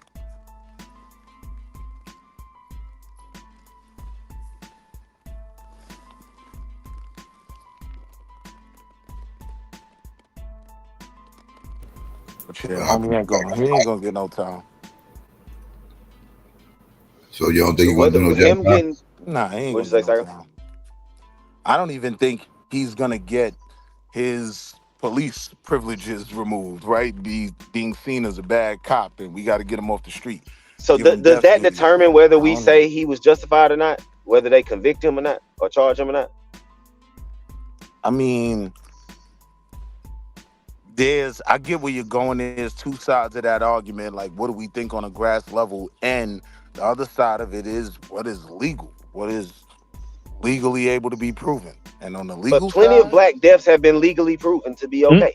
Are we saying that they're justified? Are we saying that it's fine? Well, if they shouldn't have did it, it is what it is. They're justified. Or are we still saying, nah, that was wrong? That wasn't a justified death. Yeah, like a Tamir Rice situation. That was wrong. Yeah, okay. I agree with you. Like Philando Castile. That dude never got charged for Philando Castile murder. Are we saying that he didn't murder Philando Castile?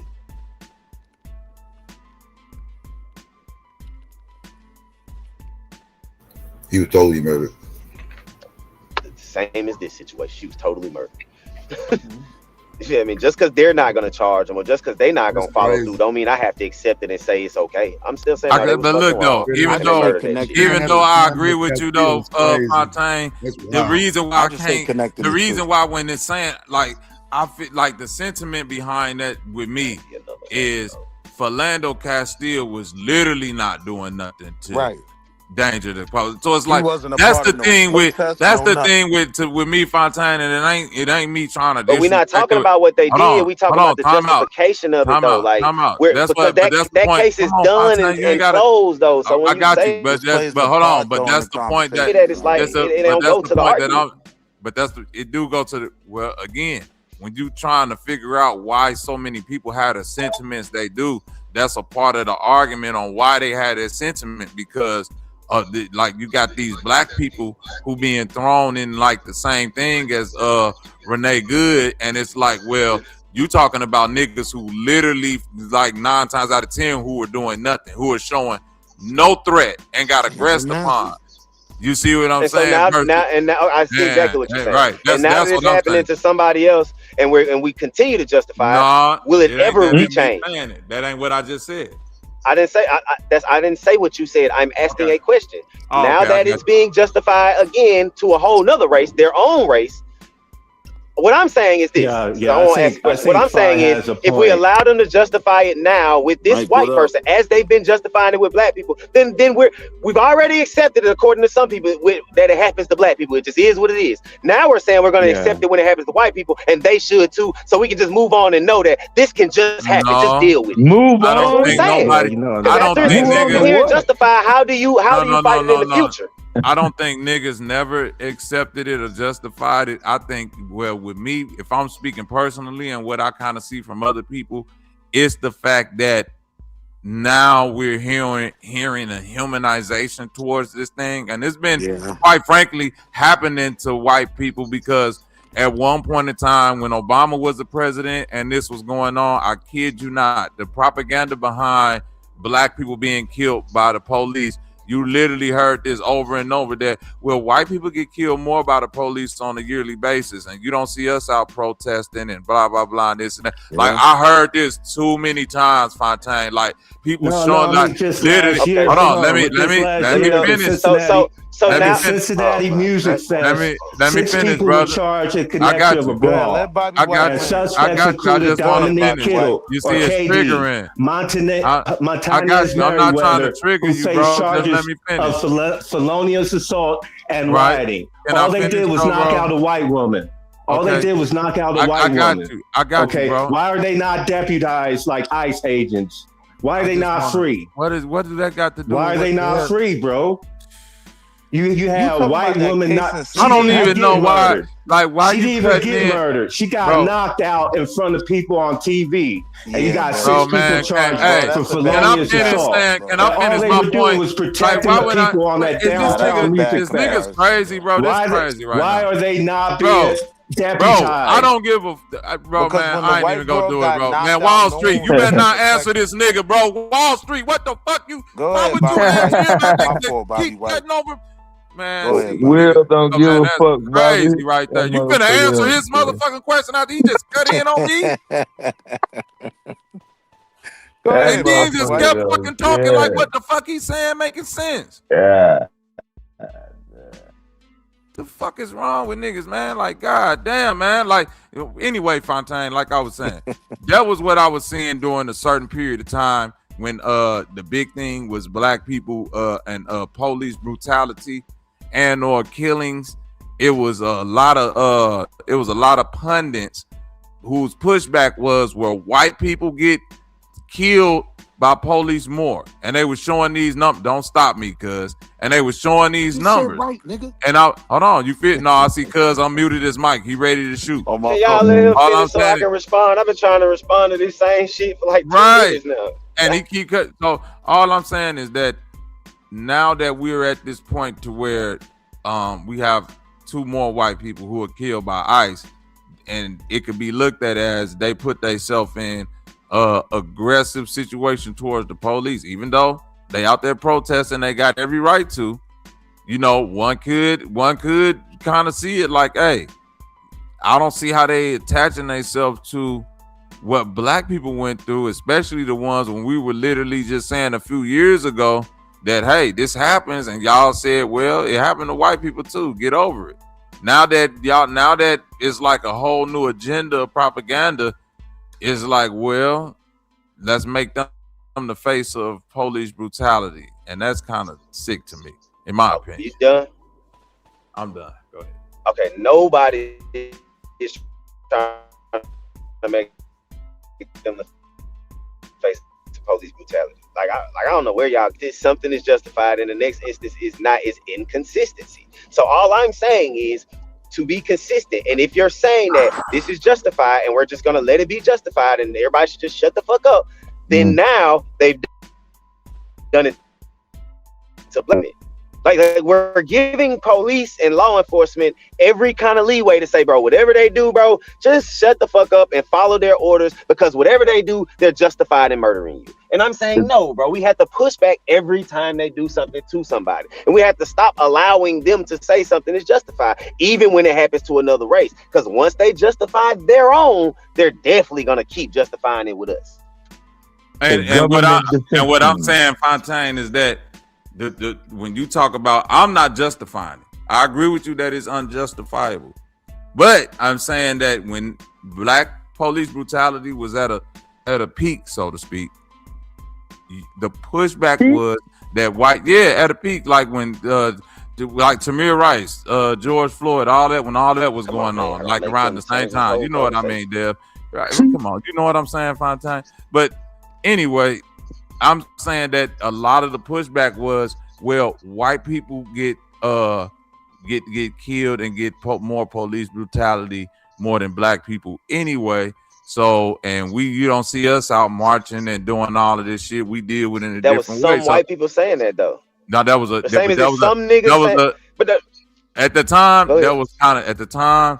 that was kind of the majority. No, it wasn't, bro. We can't say that. We don't know what the majority. Right, we don't know the number, but if we can't, that's like right now. If a white person says all black people are saying "fuck it, let Renee Good die," we gonna be like, bro, every black person ain't saying that. But if you can say some, I can say the majority. That's all. We don't really know. But when you like, okay, that's valid. You know what I mean? Right. I'm only saying, no one's. This is the time for us to say to them, so now y'all see what we've been saying. And at the same time, this is what happened to her is unjustified. And now y'all see what we've been telling y'all. So if that's unjustified, that murder then was unjustified, that murder then was unjustified, we can call them out for all of it. And say, yeah, all of these, Renee Good wasn't no worse than all of these that happened to black people. And put it on the front line and call them out for the hypocrisy. Now not justify the murder and agree with the fucking state and the law enforcement that's doing it. That's more the way that I'm leaning right there, Fontaine. Everything you just said in them last couple of sentences, I completely agree with, because that's more how I lean. No, that is more loud. But to me, you can't, and I'm not saying you're doing this again, Bobby, but a person can't dismiss her murder and then try to call out hypocrisy. I didn't. Do both. I'm not dismissing. That's what I said, not you. I started off saying not you.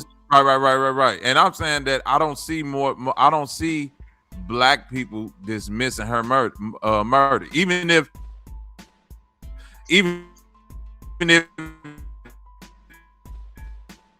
like must be closed. Hold on, wait a minute. With Taz on damn bro, we're on a pro-black channel right now, so you can't ask me to ask the chat. Hold on, wait. You can't ask me to ask the chat on the channel. No, pro-black is not more numbers. Yeah. No, right. That's what I'm saying. That's not the majority of black Americans. Yeah, that's not 51% or higher. Most black people, Fontaine. I'm not talking about this. I'm black, y'all. This is Dead Mike from CB4 over here, nigga. This bliggity black and I'm black, y'all. Like, you know how they feel about it. But when you talk about just black people in general, man, black people put themselves on the line for a lot of shit. I heard when I look at Joe Budden, all these people that's like big podcasters and certain people, yes, they're talking about this in a different type of way than just the average, Taz that's like, nigga, fuck that shit. He's the minority when it comes to opinion on this shit. And he know that probably. I don't think so. Because on my timeline, I see it. I argue with niggas all day. When I go to Taz page and he was talking about it, all them niggas in the chat was agreeing with him. When we over here and me and Domo are off to get up here, everybody say, oh, y'all niggas trying to save the white woman. Don't nobody be agreeing with us. Look at, bro, you just said your timeline and Taz page. Yeah, I'm talking about my experience. It's anecdotal. Yes, I'm talking about my experience. But it's anecdotal. But I'm saying it's skewed because you look at the pool that you're picking from. I would assume that even on your page that you probably got a lot of people with some, you know what I'm saying, very extreme pro-black views. They got both. I got people that support, that don't. I got people that I like, all type of people on my page. I got people that are in support of Renee Good and Alex Pretty. I'm not saying they don't exist. I'm saying that like there's no, to me, you can't call majority or minority in the sense. It's just There are blacks that support it, and there are blacks that are against it. That's just all it is. The same as there were whites that supported when George Floyd happened. There were plenty of white people out protesting for him, and there were plenty of white people saying, "Nah, he deserved it." Right. What, 50-50? That's valid. 50-50? That's valid. I mean, you're gonna have to always What put you it say, at 50-50 because you never gonna really be able to I get don't no know. I ain't valid gonna get them that. number on They ain't that. gonna get them that deal. 60-40. Nah, 50-50. Nah, But you gonna say the 60-40 after just saying all that bullshit about how you can't get no real numbers. Y'all niggas weird. 60-40, nigga. Nah, fuck that. We don't know what my big majority. Fuck that. Damn. Matter of fact, if 51-49, we got That's what I'm saying. Motherfucker says 60. God damn. Right. There's some good motherfuckers. 51-50. Shout out to Corey Hope. Oh man. He wanted a 60. Dev, I'm not even talking to you, brother. You know what? Either way it go, He had one of the 60 on his show. Oh, okay. You don't see what you don't see. You might see it on like social media, YouTube and stuff like that. You don't see a big like propaganda push from big name quote unquote black people that's talking against I it. see the NAACP. NAACP strongly condemns the killing of Renee Good by U.S. Immigration and Customs Enforcement. That's what I just said, though, bro. Why you cutting me off? The NAACP raised concerns about the fairness of the arrest and demanded a transparent judicial process. Now, this is in regards to the Cincinnati Music Fest.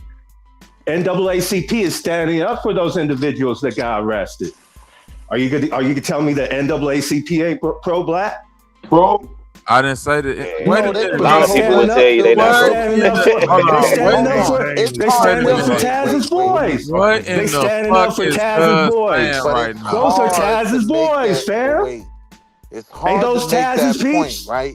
In that moment, no one was engaged in that moment. Nigga, bro. Niggas was just knocking broads out. Okay, so what's up? So you defending the NAACP? They stand up for Renee Good, and they stand up for your boy. So what's up? What's up with your stance? I don't give a fuck about what the It don't matter what the NAACP. NAACP is putting in work, bro. They put in work at that Cincinnati Music Fest for Taz's boy. For Taz's boy. They put stuff in the media. They put stuff in the media. They put stuff in the community. They put awareness out in the community about these arrests that happened in Cincinnati. Right. So look, I get what you're saying, but I don't fuck with the modern day NAACP. Right. I think if you're talking about historically, I would certainly support the NAACP, but modern day, the NAACP can't do nothing to help maintaining them, bro. Like, I don't know what you're implying that they can do or that they are doing, but there's nothing. I just know NAACP is part of FBA, so I'm standing up for FBA right now. So that's I don't know what y'all talking about. FBA? Yeah. And they look what they doing, man. They telling people at that Cincinnati Music Fest that they're raising concerns about the fairness of the arrest and demand transparent judicial process. Yeah, bro, but we saw obviously video. You saw what happened on video, right? Yes. Why are they taking that stance? What stance? They're putting their neck on the line, bro, to stand up for these individuals. Bro. Why aren't they? Why aren't they? Why are they putting stuff? Why are they not condemning it? You're condemning stand up for Renee Good. Right. So here's the thing: the NAACP is never putting their neck on the line defending, right, black individuals, right? Like, bro, it's obvious. It's obvious. They knocked out that woman, right? They knocked out that woman on TV, on video. Yeah, that's they knocked her out. The reason why people don't want to fuck with it now, though, bro. That's the whole point. Like standing up. But why are they standing up for individuals that were protecting black individuals in downtown? Bro, I don't know what the fuck you're talking about, bro. Like, you do that way too often, bro. They were protecting black folks. They were protecting black folks from two individuals that were crazed and drunk. As much as I enjoyed, and both were white. As much as I enjoyed watching that video, Yeah, when you punch that white lady in the face the way homie did, right? When nobody is directly in danger, you set yourself up to go down. You were a crash out. I salute the crash out, right? But I'm not gonna make it like the charges that he's gonna get, he didn't set himself up for. This isn't a case of some huge injustice, in my opinion, right? Like, we saw shit on camera that went down nasty. So you can't compare the two. Like, this, you can't take that and put that over issues like Eric Garner and shit, where we had a legitimate issue to say they went too far. In this case, niggas crashed out and they had to find out. It's just the honest truth. I ain't got no smoke for them. I enjoy watching that white lady go to sleep. But, yeah, they wild out. Outrageous. I know, I'm bugging. You enjoyed what? Like, What'd you say? You enjoyed? He enjoyed watching the piggy. I get enjoy tucked in watching the blanket. Alabama brawl, right? Because I'm a black man and I know what we've been through. Sometimes when we get the one up, even when we wrong, yeah, I'm traumatized. No, they weren't wrong about the Alabama brawl. That was all right. Oh, you said Alabama brawl. You were happy to see. Oh, we hit that woman with that I'm saying it's all the same thing. Okay. Man, that shit was. Nigga, that shit was wrong. It was funny as They fuck, need though. to take I that don't whole give a moment fuck. and make I can this say it happen. was wrong and not give a Chair, fuck. Free folding chair, Like, he shouldn't have went down, in my opinion. But looking at it on camera, yeah, was you funny as crashed fuck, out, though. Yeah, you crashed out. I just don't give a fuck. Crashed out. Okay, shit. He bopped that bitch. And if we're not honest about the arguments we're making in certain situations, then we're just wasting our time.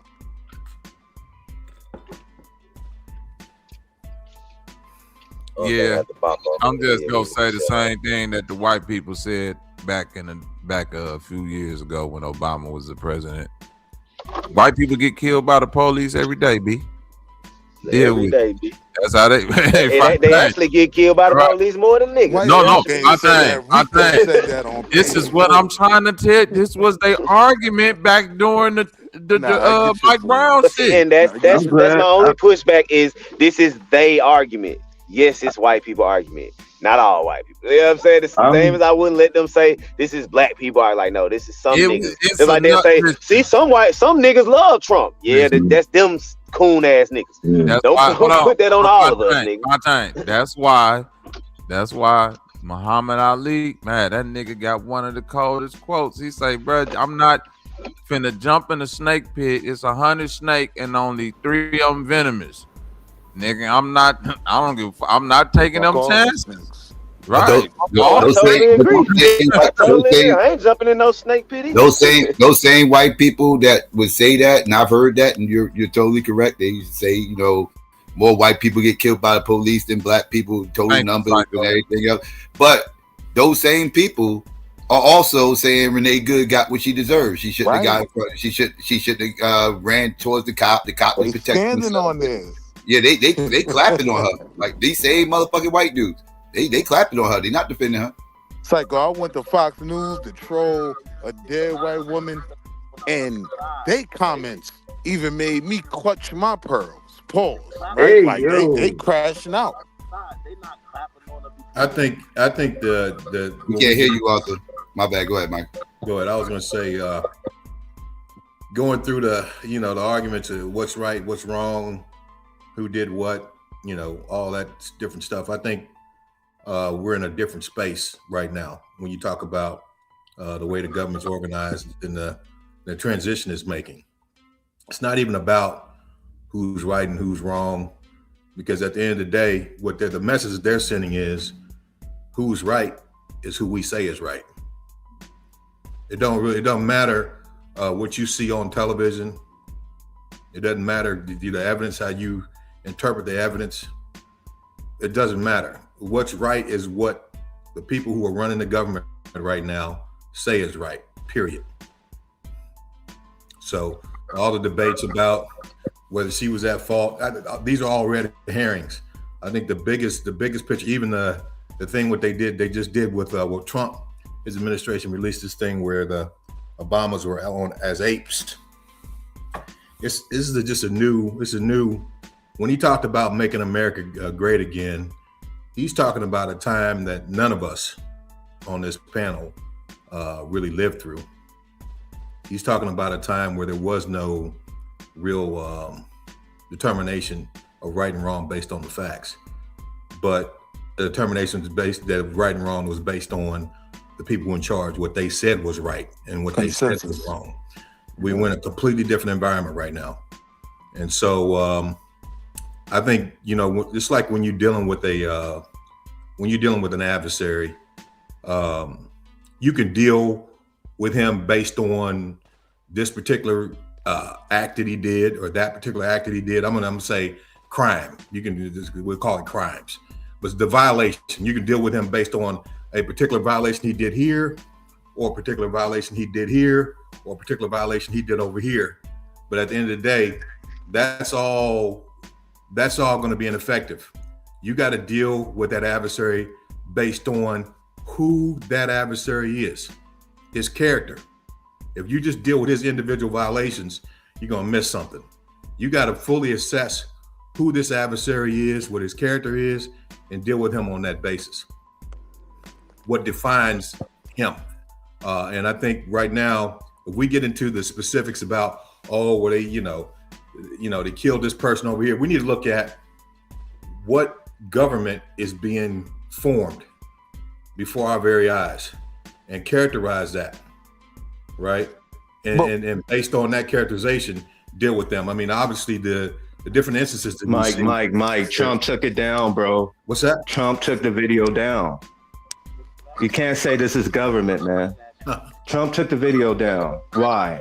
Why did Trump take the video down? Because he violated and it looked bad. He violated the office. Because of his approval rating dropping. Because his approval rating is dropping. That's why he took that shit down. You have a case for reparations. So wait, we gotta look at you have a case to criminalize the government if it stays up. We talked about hip hop, right? We talked about Bro, get the fuck out of here, bro. You think if he left that video up, now all of a sudden we got a case for reparations? Not the slavery, not the Jim Crow, not all the civil rights and all that shit, the murders of black people. None of that. But a video he posted, that was gonna get us the reparations. We're focusing on the red herrings. No. I'm sorry. You're looking at rhetoric from the president of the United States, right? He has an office. Right? That's the title, correct? Keep going. Is that correct? Yes or no? He's the president. We all know that. Okay. Is he the title or is the office by itself a title in and of itself? He is the office. The office is a title and he holds the position. Thank you. So if he has office and the seat, why did he put it down?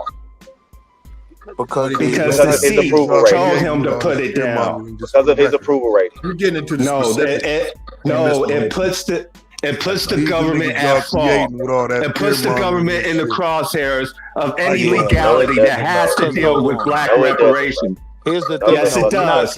Because this black man was a former president. This black man that he's making fun of, put his face on the eight, used to hold that same office. Do you understand that? Posted about Obama, bro. Do you know how much he done posted about Obama, bro? He holds the same office. He is in line of the presidents. He has that same responsibility, man. I blame myself, y'all. I apologize to the rest of the panel. I shouldn't have engaged him with this dumb ass. Well, the thing is, I mean, he missed my whole point. No. Nah, Taz, if you gonna tie me to him, then I'm tying you to Madonna, nigga. Why would you get mad? If you gonna tie me to him, Taz, I'm tying you to Madonna. Why would you get mad when the issue of reparations is on the table? Why would you try to distract people in the chat and people that are listening from the issue that is at the point and main focus, which is reparations. Nothing in the conversation we were discussing has anything to do with reparations, right? Are you kidding me?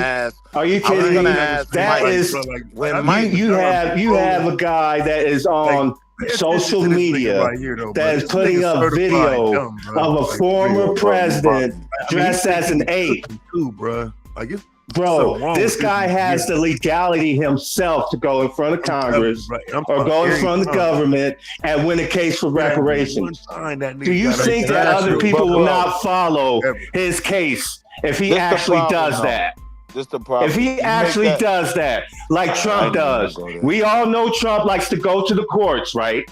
So what if Mr. Obama likes to go to the courts and puts that dude on notice and he wins the case?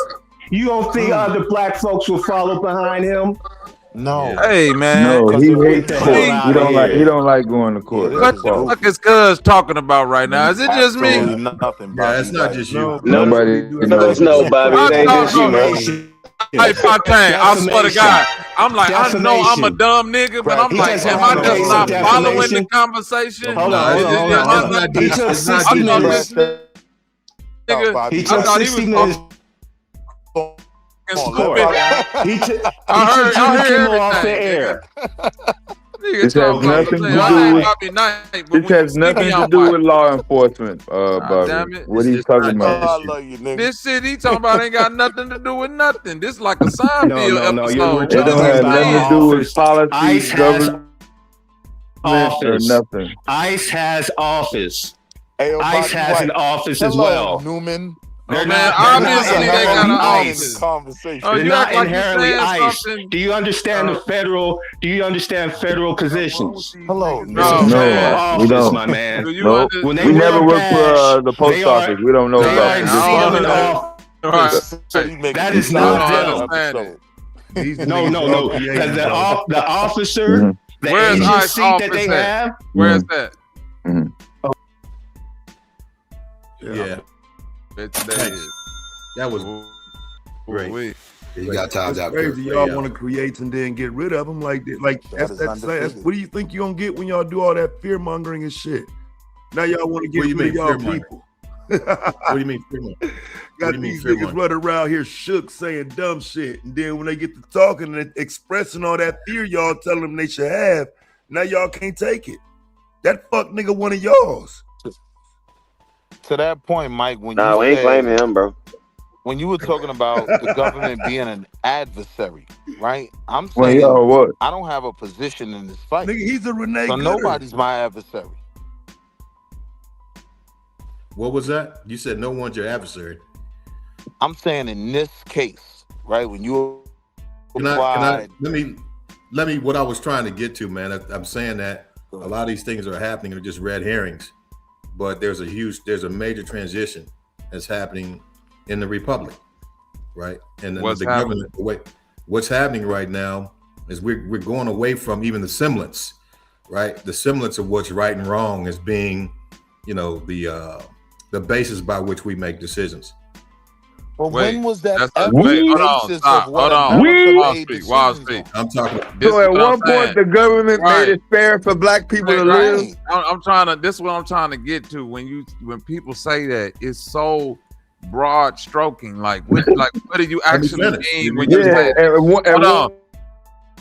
One point, right. In life, America towards black people. You talk to my mama. We had a fair shot at it. My mama was born in 62. She gonna say, but you saying applied to her generation. My granny who was born in 43 gonna say, well, she said applied to her generation. My great granny gonna say, you dig what I'm saying? So like, what do you mean when you say the moral, like that what's right and wrong ain't the same no more? Okay, yeah. So let me answer it. Without, please. I'm listening. I'm listening, brother. I'm listening. Okay. So what I'm trying to say is that when Trump, just like I mentioned before, when Trump said "Make America Great Again," he's talking about a time taking America back to a time where right and wrong didn't really have any basis. On how society and the government was ran. What was right and wrong was that's it.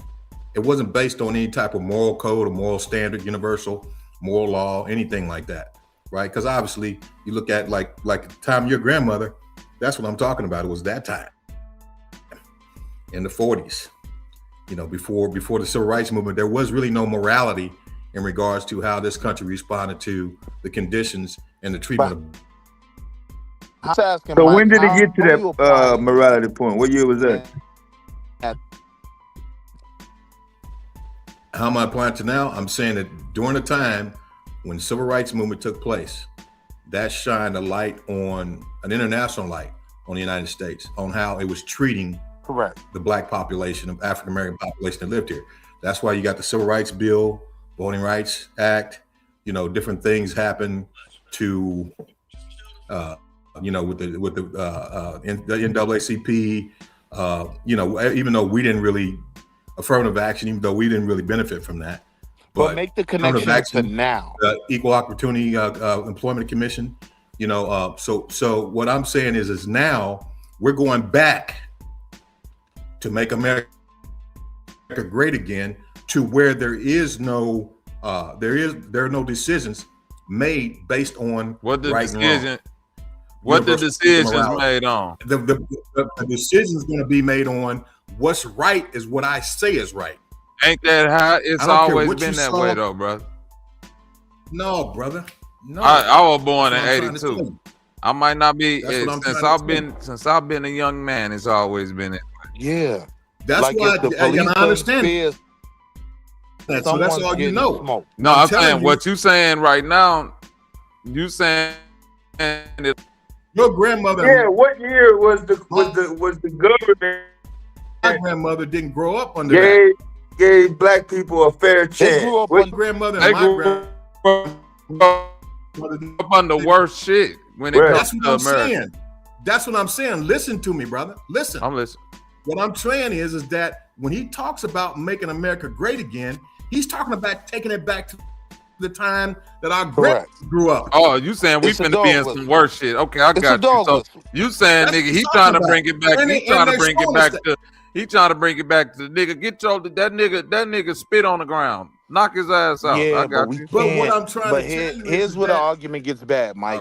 We just got justice, right, for Sandra Massey, right? And that's not even something that we mobilized and pushed for as a whole, right? It was just how literally the court process worked out, right? He was found guilty.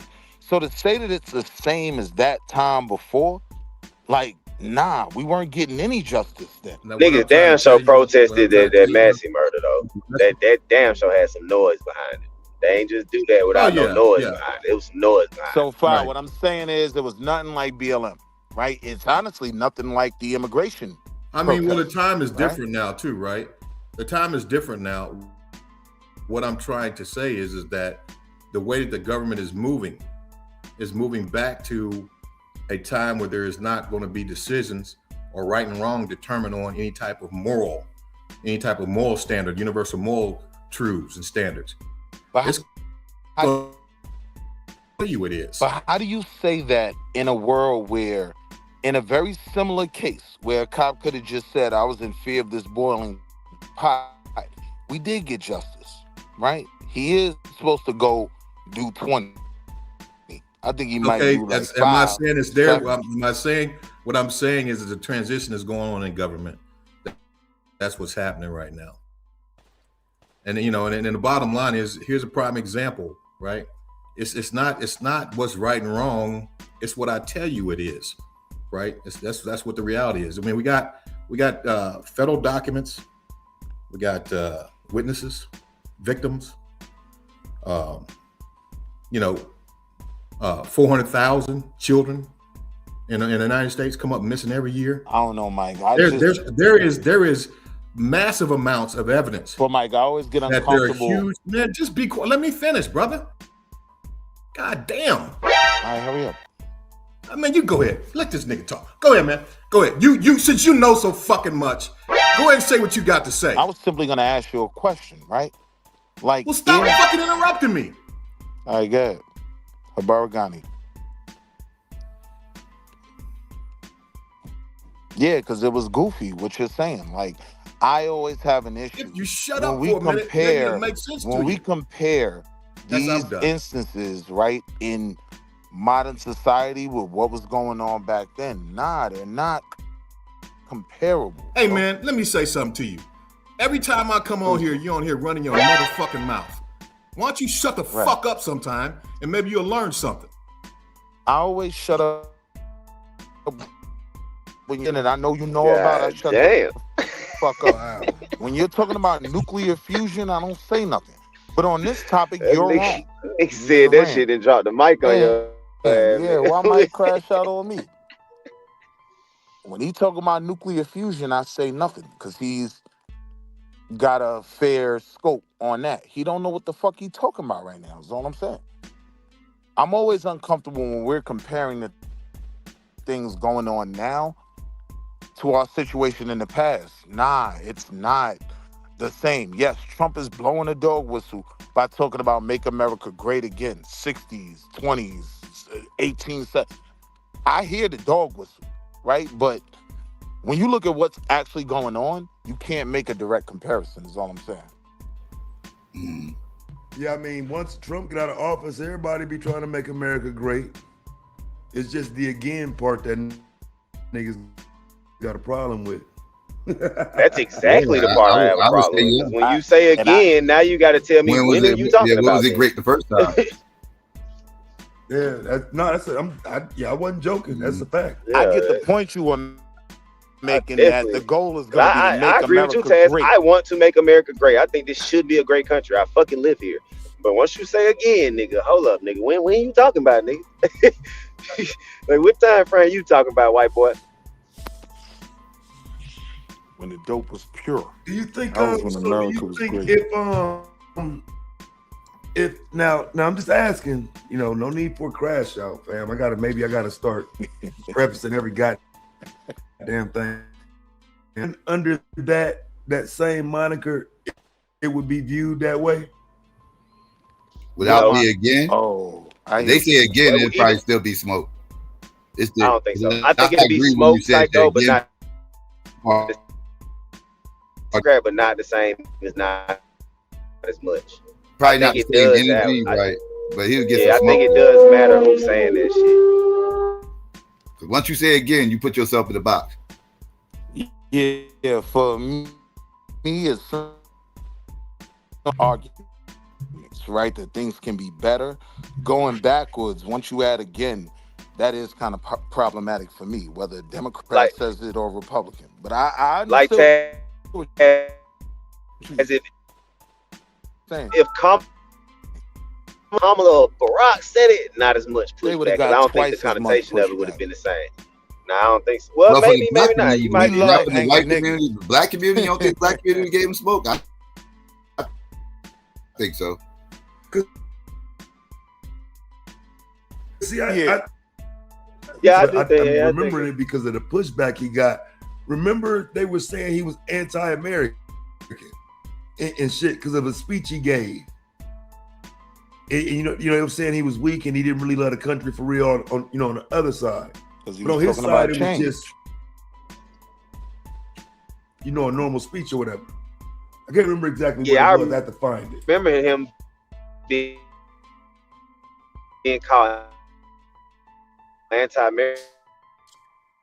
They called him anti-American for a bunch of. They say he wasn't even American. Why y'all worried about that? The man was down with Mandela. He's Pan-African, right? So why we? I know he ain't FDA. I don't know if he Pan-African. I know he ain't FDA. He Pan-African. Ask Nelson Mandela. Look at his history about Barack Mandela.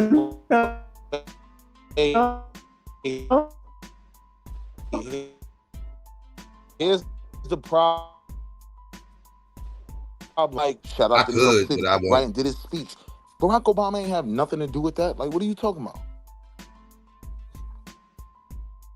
What are you talking about? Bro. It's easy to look backwards and support anything. But if you making an argument that Barack Obama had something to do with that under the scope of him being Pan-African, you sound goofy, bro. No. But Mandela, though, has something to do with Pan-Africanism, right? Absolutely. And he speaks glowingly of Obama. Robbie having fun Does he with not? this shit, man. But like on the record though, Donald Trump don't hold a candle to Barack Obama, bro. Like that shit shouldn't even be like a legitimate conversation. Like across the board, as president, Barack Obama is better. And I'm saying When it all comes the way to the down housing crisis his alone, oratory skills. Taz, when it comes to just the housing crisis, where we were when Barack came into office, yeah, I respect you for putting that on deck because that's an absolute fact. I ain't even got to go that deep, Barack Will. Obama. Just how he talks when he's on camera, his representation of the position is much better I than ain't gonna Trump. go there. I'm saying I ain't across gonna the go It's there. just simple as that, bro. As simple as that. Yeah, I agree. Nah, Across the 'cause there's board, certain like it's really things- no argument across the board. But I'm there's like, it's certain just things that like Barack just how said. he talk alone is like, bro, it's such a difference. Mm. And I think part almost more than the shit he implement. The But shit he I'm says saying- is almost worse. Well, he I'm wants saying Because the Obama's type of rhetoric adulation, he though. push. He wants the adulation Obama got. And I think in his first run, he somewhat came close to it, but he never achieved it. You know what I'm saying? I think that's his real smoke with Barack. And it all just crashed this administration. Like he went No, I agree, Ted. totally to He the has right. a vendetta about Obama because he's not being held in high regard like Obama. Like people talk about Obama, they talk like prestigiously about Obama. When they talk about Trump, it's like he's some bullshit. That press conference is the only reason why Trump is even president. Like Barack broke him. You know what I mean? What was that? The correspondence dinner? And Barack broke him on Epstein too. That 2016 investigation that Barack Obama ordered under his watch. That's what broke out Epstein. I don't want to change the That's subject, but what gave people Epstein. What y'all think about what Bill Clinton said when he called out the Republicans? Real quick though, Psycho, that was wild how your man said his name is in the Epstein files more than Jesus is in the New Testament. I was like, oh, that was wow. And here's something else. Obama's name. Is Obama's name in the Epstein files? That's irrelevant. Yeah, it is, but it's usually only people talking shit about him. It's irrelevant to the conversation because Let me finish Obama the didn't statement. run on Epstein. Obama's name is in the files, and most of the Trump times ran on it Epstein. occurs. It's people talking shit about him. Nah, but let's get real direct. Trump ran on Epstein. Trump ran on clearing the swamp, right? And exposing all this information. And then when it comes back, we find out, one, you're not releasing it, but two, your name is in it more than Jesus, right? So and it's heavily redacted. That's a hard sell for white Americans. Obama's implicated in the Epstein files as doing criminal activity. Well, name one of the things he's implicated in doing. No, I'm not saying that at all. No. Oh, okay. So that will Did you listen to what I said? No, that will let you know. I And know a lot of people, like why would we Mr. Bobby respond was to you when talking you letting about, it be known like you're not Mr. listening Bobby to what was nobody talking said? about, how it resonates to a lot of people. You know, a lot of people are also searching for Obama's name in the this Epstein nigga files. random from now. He They just also random. trying to slam like MAGA, like MAGA, right? Like MAGA. They trying to slam Obama, right? How come they can't slam him with these Epstein files? Bro, how come you don't can't think be that quiet, matters? bro? You don't think that matters, bro? Be quiet. That matters. That's not because it's feeding to the conversation. No. Why is he making fun of? That's literally what we were talking about Right. before you jumped up here. Because he's lawless. Because he's lawless, and anybody that he federalizes up, anybody that he deputized to be your point five. Was a bunch of people that were already calling her an orangutan, right? No, he was speaking to his base. He got more comfortable speaking outright to his base. And he got put hearing about the same shit and be putting under his name. Points, fine. You goddamn right. I'll be listening too. I see. I gotta listen to my boy. K tell me how to debate y'all nigga. Come on, on fire. I put you in my debate league starting 5. Get it together. Man, I gotta get these Kurt points on y'all niggas ass. Just pop up with some random shit in the middle of a topic. What y'all say? Y'all talking about Barack? Crazy. But what about Muammar Gaddafi? Right. And my goofy ass be trying to walk it down, Taz. But I get what you said. Like, why even respond?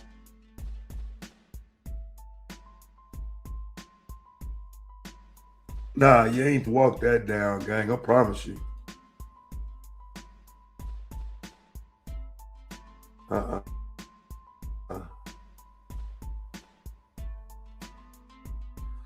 ABC snatching FBA soul.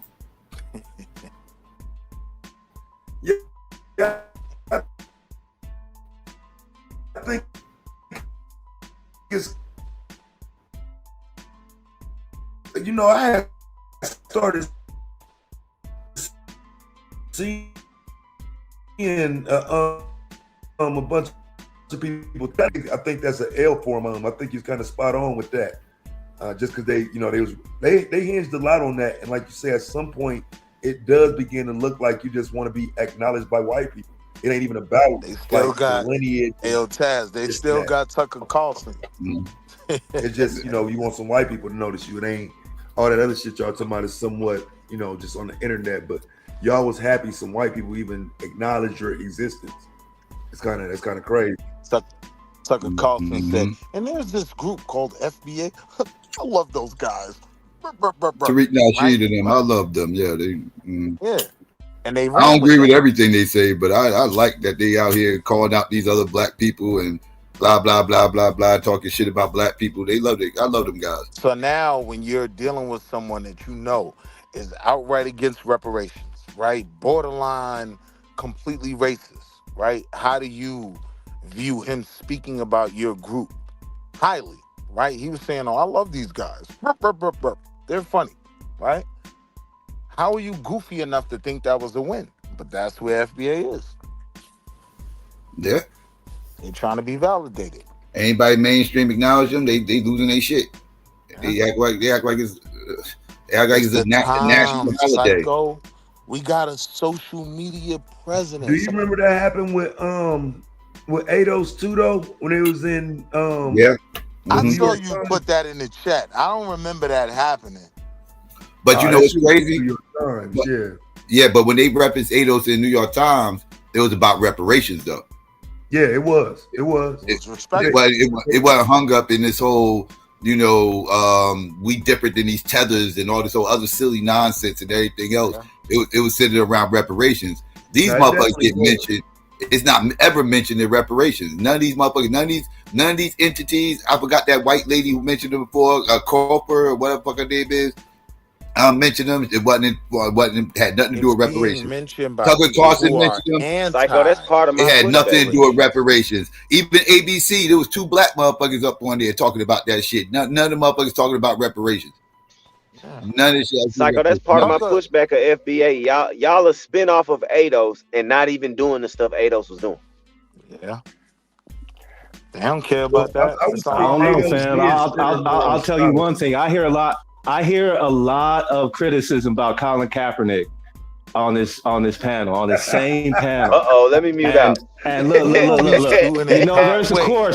There's a case right now, right? That has to deal with anti-white discrimination, right? Against Nike. Why? Because Nike is hiring what, Taz? What's Nike doing? What are you talking What's Nike doing that Colin Kaepernick was the face of in 2019? Huh? Bro, make your point, man. They getting jobs, reparations from Nike, and people people on the other side are mad as hell. Reparations from Nike. People, anti-white discrimination. Anti-white discrimination. Look it up. These young people, bro. Yeah, no. They get reparations out of Nike. Bro, They listen, giving let me talk to reparations you, out bro. Nike. Let me talk to you, No, bro, that's Number not one, reparations, bro. A number private one, the Yes, company it can't is. premise. give us Jobs are reparations, bro. reparations. A It's a private company form of can't give us Hold on. reparations, Yo, bro. bro, number Jobs, No, one, bro. Chinese Not fucking sweatshops, reparations, bro. Chinese bro. sweatshops, jobs in Black America. Let's Crazy, debate it, bro. Fi. This Yo, is bro, crazy. Chinese Bobby. You're not in sweatshops, the debate league, jobs in nigga. No. America. Let's I Nah, wouldn't debate it, Fi dare not give Fi. you taking a that debate, debate. I nigga. know one thing The is fuck? FBA. I know I'm one his thing is manager. You gotta FBA. go The through me. premise is FBA. Yeah, The and it's premise. goofy. The premise is goofy. The premise, FBA. That's the premise. Because I don't even understand what he was trying to connect there. Like, we know right now in 2026, it's one of the worst job markets since So you 2000. agree with Hold on, Nike bro. Hold giving on, bro. Chinese Hold on, bro. people Hold on, bro. jobs Hold over on. Slow down. foreign land, American Slow down. company Nike Slow down. giving Chinese people Listen, pennies brother. on the dollar Hold over on. Black Americans? Is that Hold what on. you're saying? Listen. That's what he's Thank saying. you. On my side, I'm That's the what numbers Willie's saying. finance guy, right? That's all I know well, right? I know this is the worst job market since 2009, right? Even if they did hire 2 Negroes. Oh, they got me up out here? Yeah, Oh, no, they yeah. packed Nah, on you me up. good, Willie. They ain't get you. They ain't get Even you. if they did hire That 2 nigga Will got Negroes. scared as fuck. That nigga heard that sound Hey, and yo, was like, chill fuck. out, Fox. Hey, yo. You my nigga, bro. Yeah, that's just a bad argument that we're getting reparations through Nike, through employment. Like, employment across the board is down. Nobody is benefiting from where the job market is going right now. That was just a dumb argument to make. Bro, how did he get to that though from where we were, bro? Like you let homie crash out. That's what. Yeah, went back to the show topic, but I ain't cheating, bro. I ain't got nothing to do with that nigga fixation on me, bro. That nigga said Colin Kaepernick, bro. Like what? And look, but look, you knew he was shooting at you. But even then, I'm like, yeah, that's not a regular conversation over here. What are you talking Bro, about? it's 2026, man. I don't like a dude ain't relevant in no space at all. BLM no ain't more. even popping no more, right? Stop bringing dude up. Like for real. You be hurting That nigga niggas' can't souls even kneel though, no more. Taz. That's what I'm telling you. Like, niggas will still argue a point from 8 years ago fucking with you. That shit don't make no sense, bro. Like, Colin Kaepernick, bro, like, that's just a rap for that, bro. Like, come on, man. That whole And y'all make moment. what's good. What you say, Psycho? Peace and Paul. Yeah, man. Peace. Peace and I hopped on. I thought I heard something about Nike was giving out reparations. Did I miss? Stop it, Nyame. We set that up, Nyame. We got him up out of Oh here. man! Oh, y'all ain't. Is there a bone left? There's not even a bone left on that. It's nothing left. It's nothing Oh left. man! It's not Okay. carcass. That's why I was hopping on. I couldn't believe what I heard. Nike giving reparations. That was crazy. That was wow. That ain't even something you could just take up and create an argument with. That you gotta let that go and get back on topic, fam. That was That shit was That just was out of nonsense nowhere. for Nike giving real. reparations. What? And this be the thing, Taz. When niggas want to really shoot at Trump, the job market is something you could actually shoot at him about. Nobody brings that up. They bring up all these goofy arguments and they worried about videos and whatnot. And Well, there's I would one never give person him a that brought pass it on the up. video. There's It was one some goofy person that ass brought shit, it but up. it's what There's I've come one to person expect from that brought Trump. it up. Yeah. I definitely talk about the job market and the not what it unemployment is. rate. That just don't create no arguments, though. I ain't gonna Yeah. argue with shit. That ain't Worst job that's market gonna, since that's gonna come 09. up and we're gonna agree and we're gonna get right past it. That's the issue with that. Ain't no smoke there. But it's crazy. That never comes up in people's criticism of Trump, which makes me Inflation's a motherfucker. Just Yeah. add Like except the thing. Fontaine in there for me, Will, when you say that. Say except Fontaine, he bring it up. Just yeah. You do. Thank you. Yeah, Your inflation is criticism, really you do. bad. And inflation is made up anyway, but it's horrible right now. Inflation ain't even that bad What do right you mean now. made up? Yeah. It's What do you made mean up. it's made up? What do you mean by that? When you hear economists talk about like it's the hidden hand of economics that you're gonna have inflation because people want raises and it's not even hidden though. They control the like they control it. Like yeah, inflation that's what I mean. They control when it goes up, when it go, when it balances out, how fast it goes up. They control all that. This is when everybody claims to be scientific, right? It's literally a scientific model behind inflation, right? The more dollars in the market, the less those dollars are worth. Once you contract the money supply, the dollars are worth more, right?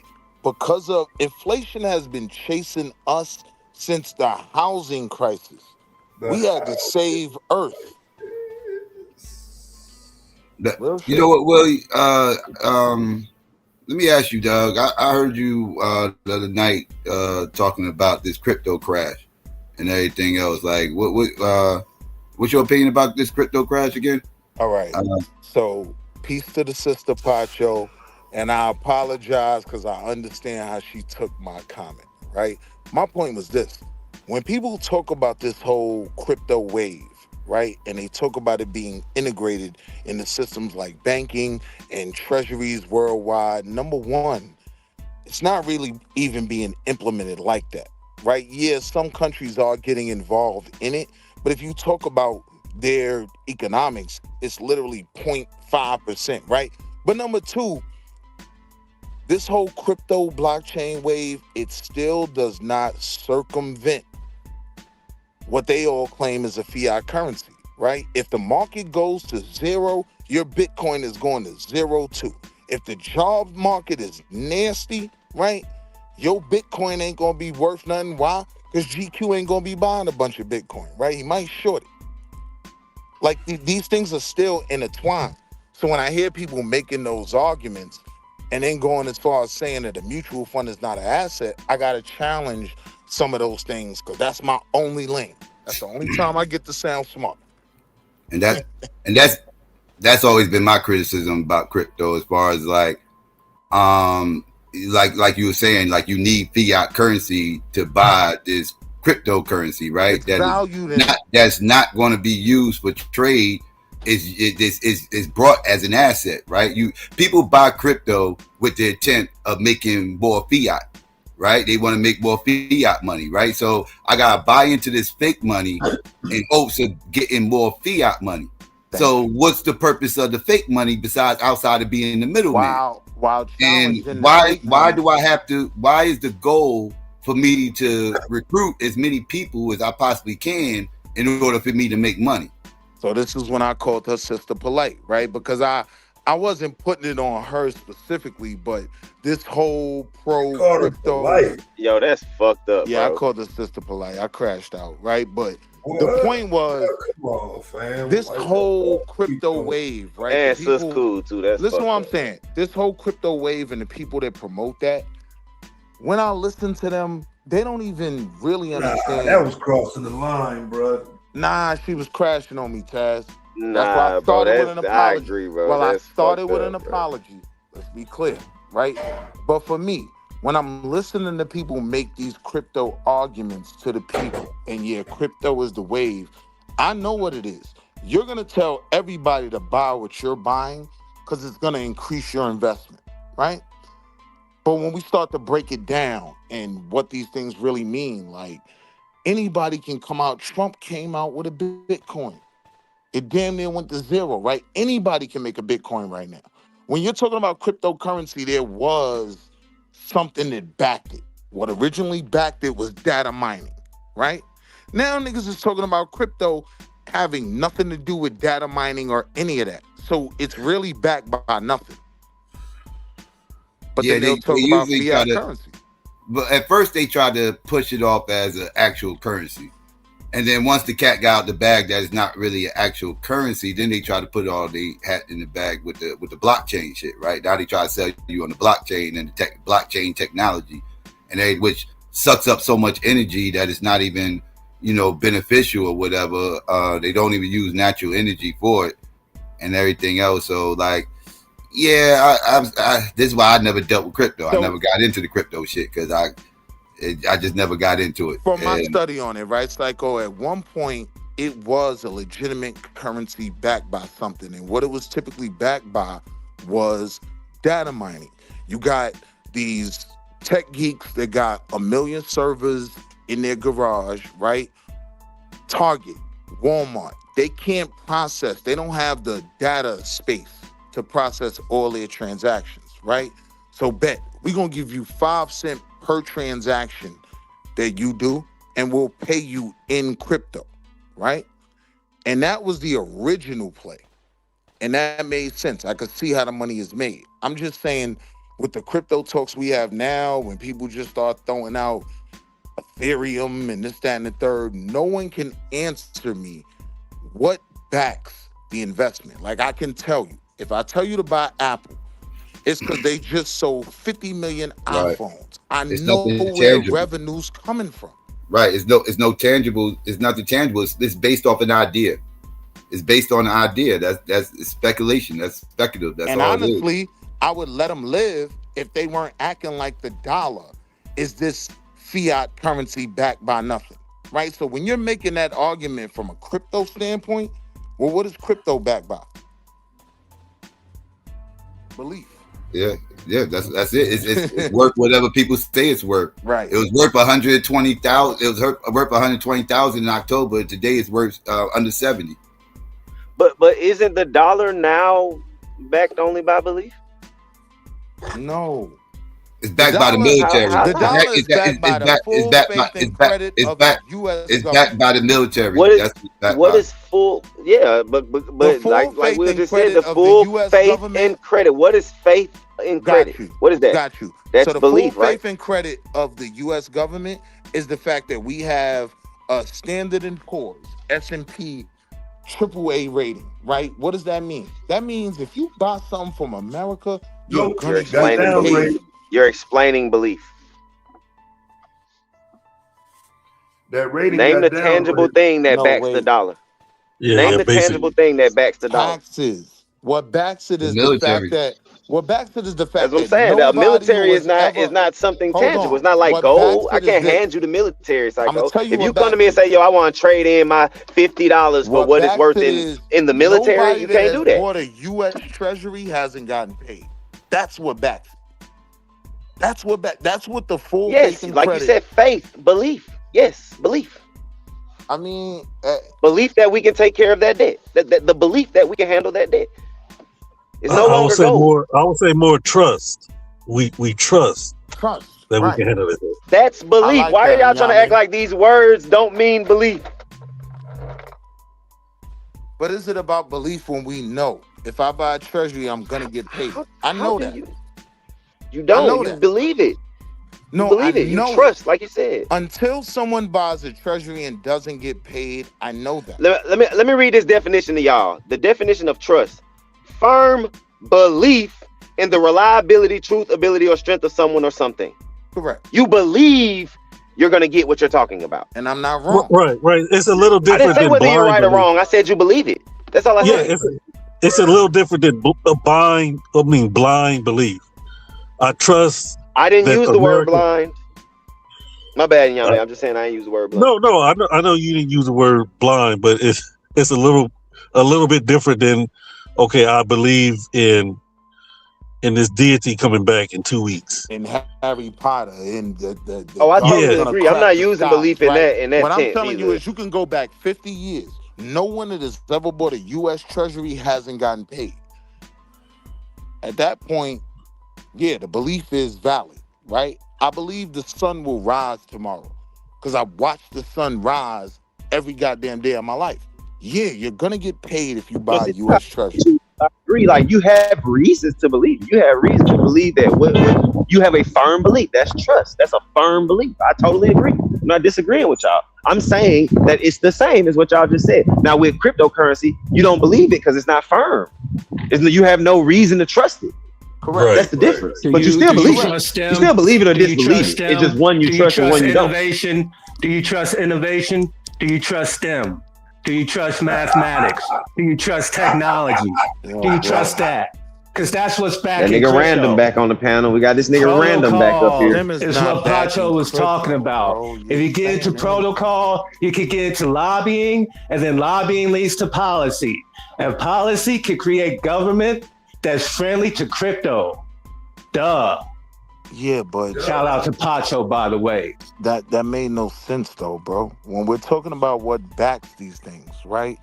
If I'm talking about innovation, if I'm talking SpaceX, about Taiwan, slow down. XAI, If I'm talking about Taiwan, he has $852 billion. About Taiwan semiconductor, shout out 48 right? billion by Swarty. Right, but if I'm because talking about of innovation, Elon Musk got that beat by See, this what you $804 do, bro. You billion. don't let nobody respond, man. And this is why niggas be packing you up, because we want to have the conversation, right? So if I'm talking about Taiwan Semiconductor, I know what backs their revenue. I know what will put this company in a position whether my stock will rise or fall, right? How can you, so now since you believe in crypto so much, right? I'm telling you, if if they sell 100 million iPhones, Apple's going up. What dictates where crypto moves? And they can never answer that question. I'm not even No. What dictates it is speed of money. You need to transfer money at the speed of light with no middlemen, like the black market was doing with crypto. That's why Bitcoin was very popular, because people in the black market were able to move money in the dark. Crypto is called a currency, right? There's a reason why it's called the Forex market, right? Where people trade currencies. There's a reason why they believe the US dollar is weaker than the pound. The US dollar rises against the Australian dollar. And these things can be quantified. You can look at all I was describing was utility, Willie. All I was describing was utility. And Bitcoin has utility. Y'all say that shit, but y'all claim crypto's a currency. So you're not talking about utility. You're talking about value. And none of you niggas it's creating can an ever industry say, of none coders of you and niggas miners. can ever say, I'm gonna walk you through where the value. Hold on. Do you have to? Can you be a Bitcoin miner? You can be a data miner. Oh no, a Bitcoin miner. You can be a Bitcoin miner. You can. And if so you what do you Bitcoin mine? mine, what does that do? Data mine? Is that data mining? You don't think the government's interested in data mining? You don't think that's gold? No, that's I not think what it's I'm gold. It's No, worth that's not more what than I'm gold. And that's the utility of Bitcoin. No, sir. If you understand protocol, coding, So what and the all fuck was the that Trump coin data technology, mining? What was the value in the Trump coin?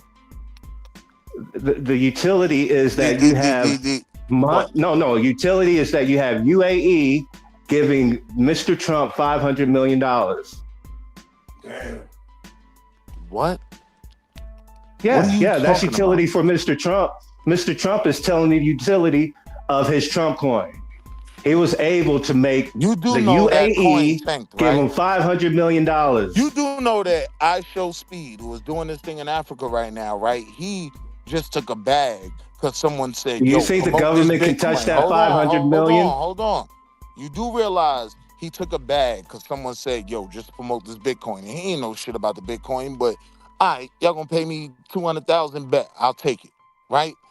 And the Bitcoin tanked, went to zero. People lost everything, right? And now they're suing, and they're suing him as well.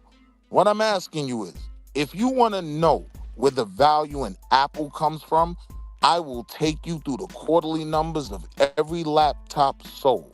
I can show you how they make their money. When I ask you niggas what backs this Bitcoin and determine its value, everybody starts talking about goofy shit. Like, technology is technology. That ain't... Right. All of this just sound like high level marketing. Get in first and get your money and get out. Well, that's pro-business, fam. Yeah, it's a pump. That's capitalism. Pump and dump. What are you talking about? These are pump and dumps / Ponzi schemes. I'm gonna go ahead and just say it. slash Right, privacy. right, See, and I don't And be wanting to crash out and say that, Psycho, but right. that But is how I view it. economies are based on the people that get up in the morning and go to work. Now wait. That's what. I Does do want to the be clear SEC though. could provide? I do Does the want to be SEC clear, provide right? protections? At its core, Does the Securities and Exchange Commission provide protections to the consumer regarding Bitcoin? how much? I don't know, but they're providing See, by I the know. full faith, I know, by and the you're full wrong. faith I know. and credit of the U.S. government. The No, that's not SEC true, brother. is providing That's not consumers true. protections against Bitcoin, like they do with That's your 100% fiat dollar. wrong. The SEC has literal amounts, right? Like a cap. I can tell you exactly how much they'll pay if your shit goes bankrupt, right? So you're just saying anything, right? Like if you have No. The an brother account, who's that wild hair brother that had that that Bitcoin scheme under Biden's watch? He gets arrested, and then Bitcoin goes up to 120K. I have no idea what you're talking about. That black hair guy, that wild hair black hair guy that had all this stuff going against Bitcoin, right? He has all these companies. No. I'm talking about the white guy. He's another white guy, right? Got arrested somewhere in the Caribbean. All right. And I think Bitcoin was at 16K. But bro, during here's that what time. I'm saying, right? Here's what I'm saying, right? And then it shoots up to 120K. What's that? The claim what's was that? made. The claim was made that a mutual fund isn't an asset, right? That was part of what I crashed out on, right? I'll tell you what it is. It's protection by the Hey, bro, SEC. can I finish, bro? 16K to 120K made a lot of people money. What are you talking about? The SEC has a Capitalism. Cap. If you business, have $10 million in an account protected by the FDIC, the Federal Deposit Insurance Corporation, or the SEC, you're only safe to a cap. 500,000, I think it is. It's a cap. If you got $10 million in that account, you lost $9,500,000. So you're lying.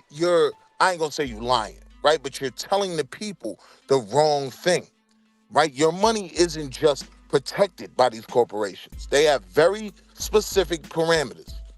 I know these parameters. I can tell you exactly how much the FDIC deals with, like, deposit accounts, right? Where you're checking in your savings and I move it from the checking to the saving, right?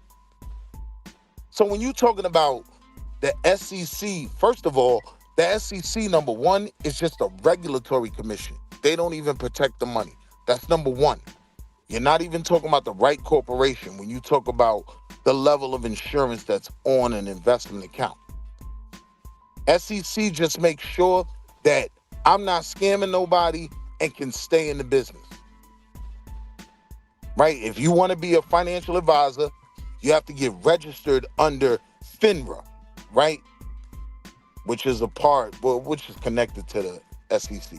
But no, SEC doesn't even provide that insurance that you're talking about. Y'all be wrong when y'all make these arguments. Now, I'm not even claiming that. Can you stop saying y'all when you're only arguing with that one? I'm not talking to you, Dad. Chill. I'm not even saying that those that support crypto, so I don't say y'all, right? That it doesn't have a long-term possible benefit, right?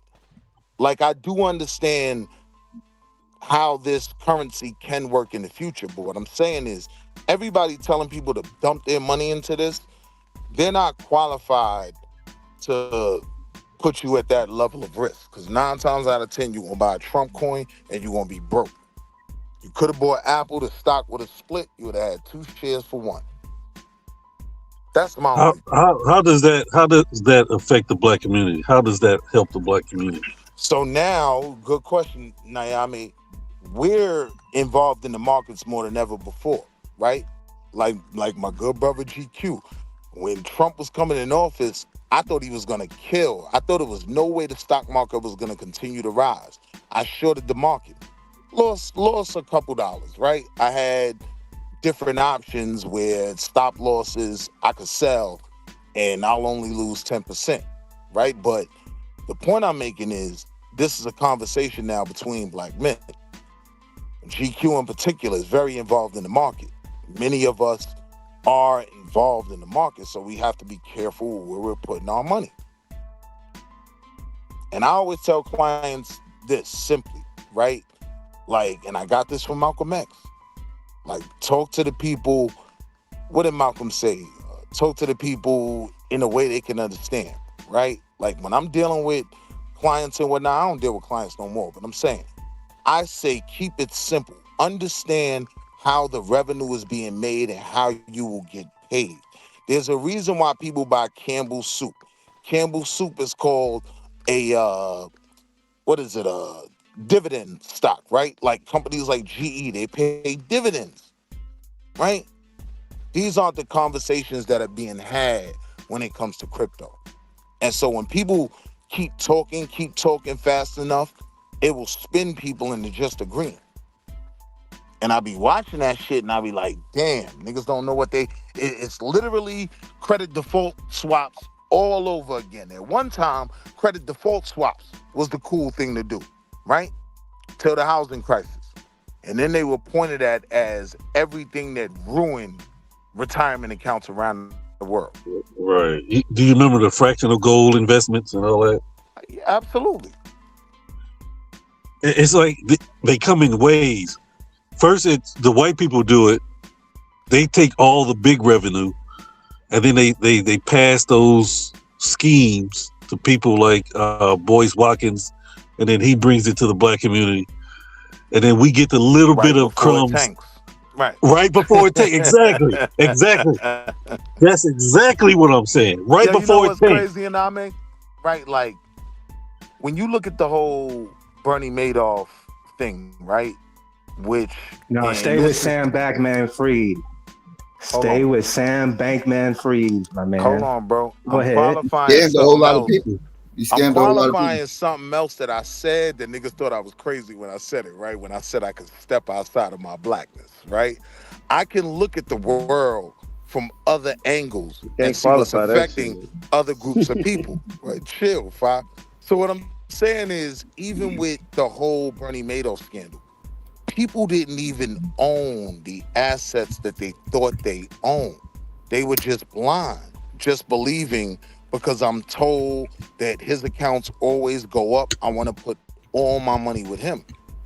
And then you have a white woman on TV talking about, I had to feed my children canned goods. I laughed at her, right? All the white people in the office was like, how could you laugh at that? She's heartbroken. I'm like, nigga, I grew up on canned goods. That's neither here nor there, right? But even with that, it was a bunch of goofy people not knowing what they were actually invested in. They're not even looking at their statements. This is something that's understood in the industry. They're not looking at their statements, right? Like, I'm not even a day trader because, in my opinion, right, you buy Apple in 2005, Apple done split 50 different times, right, and your revenue just keeps going up and up and up. You don't need to sell and buy and sell and buy. But from my perspective in the industry, I'm getting 2.5 on the buy, 2.5 on the sale. I'm gonna call you every other month. You know, I think we should liquidate Sam everything. Bankman-Fried was a major political donor in the 2022 midterm cycle, contributing approximately $40 million, primarily to Democratic candidates and causes. Look what happened to Bitcoin. You know what the Series 7 is? Yeah, but he got caught for scamming. That was a scamming ass motherfucking shit. But was Bitcoin's price? Did Bitcoin's price go to zero? So do you know his coin went to shit? His coin went to shit. No. But did Bitcoin's price go to zero? That's the question. My wife's series says if that's like a financial advisor, where you can do securities, right? In order to talk to clients about investment, correct? Yeah, you got to have your 7, right? Like, so this is the perspective I'm coming from, right? In these conversations that I had with clients, and when I ask questions about crypto, no one can really. The best explanation that I got was the early form of crypto, where it was tied to data mining. So we knew every transaction that Walmart does, this person gets 5 cents per transaction. They doing 50,000 transactions a day. right? So this is what determined their Bitcoin. That's not the market I'm looking at now. When people talking about Ethereum and all this other goofy shit, they're not showing me the revenue. That's my only critique. I was saying Bitcoin lives and listen, Sam Bankman-Fried coined that FTX shit. That shit flopped. That shit crashed. Now, as far as Bitcoin goes, there's a sucker born every minute. Bitcoin was at 60-something thousand 4 years ago. Guess where it's at right now?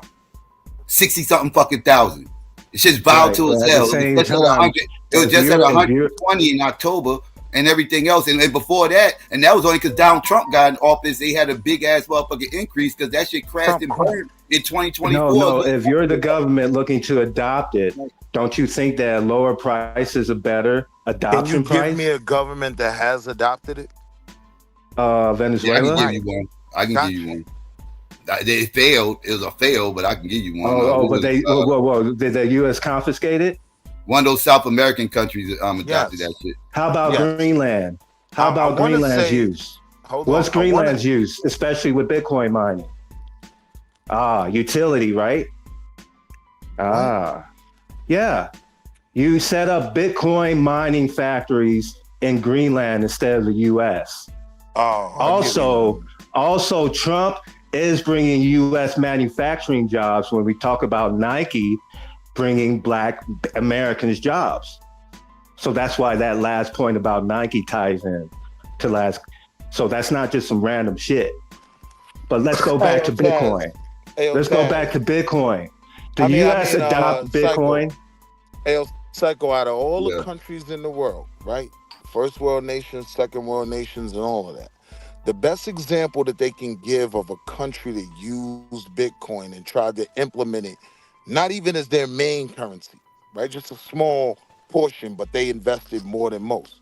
It's El Salvador. That's the one that adopted it. Money? That's them. Yeah, that's them. They adopted it, and that was a major fail. They abandoned that shit too. They abandoned it. And realized they fucked lost. Up. Big. They took major L's off that shit.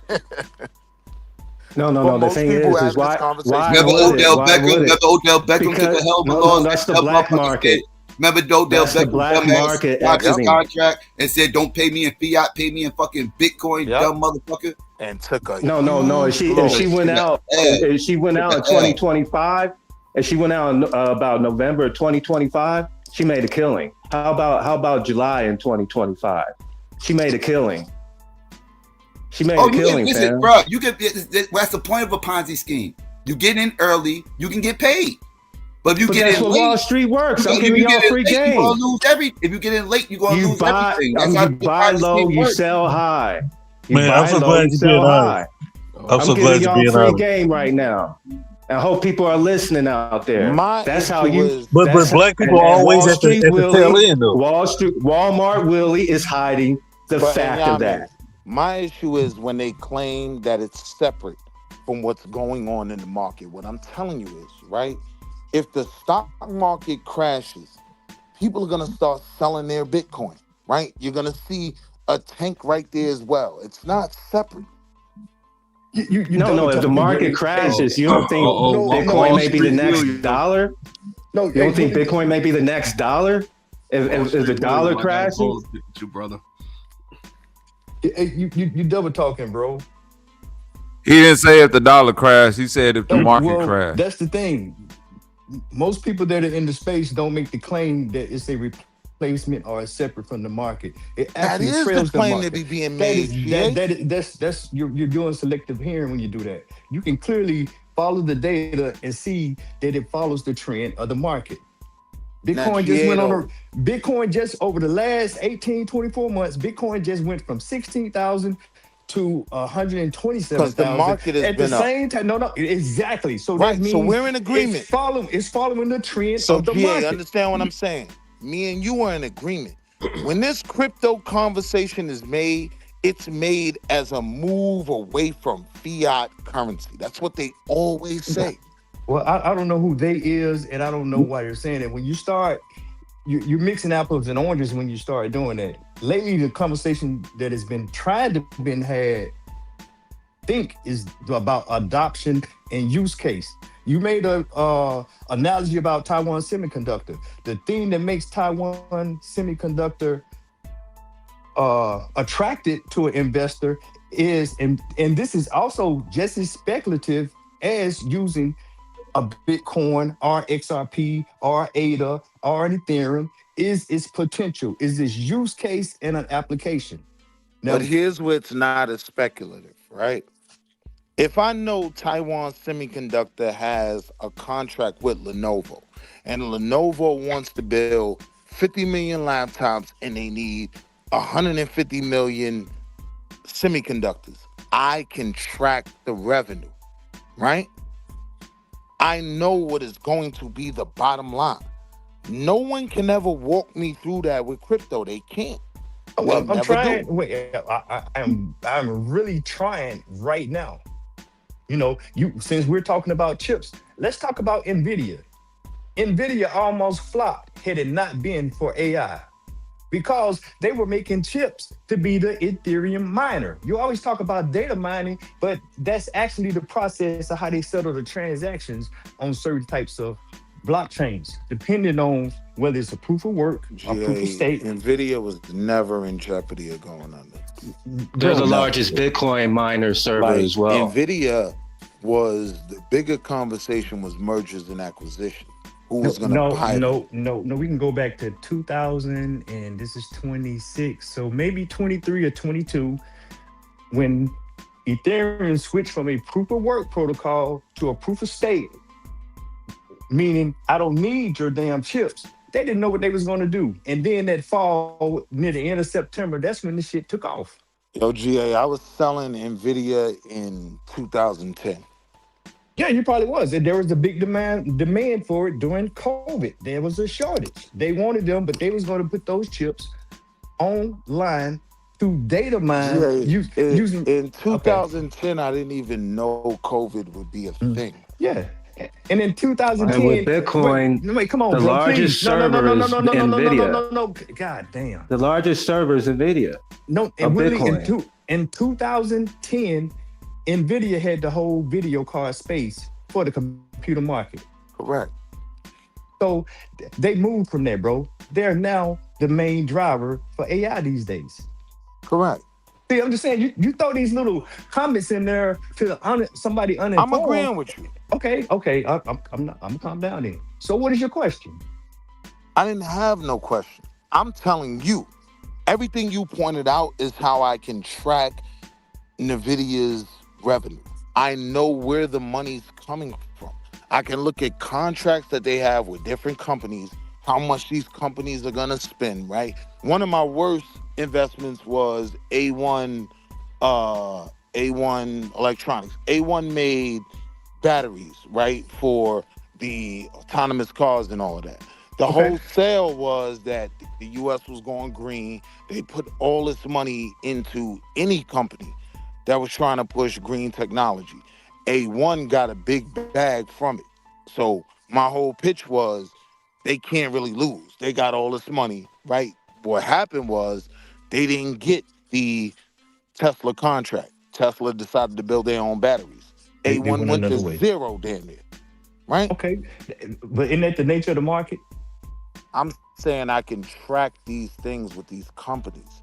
None of you can tell me whether Ethereum or any of these other shits is going to 0 or 1,000. Willie, I can't tell you that a company that I didn't have visibility. Nobody's making that claim. Wait. That's the point. No. See, he's being tongue in cheek with this, because it's the same concept when a company goes public, and you've already had people on the other side of that get in at the ground level. That's not true. That is definitely true. That's not true, bro. So what's the whole thing about, you have to be an accredited closed investor? So here's the way IPOs work, right? One of the biggest IPOs when I was working that lane was Baidu, right? Was it Baidu? It was the Indian eBay, whatever that shit was, right? They IPO'd. Everybody Alibaba. expected the revenue. Right. Who just said that? Me, Blue. What was it, Blue? Yeah, Alibaba. Alibaba. Thank you. Right? One of the biggest IPOs that year, right? The fact was people knew where the revenue was coming from. The argument was if you were selling it, India is an extremely developing nation, right? They have a huge population. They want to order shit to be dropped off at their crib the same way we do with Amazon, right? So Alibaba was going to be the biggest beneficiary of that, right? So now we can look at metrics and potential revenue and all of that. And what happened quarter after quarter, Alibaba smoked those numbers, right? Their numbers were better than projections. Every quarter they give you projections. We think we're going to make $2 per share over where we're at now. We think we're going to be down, right? Like they'll tell you. You're still negating the whole point of none of the public had access to Alibaba prior to them going public, and there were investors on the other side of that, and they may have had agreement. Since you won't say it, I'll go ahead and say how it should play out. That they may have an agreement that they have to hold their shares for X amount of time before they can sell. That's generally how it plays out. See, you want to say that you're trying to tell a good news story. I would say that. I'm just saying, but you want to address You're what I'm getting at is 100% accurate. And right? I'm just saying, so when they do go public, if you were able, they usually go. That's why they usually go up. If you were able to get it on the private side before they IPO, before they went public, right? Yes, you did have terms where you had to hold it for a certain amount of time. So you're correct. I'm just saying. So I'm just saying that's the same thing, but that's the same thing that I'm hearing, and when you're talking about blockchain or distributed ledger technology or Bitcoin or crypto, it's a Ponzi scheme. It's the same nature that the current legacy market operates under. No, let me ask you a question. Can somebody ask this question? I asked in the chat. Who owns Bitcoin? And does this motherfucker got any social medias or LinkedIn, anything that I can Google them and look them up? Who owns Bitcoin? No. Hell no. That nigga get killed. Nobody. That's the only thing that make Bitcoin. That right there don't seem scammy as hell to y'all. Then I don't know what to tell you. When I was selling IMAX, right? The whole pitch was this before they were everywhere, right? They were before we expanding. get another long story. Hold on, real quick. Man, somebody steal your wallet. Who's gonna give you your dollars back? Somebody steals your wallet. Who's gonna give you your dollars back? Hold on, nigga. If anybody steal your wallet, who's gonna give you your dollars back? Not knowing who. Thank you. In real life, who you could contact? In real life, if somebody steal your money, who's gonna give you your dollars back? We talk about face of the dollar. We should be talking about the same argument, right? Bitcoin. Let me make my point, right? Because when I'm selling IMAX, I can tell you, Richard Gelfond is the CEO. I can also tell you the activist investors who have the primary investment in it. You niggas can't tell me nothing about Bitcoin. Nothing. You wasted all that to say this. And so, Psycho, to answer your question, very fair point. It's not set up to operate like that, to have a single point of ownership. It's nodes on there. Them same data centers that Willie talks about, they own the share of that, and it's governed by the protocols. It's peer-to-peer. So the point of it existing. Bitcoin first started, it got started by a dude named Namashaki or some shit like that. Satoshi Nakamoto. Nakamoto. I mean, we don't. I mean, hold on. We don't know who that is. Jack Dorsey. That's just an app. People think it's Jack Dorsey. Wait a minute. Can he just say what he gonna say? God damn. Yeah, can I just get it out? Yeah. Now I knew it was some Japanese motherfucker, some mystery motherfucker in 2008 when the stock market crashed and everything else. And don't even know that. He may not be Japanese. When the motherfucker started Bitcoin, he brought up the majority of it, right? He got them. He still to this day he owns the majority of the Bitcoin. Correct. Nobody knows who this motherfucker is. This is some mystery motherfucker with an online username. Like y'all know more about me than y'all know about that motherfucker. Like he don't even got a voice. He don't even got a voice. Fuck his face. But you can follow it. You can follow it with the likes of Elon Musk. You can follow it with the likes of Jack Dorsey. You can follow it with the likes of Michael Saylor. Because some niggas is actual people you've seen. Jack, no. It's hard, bro, with this nigga on here, bro. What is this?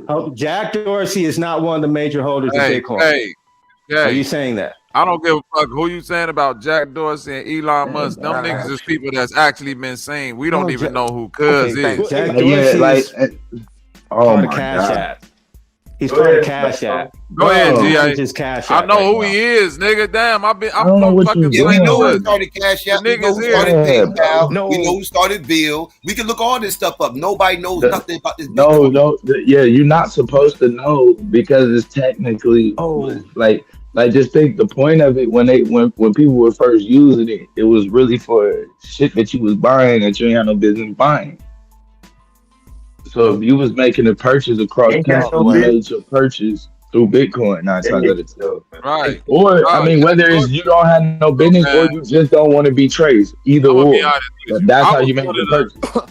I was one of the first people that had Cash App, nigga. When them people first made that shit, they had a party at this restaurant I used to work at, and they was instead of giving people tips, they had everybody download that app, nigga, and gave us all that shit. You see what I'm saying? They gave y'all Bitcoin? No, they just gave us money on Cash App. Oh, okay. Yeah. So Blue, here's the first thing you gotta understand, though, right? Can we go back to Bitcoin as a Psycho's currency point? is separate from the Go back to company Psycho point. that is Bitcoin, speak. right? So GA can address. So GA can. You know what I'm saying, Blue? You said what? If you're creating more crypto, if you're creating more cryptocurrencies, why would you have Bitcoin when you pegging it to a Bitcoin, right? Why would you want it at 120K? Wouldn't you want it at 58K? Especially if you want to start your own coin and have Bitcoin pegged to it? What are you talking about, bro? I'm talking about protocols, setting up your own bank, right?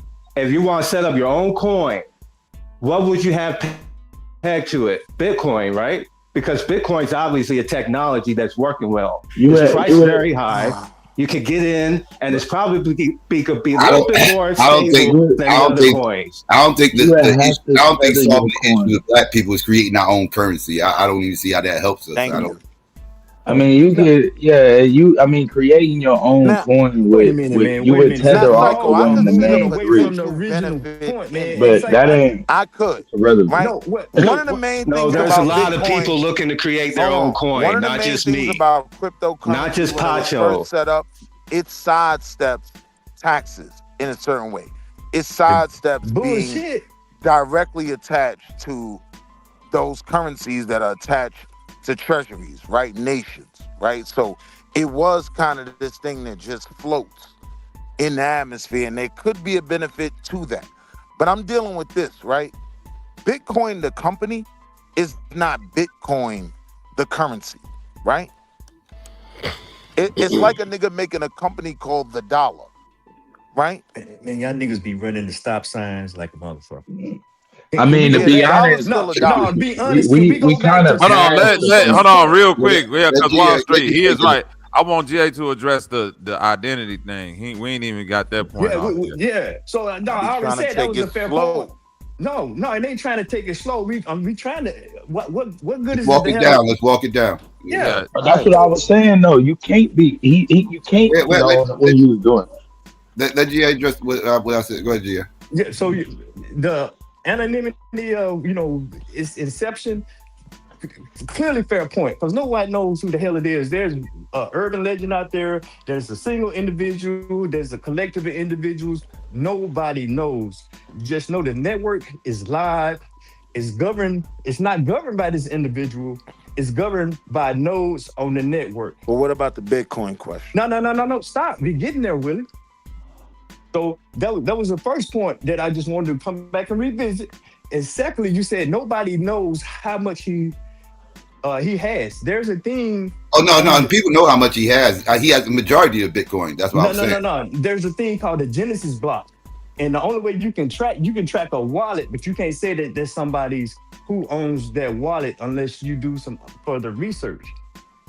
Now, to your point, I think what you're and a lot of people do confuse the two. Or when you say crypto, some people just lump them all into the same. Well, I was talking about Bitcoin specifically. With Bitcoin, correct? So yeah, it's the Genesis block. That's all he has access to. It's only going to be 21 million of these things mined.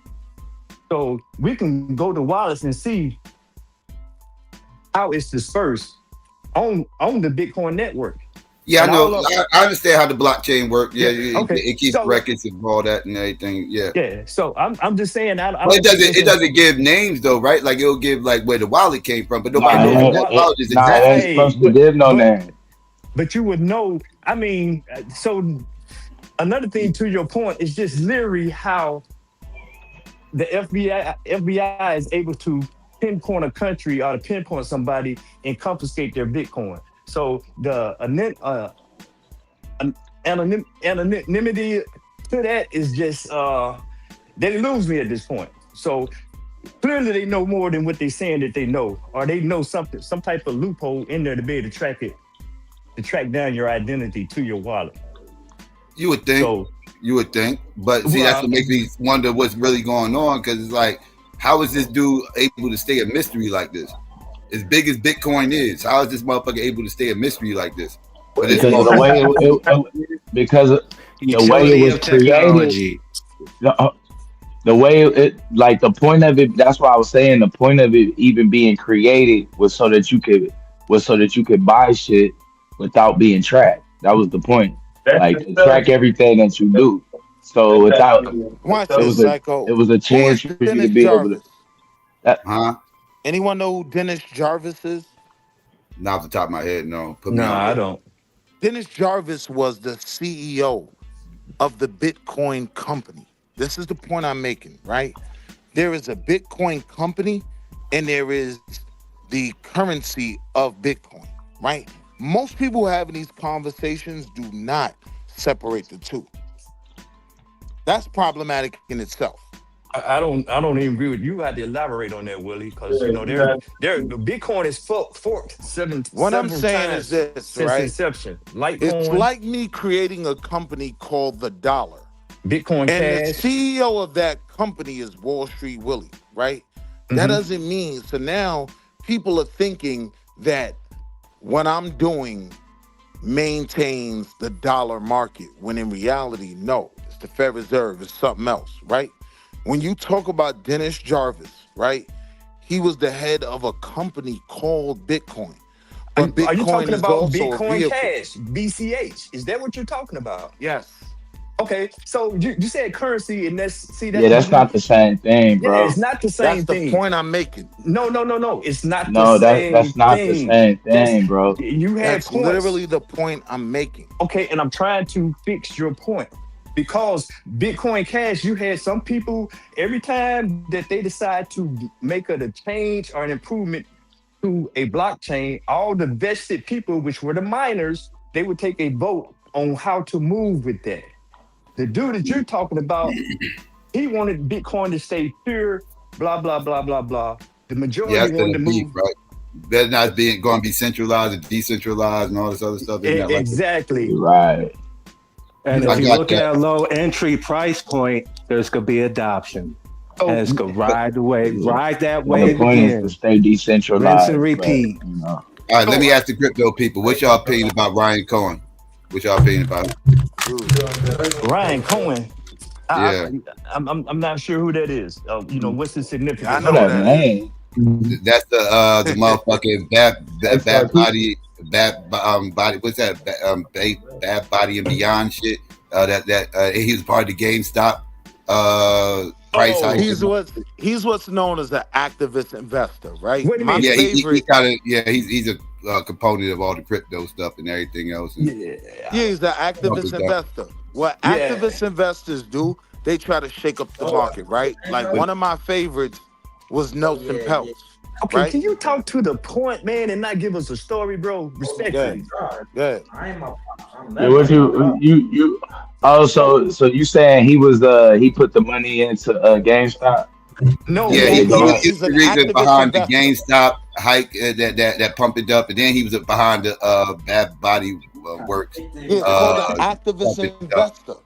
You said it was a pump and dump? But Yeah. Psycho, no, but if you talk about Wait. No. The Let me GameStop? hold on, GA, real quick. GameStop They and don't know what that Body is. Works. Wait, Hold on. GameStop, Psycho, are you talking about when he took over as Hey, CEO Blue. and he started Yes. issuing NFTs? That was like Right. 2022. As far Right. you buy some stock, I'm gonna give you some NFTs. Yeah, now that NFT shit was a scam too, but yeah. So hold I on, think you do know though why that happened with GameStop, right? Nah, the GameStop shit wasn't it no happened. NFT. It was them buying people. It was people using that what's that app? They shorted market. Yeah, No, that app, look. right. Wall Street They Bets. shorted. No, hold on, wait. They shorted the market on all the hedge funds, like the Right. people, the company. Well, no. They didn't short the market. Hold on. GameStop was going out of business. The hedge funds shorted GameStop contracts that didn't exist. And they have been shorting GameStop on contracts that didn't exist for over a decade, which is illegal. And so that's why anytime you had that happen, what you have is what they call a short squeeze. It's not a pump and dump. So a short squeeze happens is when a market is oversold. Correct. Anytime a market is oversold, it has to correct itself. Anytime a market is overbought, it corrects itself. The pump and dump was the Bath and Body Works. That's the one that because he actually went to court for that shit and everything. Right. Y'all have to explain what y'all talking about. Right. So now, Hey Willie, how did GameStop do in the month? How did GameStop do in the last I month? want to talk to what Blue just said. Right. When we're talking GameStop about stock went up 17.5% in the last Because month. they stuck in a loop, bro. They're gonna be stuck in a loop until they pay people for them fucking contracts that don't exist. If you did, But you see utility with traders, right? If you did buy you see the utility None with of them traders are again, the free pump game. part. Retail your is dead. trading Anybody investing in platform retail, wouldn't even let you you fucking sell. yourselves. Retail is dead. Don't invest in no retail. Exactly. The fix is in. That's what GameStop was all about. Let's take it slow, right, Blue? To the whole conversation about an activist investor, right?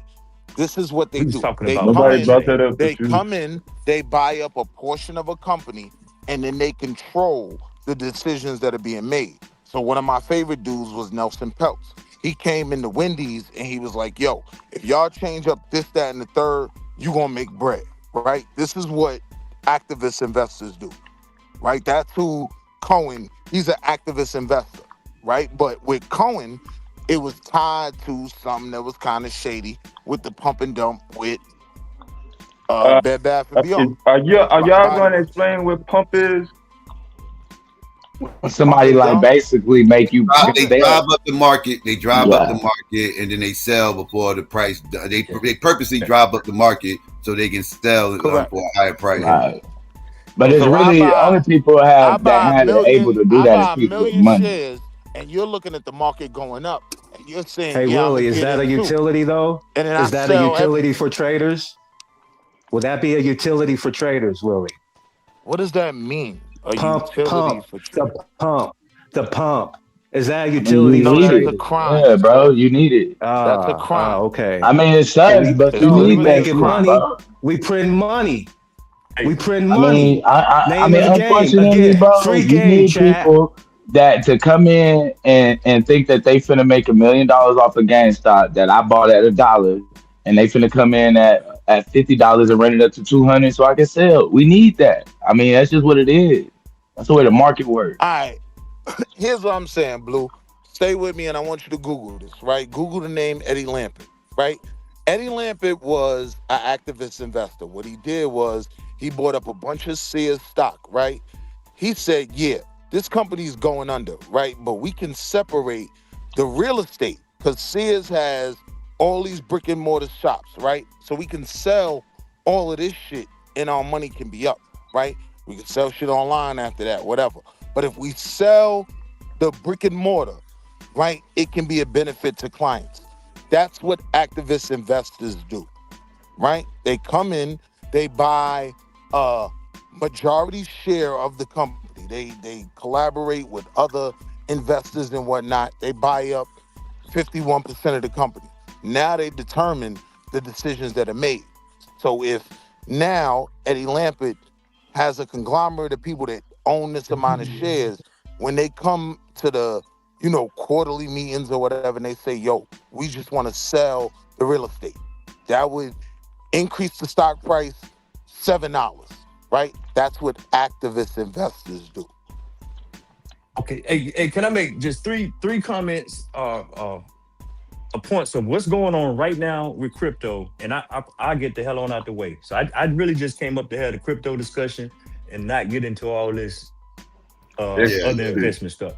So the first thing I want to know, why everything that's been going on for the last few weeks, Congress has been debating this Crypto Clarity Act, and it revolved around stable coins and who's gonna get the benefits. Because if you own some of these shares, they have this thing called staking, where if you're kind of renting your token, if you own it, to get used on the blockchain for whatever application it does, and you get the kickback. But that's being debated right now in Congress. It's called the Crypto Clarity Act, and the banks is right now is going in the bank's favor. So they're operating in the shadows to sit here and adopt this new technology and not give you anything. Just like when you put your money in the bank, you get pennies on the dollar, and they're making hundreds on the dollars. So we have to stay cognizant of what the play really is and not just get caught up in the minutia. Yeah, it's still a volatile space, but they are moving into this space. Just a year ago, they adopted the ETF. So if we're still going to think it's a scam, we're going to be late to the party again. I'm glad you said that, GQ. I was actually going to say that. This actually the conversation, we kind of behind on that. Once what we was like, this conversation was before the ETF conversation. Like this is the ETF is what we was looking for 4 years ago to solidify the Bitcoin and shit and the Ethereum. They didn't already did that. It's over. The ETFs are traded on major exchanges. So yeah, so that gives validity. Correct. Yeah, that means you're gonna get paid for holding that stock for you know what I'm saying, for holding it for so much time as well. You know what I mean? Not only from it going up, but just from being a holder for so many months. And Blue, just so the crowd knows, right? A Bitcoin ETF is a product that owns, right? It takes all of our money. Me, you, Psycho, GA, everybody putting their $1 million, and they go buy $10 million of products, right? So we're talking about Ethereum, we're talking about Bitcoin, all these different things, and they bundle it into one package, and then they break it down in terms of a stock price, right? So if you got $100 million invested in it, right, and you break it down into 1 million shares, every share is worth $100, right? 100. That's how the ETFs work. Hey, GA, I want to get your opinion. Do you think that the protocol side of things, when we talk about protocols of these coins, do you think that's making a new industry? And also, is that part of the Crypto Clarity bill that you were discussing earlier? No, the Crypto Clarity bill is talking about who's going to get paid to do what and how they're going to tax you. The protocol is the protocol. That's part of the application and the use case for whatever project. Right. There is like Bitcoin or some sort of like something exchange with these protocols being developed, right? No, Bitcoin's use case is called a store to value. And two, y'all made a point about El Salvador and this whole thing. It's not a good, just like gold is not a good currency for everyday people to use, just because the length of time it would take to liquefy or to buy something, or it's just not a good medium of exchange for speed. But if you're conducting transactions through protocol with your own coin, right? You're developing your own coin, you're doing all this protocol. Aren't there bits exchanged between two houses? I didn't understand what you asked, bro. Yeah, I didn't. When we talk about protocol, this is like information being sent to another block, right? So I'm one user and I send it to another user, right? You're talking about the Digital Asset Market Clarity Act, correct? No, I'm talking about protocol. The way that protocol works. The Well, wait, we were concept that talking about that Pacho act. Hold on. We were talking no, about well, the Digital Asset protocol. Market Clarity Act of 2025, correct? For protocol is the field that deals with Bitcoin and all these coins being developed. Got It's the you. coding, right? They got different protocols, Got and you. they, Yeah. So Okay, before we cloud and it with all within these these different protocols, right? Isn't let's there be something like a specific and digital deal with currency being legislation. exchanged? Isn't If we're there dealing with something like being a legislation, we can currency be very being exchanged? specific, correct? I can't hear, No, I'm man. talking about an industry. If we're dealing Protocol with is creating a new legislation, we industry. can be very specific. It's If we're not dealing with creating a new legislation. industry. It does things. There's use cases. Like you used to buy stock, and they give you a number and say, "Hey, the stock will be yours. It'll be settled in 3 days." They have a term called T3 when you buy stock. Last couple of years, they've been talking about getting down to T0. So, and the reason they're having that discussion is because they're going to put stuff on blockchains, and it creates a trustless environment where it don't have to go through all these clearing houses, and it won't be bogged down, and it's almost instant. So that's just one example. And so what the Robinhood is Digital already pretty Asset much do Market that. Clarity Act did was clarified who will be valid. And when the What transaction standards- is made, what there standards do is you a have to percentage meet? given Hold on. to What that other standards- house. Hold on. There's a service fee. Hold on, bro. Right? Bro, the floor Isn't there a service always fee? takes, Man, bro. I can't do this, It's man. called I really leakage, can't. bro. The floor always gets leaked. I'm hard of hearing, bro. Niggas run past the simple Yeah, bro, that's how the floor eats, bro. I don't know what he's like. Yeah. No, there's a service fee for every It's called transaction made slippage, in the bro. blockchain. It's called slippage. past the simple conversation. Is that You get charged, bro, at any market for Is that a that. charge? That's a charge, right? It's the same it's thing, like credit bro. cards. Bro, If I deal with a bro, credit card terminal, why there's are a you saying that, transaction though? going to MasterCard or Visa. When That's you why buy, Visa sir, and MasterCard when are you buy, in the business sir, of credit cards. when you buy a stock at $1, bro, you don't get the stock at exactly the price that you buy it, bro. They're slipping. They either, depending on how much you buy, let's say you buy $100 worth, they might fucking hit you for like $2 in between. They might hit you for $3. They might hit you for $5. You don't know, bro. They hit you. That's an antiquated term in 2026. It would That's be crazy. What, slippage?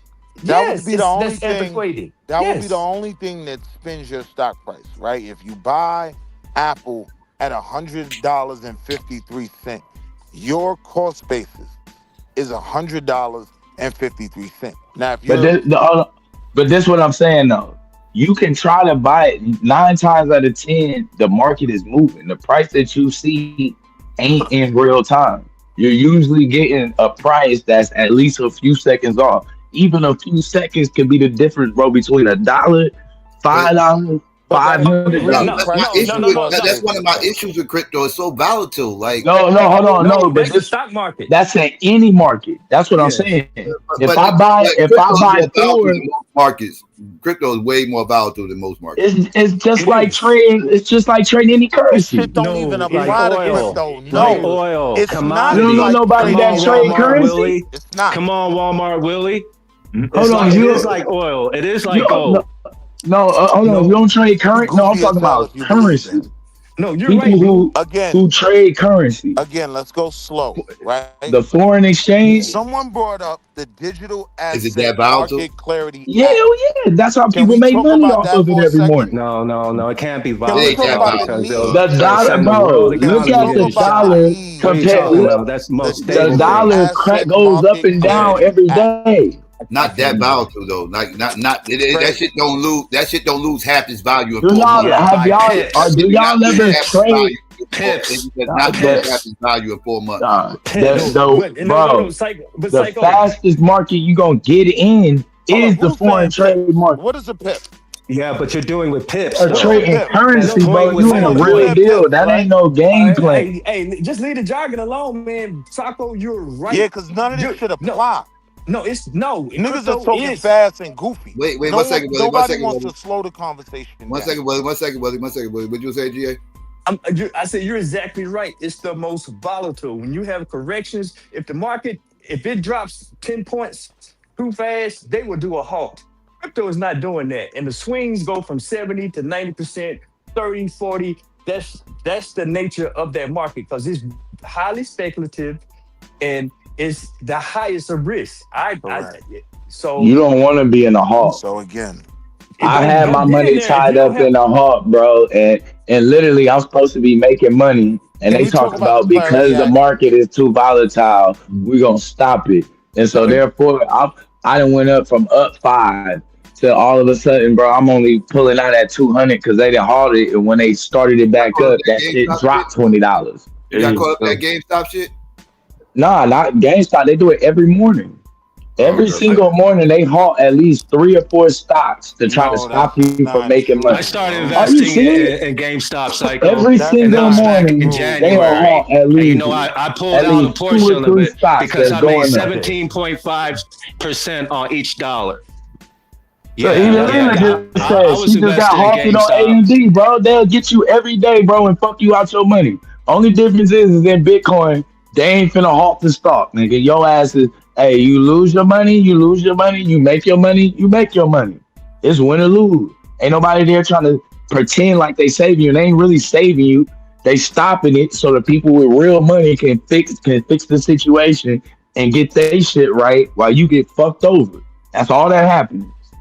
They do that shit every morning, 3 times, bro. It'd be 3 different stocks. Your ass be making money off that shit. They'll haul it. You come back, that shit then they didn't scrub $20 off your shit, $30, $100, and then now they allow you to trade in the aftermarket. Don't nothing move like the aftermarket. You can see shit move 100, 200, $300 at a fucking $1,000 at a time in 1 second.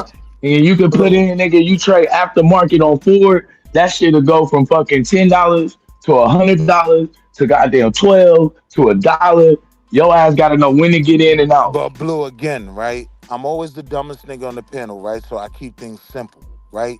There is a certain percentage level of drop that would trigger a halt on a stop, right? And rise. And with that, once that stock drops that percentage point, there are different time frames of the halt. One halt may be 15 minutes. One halt might be for the rest of the trading day, right? Hell yeah. But there are percentages But you attached to saying each. just drop though. We're talking about when it's going up, bro. I'm making money and they halt me. I don't when they halt stock, it has to do with a decline. It doesn't Hell have to do nah, with it bro. going up. They halt you on the way up.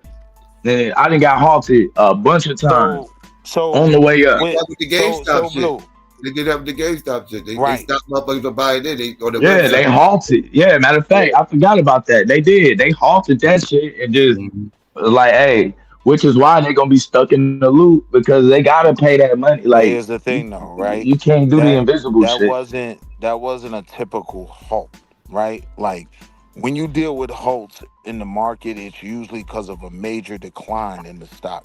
Now Yeah, it's supposed to be with saving you. GameStop, the exchanges were still trading the stock, but it was the E-trades. They had a It problem was with your the retirement website. account. They It had was a your problem with the retirement website. account that wasn't allowing you to trade in it, right? So these are two different things. This isn't the market holding the trading of the stock. The market still said GameStop's going up to 150 billion, right? But it If was you your know, but that's if you lucky though. Because if you lucky, people who when that halt is over, people will still gonna have the same enthusiasm that they had before they halted your shit. No, no, no, So no. the people panic. Digital gaming is not Hey, halting. bro. Hey, man. Hey, Digital gaming bro. is Hey, GameStop's hey, bro. arena. If I knew you was GameStop gonna goes say some fully relevant digital, shit. they're gonna make Hey, a man. killing.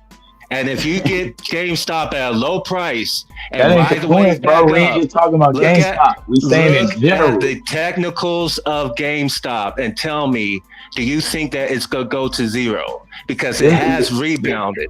This what I'm saying Again, though. free game Yes, it's gonna chat. go. Yes, GameStop will go to zero. It's retail. Retail's finished. Yeah. All everything that was popular in the malls, all that mall shit, throw it Toys away. R Dog. Us. Throw all that shit away. All of the Unless they Toys go R Us, digital. KB except for stores, GameStop. all them little cookie joints, I mean, Sears, Macy's, all that shit, dog. Throw except all for that shit away. IMAX. throw all that shit away. All that shit's gone. I mean, dog. I will say this though. You wanna be careful though, because certain shit they don't let go under, because some shit is foundational just to the country.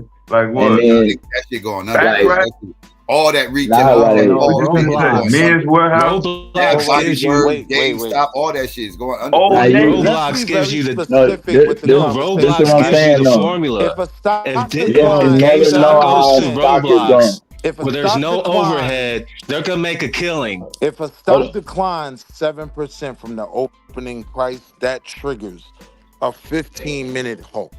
If it from there drops to what is it? I think like 13%, right? That triggers another. Willie though, it do it on the way up too. You gotta forget it's people shorting the market too that's losing money when it's going up. So that's why it says halt. We want to give everybody time to think about what you're doing. The market is extremely volatile right now. That's Blue, here's literally what the I'm note telling that you, it Blue. has.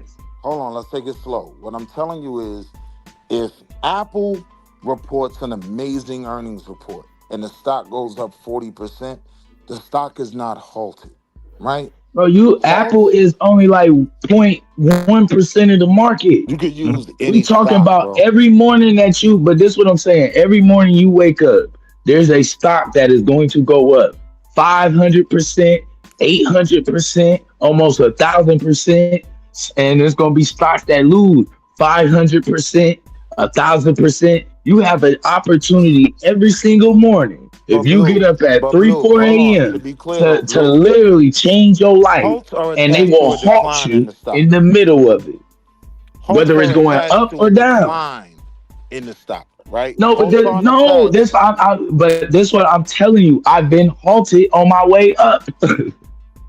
I've been halted on my way up. I've been halted on my way up. On what They don't stock? just halt to save you, bro, from losing money. On They what stock? cost me money. I don't even remember. I was just trading some shit, bro. I told you every morning, nigga, there's something to trade. Every morning. Well, I find I look at the chart, and if that shit look like, and I feel like it's gonna bounce, I'll jump on that. Sometimes I lose, sometimes it's a hit. Blue, But every single you might morning have there's a lawsuit, right? Because here's the reality, right? And I keep using Apple, all right, we can use any other company, right? NVIDIA. If NVIDIA announces we're gonna split the stock 2 for 1, that would mean if NVIDIA is trading for $100, now every $100 stock will be broken down into 2 shares at yeah, they did $50 that for a me piece. with Blue Hat. Hold on. They doubled my shit. I done had it before. So what'll Blue happen Hat did it. is when this information comes out, people will jump into the stock, right? So it can cause the stock to shoot up 40%, right? That stock is not halted. Halts come from declines in the stock. You know what I mean? 7% from the opening price is a 15-minute hold, right? When it drops another 13%, another 15 minutes. If it drops 20%, they stop That's trading for what, the day. bro. That don't happen, bro. I don't know what. Maybe I don't know. Maybe if you on TD Ameritrade or something on Robinhood and Webull, they will let that shit run up, bro. Thou. I'm talking about S&P. You will jump in and that shit is on its way up. I mean, but the S&P ain't moving that fast, bro. Like you naming markets that's not moving that fast. Those aren't volatile markets.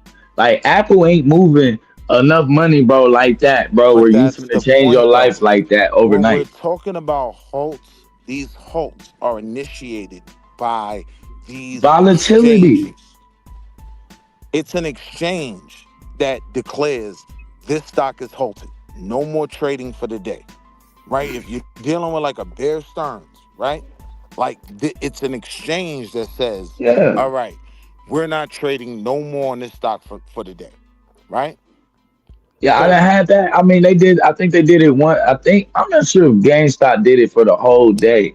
I know they did Can it on somebody tell me the GameStop. statements of Michael Burry when he bought GameStop in January of this year? The Can you tell me his GameStop statements? issue had to do with market manipulation. Let me tell you this. Let me tell you his statements. Hold on. The value is not another big short squeeze, which is not likely to happen.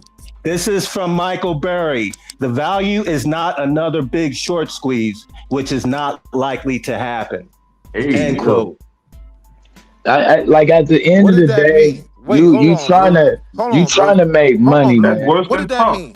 You cut me off to say that. That meant Hey absolutely man, you nothing. ain't supposed to get that nigga no goddamn. That meant absolutely nothing. You supposed to Berry let that nigga said the fly. shares were unlikely to see a repeat of the explosive 2021 short Bro got like squeeze Tourette's that syndrome or Mr. something. He Psycho just was talking spew out about. This is random goofy, shit bro. every second. Berry said the shares were unlikely to see a repeat of the explosive 2021 short squeeze, So what's the point? dismissing a core belief.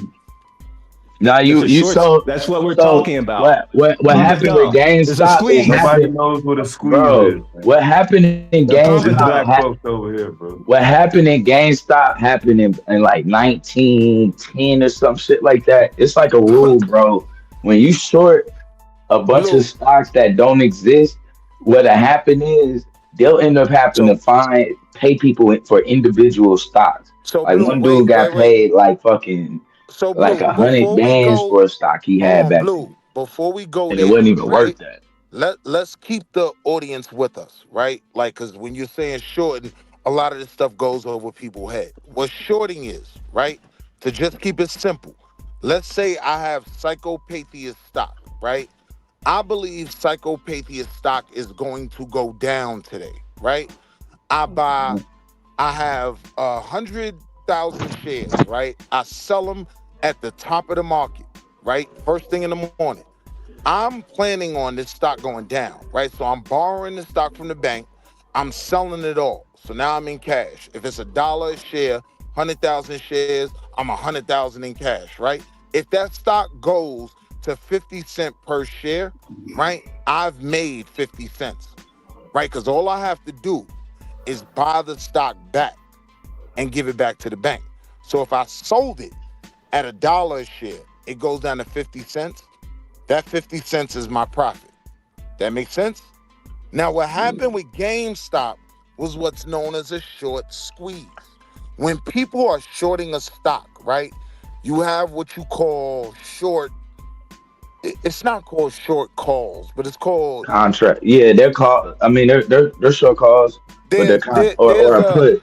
there's a You could say a level short call there's a or a put. level on the short, right? That if it goes down if it goes up a certain point, you got to pay in, Gotta right? pay automatically. Right. So Yeah. now everybody's shorting this stock. What they did on Reddit was said, all right, let's all buy the stock, right? Everybody's shorting it thinking it's going to go down.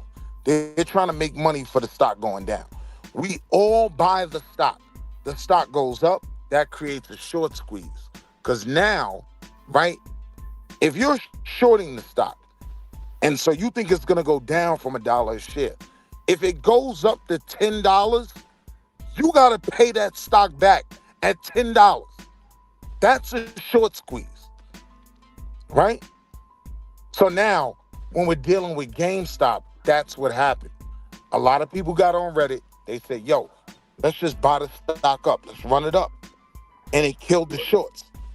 And so it made... Well, it's two phases, though, because it's you have some where you overbought, though, too.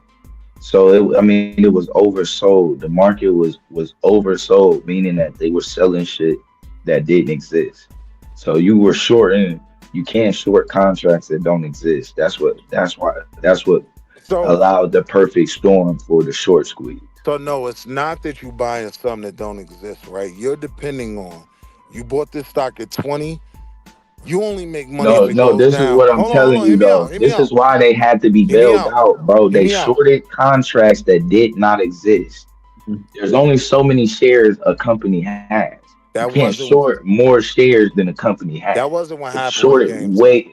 That is exactly what happened. They shorted more shares, bro. They literally was a market manipulation case. No, bro, they literally shorted more contracts than what existed. And they have been doing it for years. Is that manipulation? And it's manipulation. They have been doing it for years. According to the SEC compliance, it's illegal.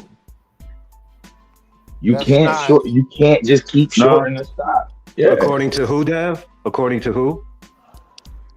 To the SEC. Securities and Exchange Commission compliance. I thought I heard you correctly. Yeah, no, that's not what happened. Bro, you need to Google it, man. That's exactly what happened. That's why Citadel Bank had to literally bail them the fuck out. Or they had they had to bail Citadel Bank out, bro, because the whole time, bro, they was making money off shit they shouldn't have been. That didn't exist. Like Bitcoin. That made their money Is that what already. Bitcoin is? Ain't people making money off shit that don't exist? None of y'all motherfuckers ever held a Bitcoin in y'all hand in your life. None of y'all own a Bitcoin. Your central bank, if you invest in Bitcoin, nobody's Mr. ever Sam held Bankman-Fried was being put on gold trial exists. until But 2025. You will be your own central bank. Though. If you Gold pull out, Bitcoin does not exist. Bitcoin is an idea. It's a thought. But the dollar, it does not back the dollar. What backs the dollar? But wait, military. Safe. Yeah. We went through all this. We went through all this So already. now the military backs. Now the military backs Bitcoin. The military and now they back Bitcoin, as well as a long history of a stable economy. Bitcoin. And now that there's an nor does it have a military backing that shit up. Once it gets it, now that it has an ETF, it's backed by the same military. No, so that's over with. Yes. No. Name an ETF that crashed. ETF that crashed? I don't know. Don't give me the line. I don't know. There were a ton of ETFs that crashed. ETFs crashed. Like Bitcoin? Bitcoin's still going. It plummeted. Right. I wouldn't even argue that Bitcoin crashed. It's a bear market right now, but you said it didn't plummet. The bear market, y'all know it's part of that 25 cent, right? No, that shit literally got cut in half in 4 months. You don't call that bear? Yeah. No. That's perfect timing. What would you do? Hold on. Let me. Matter of fact, let me ask you this. What would you do? If you're about to ask me whether or not you should buy in the bear market, that doesn't change the fact that it's a bear market. I know where you're going. But what would you do? No, I'm just saying it's a bear market right now. But the idea is that's when you buy, right? That's the idea. You buy when the market's there. And you hold on to it and wait for it to go back up. That's the idea. It's two things you hoping for when you buy any stock. You hoping that it's volatile, and that is going. Buy low, you get in early. Either you buy low, or you get in early. That's what anything. But if it don't move, you ain't making no money. An acquisition. So I'm hoping for the company to get bought out for way more than it's worth. D.A.B.A.T.E and shit like that, right? Like that can be a catalyst for a stock to go up too, or an earnings report. That's crazy. We thought we were gonna make $3 a share. We made $7 a share. Yeah, but that should also crash the stock. That stock in the morning is gonna fly. Good earnings report a crash of stock. 9 times out of 10, if you still holding the stock by the time the earnings report is hitting, you're losing money. No, that's not. And true, does it bro. put pressure on the Fed to lower rates? Wait. If you're holding a stock 9 times out of 10 while they're in the middle of doing a holding meeting, nigga, you're losing money. No, I'm not talking about that. Should be going down every time that nigga start talking about nonsense. Quarterly report, right? Every quarterly when they put out their quarterly report, if you're still holding by the time they put out their quarterly report, you 9 times out of 10 finna lose money, or you're holding for the long run and you expecting a dip. That's not true at all. That's not true at all. That's fundamental, bro. Bro, you taking a chance. Bro, you are taking a chance if you are holding that stock, bro. When they getting ready to fucking announce the fucking news, my nigga, you're taking a chance. Stock, right? Like, bro, that's Russian roulette. If you own a stock and their projection last quarter was we were gonna make $3 a share. Right? I'ma sell before their projections come out. Hold on. And then they come out the next quarter and say, we were expecting $3 a share, but we made $7. That stock is gonna be up 20 to 30% in the morning. It could. That's normal. Now, what I'm saying on the other side of that is, if they projected making $3 a share and they only made $1.50. And now what happens when they wake up and decide to change the name of the company? Hold on. What happens to the stock? Hold on. And now they're cutting their projection for the next quarter. yeah, that stock is gonna decline. What happens when they wake up the next morning and decide we you know what, we ain't gonna be TRXC no more. We gonna be AVREX. What usually happens to the stock? Are you saying it was bought out? What happens to it? If it No, was they'll just change the name. They'll decide, you know what, I like this company. We had this name. Let's nah, change our Blue. ticker symbol. It's happened multiple times. Yo, B Blue, on hat my changed their soul, give me ticker 2 symbol. seconds, Blue. Give me 2 TRXC seconds. changed their ticker symbol. Give me All of 2 these seconds things. to get it out of land. Right? So one of the things that I literally used to tell clients is I would try to push them to buy before an earnings report. If I knew this stock had an increase in sales or whatever, right? They're gonna project higher than they did before. They're gonna say we met our numbers and we made even more money. And we think we're gonna make even more money next quarter. People are gonna dump their money into this stock. This is a winner, right? So overnight, it could be up 25%. On the other side of that, if they report earnings and say, well, due to the cost of NVIDIA chips, right? Like, we thought we were gonna make $3, we only made $1.50, and we're cutting earnings for the next quarter. We don't think we're gonna make $3 the next quarter. We'll probably make $2. That stock is gonna tank, right? That's how that works. It can, bro. It does not have to work like that. I'm saying Nigga, the that's the CEO standard, can literally be caught cheating on his wife, nigga, and be rumors of him stepping down that fuck your stock up. I'm not There's a adding all thousand that, different Blue. ways, Come on, bro. Blue. Let's Bro, keep but it. you're acting like you don't wake up, bro. It's y'all be acting like, bro. You know how many shit stocks is on the fucking market? When you open up your app, bro, Blue, and what you I'm scroll, you're saying. only looking at like And out of all the stocks 1% that's of the market. and out of all the stocks that's on the market, why is Bitcoin the only one that's asking everybody to join? Nobody's sitting around and saying, yo, y'all need to get in on this stock, on this stock, on that stock. It's always some crypto shit. Why is it always crypto? Not everybody always like real stock, everybody like is tangible that people could actually put their hands on, like everybody is always with any asset, everybody always invites you to an asset. People always tell you to buy gold. always People crypto tell in you this to buy community. This silver. community is always Now people are crypto. telling you to Whenever buy I have this stuff. when I have stock conversations with around white people, Asian people, Latino people, whatever the case may be, they not talking crypto. They talking real stock. They already have money. Talking real stock. When Because I get they around black already people, have and I hear money. black people talk about stock Because they already have money. There's always some new coin they want to come up with. They want Sir, they don't need their money to move as fast. and they need you to get down with it. If you don't get down with it, you're a I don't problem. know. If I you think don't you're wait, missing let the me point. Let me finish. I know how the crypto bros are. Let me finish. Like I said, if you don't get down with the crypto, you're a problem. You're an issue. You're a dumbass. You're all this other shit. But if I said, yo, I don't want to get down with Apple, I don't like Apple, I'm an Android guy, they ain't gonna say, oh, you're a dumbass, you're an idiot, you're a problem, and all this other shit. They're gonna shrug their fucking shoulders. Apple gonna go up, Android gonna go down. No, but if you say that you don't want to evolve in the market, that's a different. But it's a false equivalency. It's like a cult-like mentality with this crypto shit. It's a false that's the only thing equivalency. they promote. They don't promote nothing else in the stock market. No, if you, but no, the equivalent. No, hold on, bro, Willie, please, god damn, hold on, bro, Willie, really, Bitcoin is the currency, Psycho. God damn, and then this nigga, crypto isn't. Hold on, bro. So it's a false equivalency.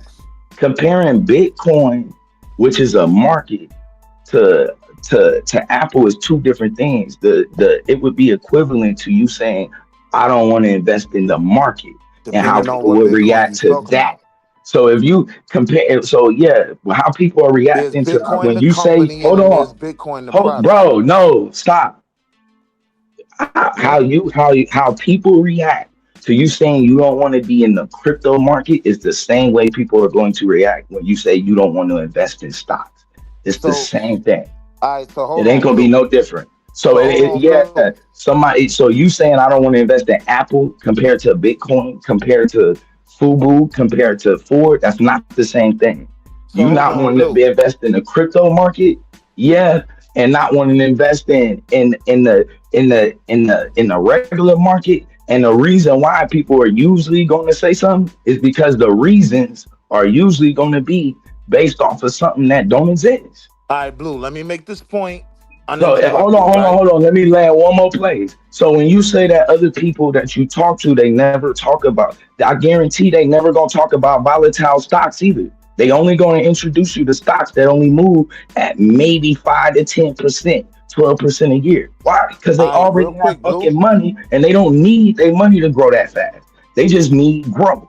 They not See, but worried now, about Blue, we moved the turning the goalpost. fucking 1,000 into 10 bands in a month. Blue, So we nah, you gonna moved. hear hold on, bro. Anytime you gonna talk to people with money and talk to people without money, of course you're gonna get two different financial advice. One nigga trying to tell you how to hit a lick, and the other person is telling you how to grow money that they already Come fucking on, have. bro. We not So if you dealing with got money, fundamentals, then yeah, right? your money, Everybody get your knows money and Wall make your Street money, and Willie. it'll grow 10%. It's Wall safe Street way to Willie do that. deals with fundamentals, right? Now, to what Psycho said, right? One of the most profitable times to own a company, right, prior to a quarterly report, is if the company announces a buyback. Literally, we don't want niggas having this stock. The company will say, we're gonna buy 20% of the stock back. So the company What now owns, happens, bro, hold if on, I'm short in the bro, let me market and that finish, happens? bro. What if my money is in short in that market and they Can I say that they finish, finna do bro? a buyback? Is that good for me or bad? Can I finish my point? I Is promise if I'll I answer that hold on, question. your point is only valid It's if I'm bad for going you up if in the you were market. short. It's bad. Exactly. So now So can I it's finish my so what's point the though? point? Let me finish my point, right? Companies will literally create scenarios called buybacks where no, we don't want more niggas owning the stock. We will buy 20% of the stock back. Why? Because that's gonna push up the stock price, right? Why? Stock is broken down between the amount of shares and the market cap of the company. If the market cap is $100 billion, right? And 100,000 people own the stock. I can't do the math that quick, but whatever it is, the share, that's how it breaks down, right? 100,000, a billion divided by 100,000, right? Willie, That would you know that determine, damn well that ain't what move the market. that would determine how much each share costs, right? There's market cap and there's the shares. If you have $1 billion market cap, 1,000,000 shares to make it easier on me to do the math. What's that? $100 a share? 100 times 1,000,000. No, it's $1,000 a share, right? That's how the stock price breaks down. So now these companies will say, we don't want more people owning this stock, right? Unlike Bitcoin, who's trying to tell everybody to come in. They'll say, no, our money will be up if there's less ownership, right? Now that there's less ownership, they have to buy those shares back. That pushes up Like who? Willie, Berkshire Hathaway? You talking about a stock buyback? Like who? Like what companies? A ton of companies have done buybacks. I'm But pretty how? What? sure. Like, but this, Hold on. Willie. Stock At the end of the day, buyback. bro, Hold on. you playing Russian roulette, bro. I don't know what we doing right now. There ain't no market that you getting in where you not playing Russian roulette. So This shit look, is in a gamble. 2005, Blue, Apple did a stock buyback. They bought back $100 billion of their shares, right? What that does is puts less shares on the market. So Willie, now you if you want to talking get it, about slow money, bro. That's why I keep trying to tell you that shit. That's irrelevant. That's safe ways. You talking about shit. You're not talking it's about not volatile irrelevant, Blue. markets. It is because you comparing that to a volatile market as if I'm the not fucking stock comparing that market to ain't a volatile. volatile market. Like Exactly. the question You trying to was use less asked, why than does 1% of the market to say, hey, this is much safer because this would we nigga. moved the goalpost so far Man, that niggas can't every remember what market, was bro, said. you ain't getting news on the CEO, bro, until that day. You can wake up, nigga, and your shit fucked, bro. That's just it. It is what it is. That's not true, bro. How Like, not? so with me, right? Like the best stock I ever got people to invest in was IMAX. I knew everything about IMAX. I knew everything Richard Gelfond, who was the CEO, did. I knew every contract they signed. When they signed deals with AMC, when they signed deals with these different companies that had like theaters in malls, I knew that was going to be a benefit. Why? Because they charge a premium in terms of their pricing, right? If AMC is charging $7 a ticket, they charging $13. It made sense. This is how people isolate stocks to invest in. How much did it grow in a year? Man, like IMAX went from $6 to 40 something. Stop me when I'm lying. I found IMAX that's a nice growth. what? I found IMAX in 2009, right? It was about $6-7 a share. It went to like 40 something. The reason why I knew it was gonna go up because they had these contracts to expand their business. You don't have to do that with Bitcoin. You have access to the technicals 24/7. We'll go back to that. 24/7 you have access to the technicals. We're taking it slow, right? The reason why I was telling clients that this was going to be a win, we're in the middle of the housing crisis, right? So my sell was, families aren't going to Disney World to spend $5,000 on a family of 5, but what they will do weekend in and weekend out, they'll go to a Disney movie. And the biggest beneficiary of that is going to be IMAX and blah, blah, blah. And then I would go into the expansion of the theaters they were going to have. Then I would break down the premium on the pricing. This is how, for me, right, a street nigga, I knew if they have all this in play, yeah, they going to get to the bag. And now IMAX is a staple at your local mall. Willie, when a nigga pay his when you that makes sense though, right, Blue? I'm not disagreeing with you. I'm telling you, we having two different conversations. We talking about two different niggas. There's a nigga that got a band, and he can wait a year for IMAX to go from $6 to $40. And then there's a nigga that when you tell him he's gonna make money off of IMAX and he put his $100 in, that shit better go from $6 to $40 in an hour, or you finna be looking. Guess what? He can take his money out Saturday at 3 p.m. Hold on. He can take his money out Saturday at 3 p.m. as well. You can't do that with Wall Street. You gotta wait until Monday. Yes, you can. See, it's utility. Called day trading. You can absolutely day trade. Trading, nah, bro. That's a certain market. You only have access as a trader to that market. Wrong. As a Bitcoin investor, I have access as just an investor. Niggas can buy. I don't have to be a futures trader. I don't have to trade options. You're wrong.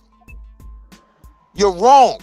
A nigga can buy a stock Monday morning and sell it Monday before the market closes. You're wrong. You can buy and sell same day. No. You cannot do it on Saturday at 3 p.m. You cannot do it Saturday at 3 p.m. Nah, the point he was making was you stuck. If you buy some shit on Friday, you don't know what's going to happen until Monday morning. Over the weekend. Yeah, you stuck over the weekend, right? Over the weekend. And I ain't gonna lie, that's a scare. When the second time I bought GameStop, that was a scary situation. The claim that was made was you can't buy a but stock I took and a bet. sell it that same day, right? No. He was trying to say that. No. He was trying to say you can't. If you buy it on Friday, Saturday and Sunday. No. Hold on, Willie. I'm he trying saying to say I can buy a stock on Tuesday and sell it on Tuesday. Yeah, but if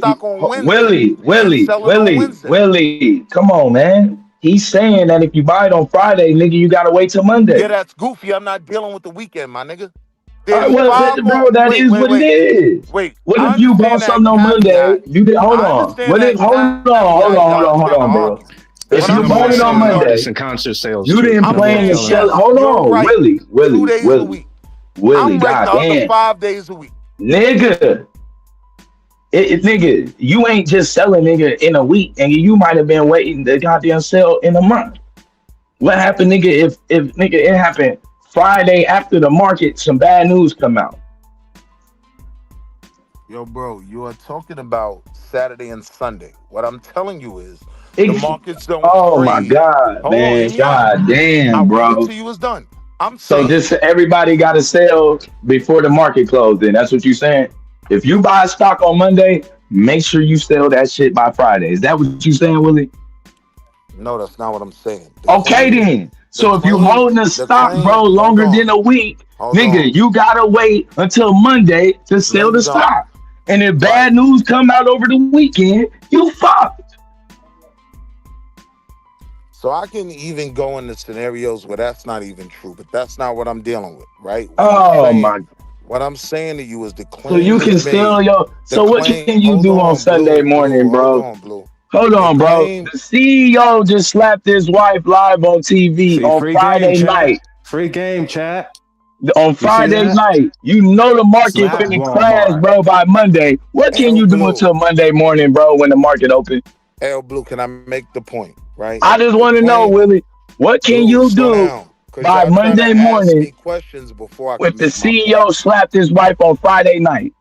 Blue, what I'm telling you is, yes, y'all are right on Saturday and Sunday. I'm right 5 days a week, right? Yeah. The claim was made that you can't immediately sell. No, the point he was making was you can take your money out any day with Bitcoin. That wasn't the claim. That was the point he was making. You can trade any day. Any day you can pull your money out. Any time of night. Any time of day. There's no time. Because remember, there's no time that the market is actually closed. You know that, right? Blue, you're making a claim. Hold on, bro. You know there's no real time that the market is actually closed, right? That's not They're true. always trading. That's not true. They're always trading. Yes, the fuck they are. Bro, they are always trading. If you wake up at 2 a.m., nigga, the market is moving. That's not true. 4 o'clock market closed. Oh my God, no bro. stock is executed until the next business day. Nigga, it ain't 24/7. The market be moving. Forex ain't even 24/7, fam. Bitcoin is. And it's only for us. It's for retail investors. That graph moves over the weekend. It should be moving, bro. The people with money get to trade, bro. I don't know what we getting. Like, they get to do what the fuck they want to do. That's how a market drives up. You're praying that the stock that you bought, one day some Elon Musk motherfucker is gonna put $1 billion in it, jump it up, you get to pull your money out before he pump and dump it, and then everybody else get fucked. That's all you're looking for. Like, I don't get what we playing right now. Retail investors cannot sell stock on Saturday and Sunday. They can't. Exactly. Let me finish. Only institutional investors, and they own 99.9% of the market. That's the point. So while you can't do nothing with your money but watch it move, they're fucking with your money 24/7. Decentralization, my friend. Y'all Come on, are wrong. Wally. Come on, Wally. Is that Y'all true, are Willie? 100% wrong. Bro, Bobby, if a CEO you would say you bought a goddamn stock on Friday, nigga, was all good. If that CEO choked his wife out, nigga, that Friday night, nigga, you fucked until Monday morning when the market opened. Is that true, Willie? And by the time the market opened, that shit is already dropped, nigga. You done. Let me answer that, Bobby. Again, nothing is traded on Saturday and Sunday. Nothing moves, right? There's what's called There's what's called market priority, right? So now, to these institutional investors he's talking about, they get the first sale on Monday morning, right? That's when they can't move. They can't move nothing on the weekend. No, man, that shit don't never stop moving. Look at the market right now. Hold on, wait a minute. I know. Look at it right now. Hold on, I know the market don't never stop moving, but even with him saying that they get the first dibs on the trade, that still doesn't be having ultimate control Bobby, over the market. If you ever watch. No, wait a minute. I'm talking about the real quick. I'm talking about the real quick before you give your situation. I want you to answer the one that Blue laid out because I like that, and I've seen that in real time. Go ahead. I'm telling you, if you tune in to CNBC News, right, every day at I think it's 9 o'clock and 4 o'clock, you will see two things. You will see the bell for the market ring, and you will see the bell for the close. After the close, nothing is moving, right? Now, yes, To his point about institutional investors, they can put orders in ahead of the market, but nothing moves until the market bell rings on Monday morning. That is a fact. The price literally moved. Oh, real quick. Future options, Willie. But Can you I'm describe saying, that? to his point, do the price fluctuate over the weekend though? No. So you telling me if hold on, you I'm said telling do you that. fluctuate. Hold on, no wait. I'm saying so in the scenario I got you, laid Bobby. out. It's a company. I invested some money. I'm gonna keep it simple, Bobby. I got you. CEO do something to his wife on Friday. The stock don't go down like public perception and all. They don't start. Let me be very clear, Bobby. This is what will happen. The stock price closes on Friday at $100. The stock is gonna open on Monday at $100. But what you have is institutional investors having the opportunity to place orders ahead of the market. So now, once that bell rings, at that point it's gonna drop 20%. But the closing price on Friday That's technically is gonna them be being the, able hold to. on, hear what I'm saying? The Okay. closing price on Friday is Monday's opening price. No, That make everything you saying, I totally get. All But it's still technically, I see what Blue's saying. That'll be technically them being ahead of the market, being that able too. to trade over the weekend. Like if they, too late. Right. Even if the stock opened at whatever price it closed at on Friday, Bobby, I get the point he was making. it's only a formality if it's gonna just immediately drop. I get the point he was making, Bobby. It was all the bullshit that was said in between, right? About the fundamentals of trading that I was challenging, right? Yes. Institutional investors, like when you're talking about an IPO, the average retail investor, right? The company IPOs at $50. Everybody wants a piece of Alibaba, right? The institutional investors, they get to buy it first. So now, once the market opens, it goes from the $70 IPO price to by the time Bobby White get to buy a share, it's at $94. Hey, matter of fact, you lying now, weak ass nigga. You on this Bobby White shit. We don't even want to hear what you got to say no more. Go ahead, Blue. This nigga up here lying. I mean, hey, y'all in the chat. Willie don't even know he ain't even no investor. I went You to my Wall horse Street. if you never win a race, I went Bobby. to Wall Street. This nigga was in front of Wall Street. Then he was on Wall Street, New York, selling ices, Italian ices. I swear to God, Nah, but y'all, Bobby, this you nigga, get my point though. nigga Like, had on. Nah, I don't get your point, nigga. Your ass That is nigga was a goddamn. greeter at Walmart. Right, man. I get you. Bobby, let's keep it Italian man though, ices right? to the investors on Wall Street. Like even with an IPO, right? Somebody made the point that retail investors can't get involved in IPOs, right? To a certain degree, they're right. The first orders that are taken are these institutional investors. So now, it IPOs at 70. Everybody wants a piece of this stock. By the time you can buy it, it's at $95, right? That's how the market works. So yes, some orders are put priority over others. Yeah, right. I know Retail investors are last. Bitcoin's going up and down right now as we speak. Hell yeah. But that's because it's an unregulated market. This No, it's goes called back. volatility. This That means goes that people are trying to buy. Bitcoin. Volatility is means that there's activity. unregulated market, and I'm this just saying the goes back graph to is. that act. I'm just right? saying the grass still moves over the weekend. Is all I'm saying.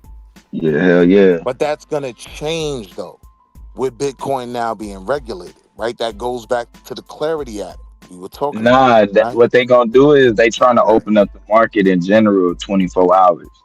So that's why certain if you look certain ones like Ford, that's not what the Clarity Tesla, Act is doing, bro. they done started like trading at like 24 you That's can not what the almost Clarity Act buy is them doing. any time of night and day and shit now. That's Like, not what the Clarity Act is doing, right? I ain't What the necessarily saying that. What the Clarity Act is doing is creating a system where Bitcoin is held to the same standard that mutual funds, stocks, and everything else is held to, right? As of now, Bitcoin is an unregulated market. Yes, Bitcoin is moving on the weekend. I never made no claims on Bitcoin. It's an unregulated market. What I'm telling you is Apple is not buying and selling right now. Market closed. But this is but you agree though, like if you a nigga that ain't really got money and you really looking for growth, you need something that's moving, like something that don't move fast. It's gonna be hard for you to make you. I mean, it's gonna be pretty tough for you to make anything. So now, Bobby, here's the thing, right? The volatility is where you make your money. I mean, not Bobby. Also, if you look at stock price, there's one that says closed, and then there's one that says after hours. I mean, after hours means that it's still moving, but you don't have access to it as an investor. Cook him on that real quick, Blue. Hold on, let me rephrase that though, Willie. I kind of that was a bad Let me cook him on that. Aftermarket trading is simply the orders that are in. None of those orders are executed until the market opens.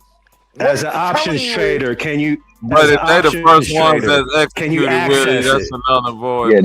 Yeah, the Moses executed, bro. Like, thank you. The Moses all sitting there waiting, like yeah, bro. When You you're tripping. looking at aftermarket trading, it's telling you where the stock is going to open up the next morning, right? So I don't necessarily say that. Can I finish, bro? In aftermarket trading, if the stock is down 20%, that means if it was $100 stock, at the open, these orders are in. This stock is going to drop to $80, right? Within 30 seconds, damn near. That's what that means. Nothing's being executed over the weekend. I want to be clear on that. These are pre-market orders. That's what aftermarket is. Hey, look. About nothing. Hold on, Willie, you didn't explain that. Willie, everybody get that. Hold on, I'm only talking to doodle sheets from now on. Hold on, hey, Willie, everybody, you done said it like 3 times. I get it, Blue get it, but even if Blue is saying it incorrectly, like in theory, I get what he's saying. If they get to put their order in early, and these big wigs get to have the first dibs on their orders executed as soon as the market open, meaning that if soon as the market open, their orders are executed. Now the product is devalued in seconds, right? Then what? Here's the other side of that, though, Bob. You gotta get the timestamp. Here's the other side of that, though, Bob. If you don't answer a goddamn question, I'm gonna turn this goddamn thing over, bro. 8:30 is the time. Bobby. Thank you, A9. 8:30, New York time. Slap this nigga Walmart, man. Have I said anything that I need to clarify? Have I said Yes, anything you wrong? said a lot of shit. I 9:30, didn't get over here for this, right? I want you to answer Blue's main question. Blue brought up a point about volatility. Because you see here talking about volatility. And if we talking about people who really understand trading, right? And they're trying to rapidly increase their income. Do you agree, yes or no, do you agree that volatility is the name of the game? Yes. For those people. So then why don't you admit to certain things like that? Like you sit here and you because he's slick as hell. Oh, this nigga's turning up, nigga. Go ahead, Anton. That nigga came up here on Anton Daniels time. Check that nigga and A9. That nigga treating you like Corey Holcomb right now, nigga. Do something. Hey, tell that nigga to say it again. What's up, right? Tell that nigga to say it again, Will. I bet you won't say it again. I was never having a conversation about volatility. No, you were, because you were talking about Bitcoin. No, you were, because you were talking about nigga, no. I can give you a simple answer. Did I not? It's not simple, because when you brought up crypto, one of the biggest things you was talking about was volatility. I'm not here to cake for crypto. Or I'm not talking about volatility when it comes to crypto. This is one of your arguments against crypto was volatility. That's incorrect. No, I sat there and listened to you for the last hour and a half. Nigga, don't tell me what's correct and incorrect. This is why no one was listening to me because I never got out a full sentence. This is why nobody was listening. This is why I wasn't debating volatility. If you don't stop lying to me, this is why Blue, and I'm gonna let him come right back in. This is why Blue keeps asking you about volatility, and this is why your ass won't answer his question. Blue, ask him your question again about volatility. In order for you to make money, you need volatility, right? For day traders, yes. See, for day traders. Simple answer.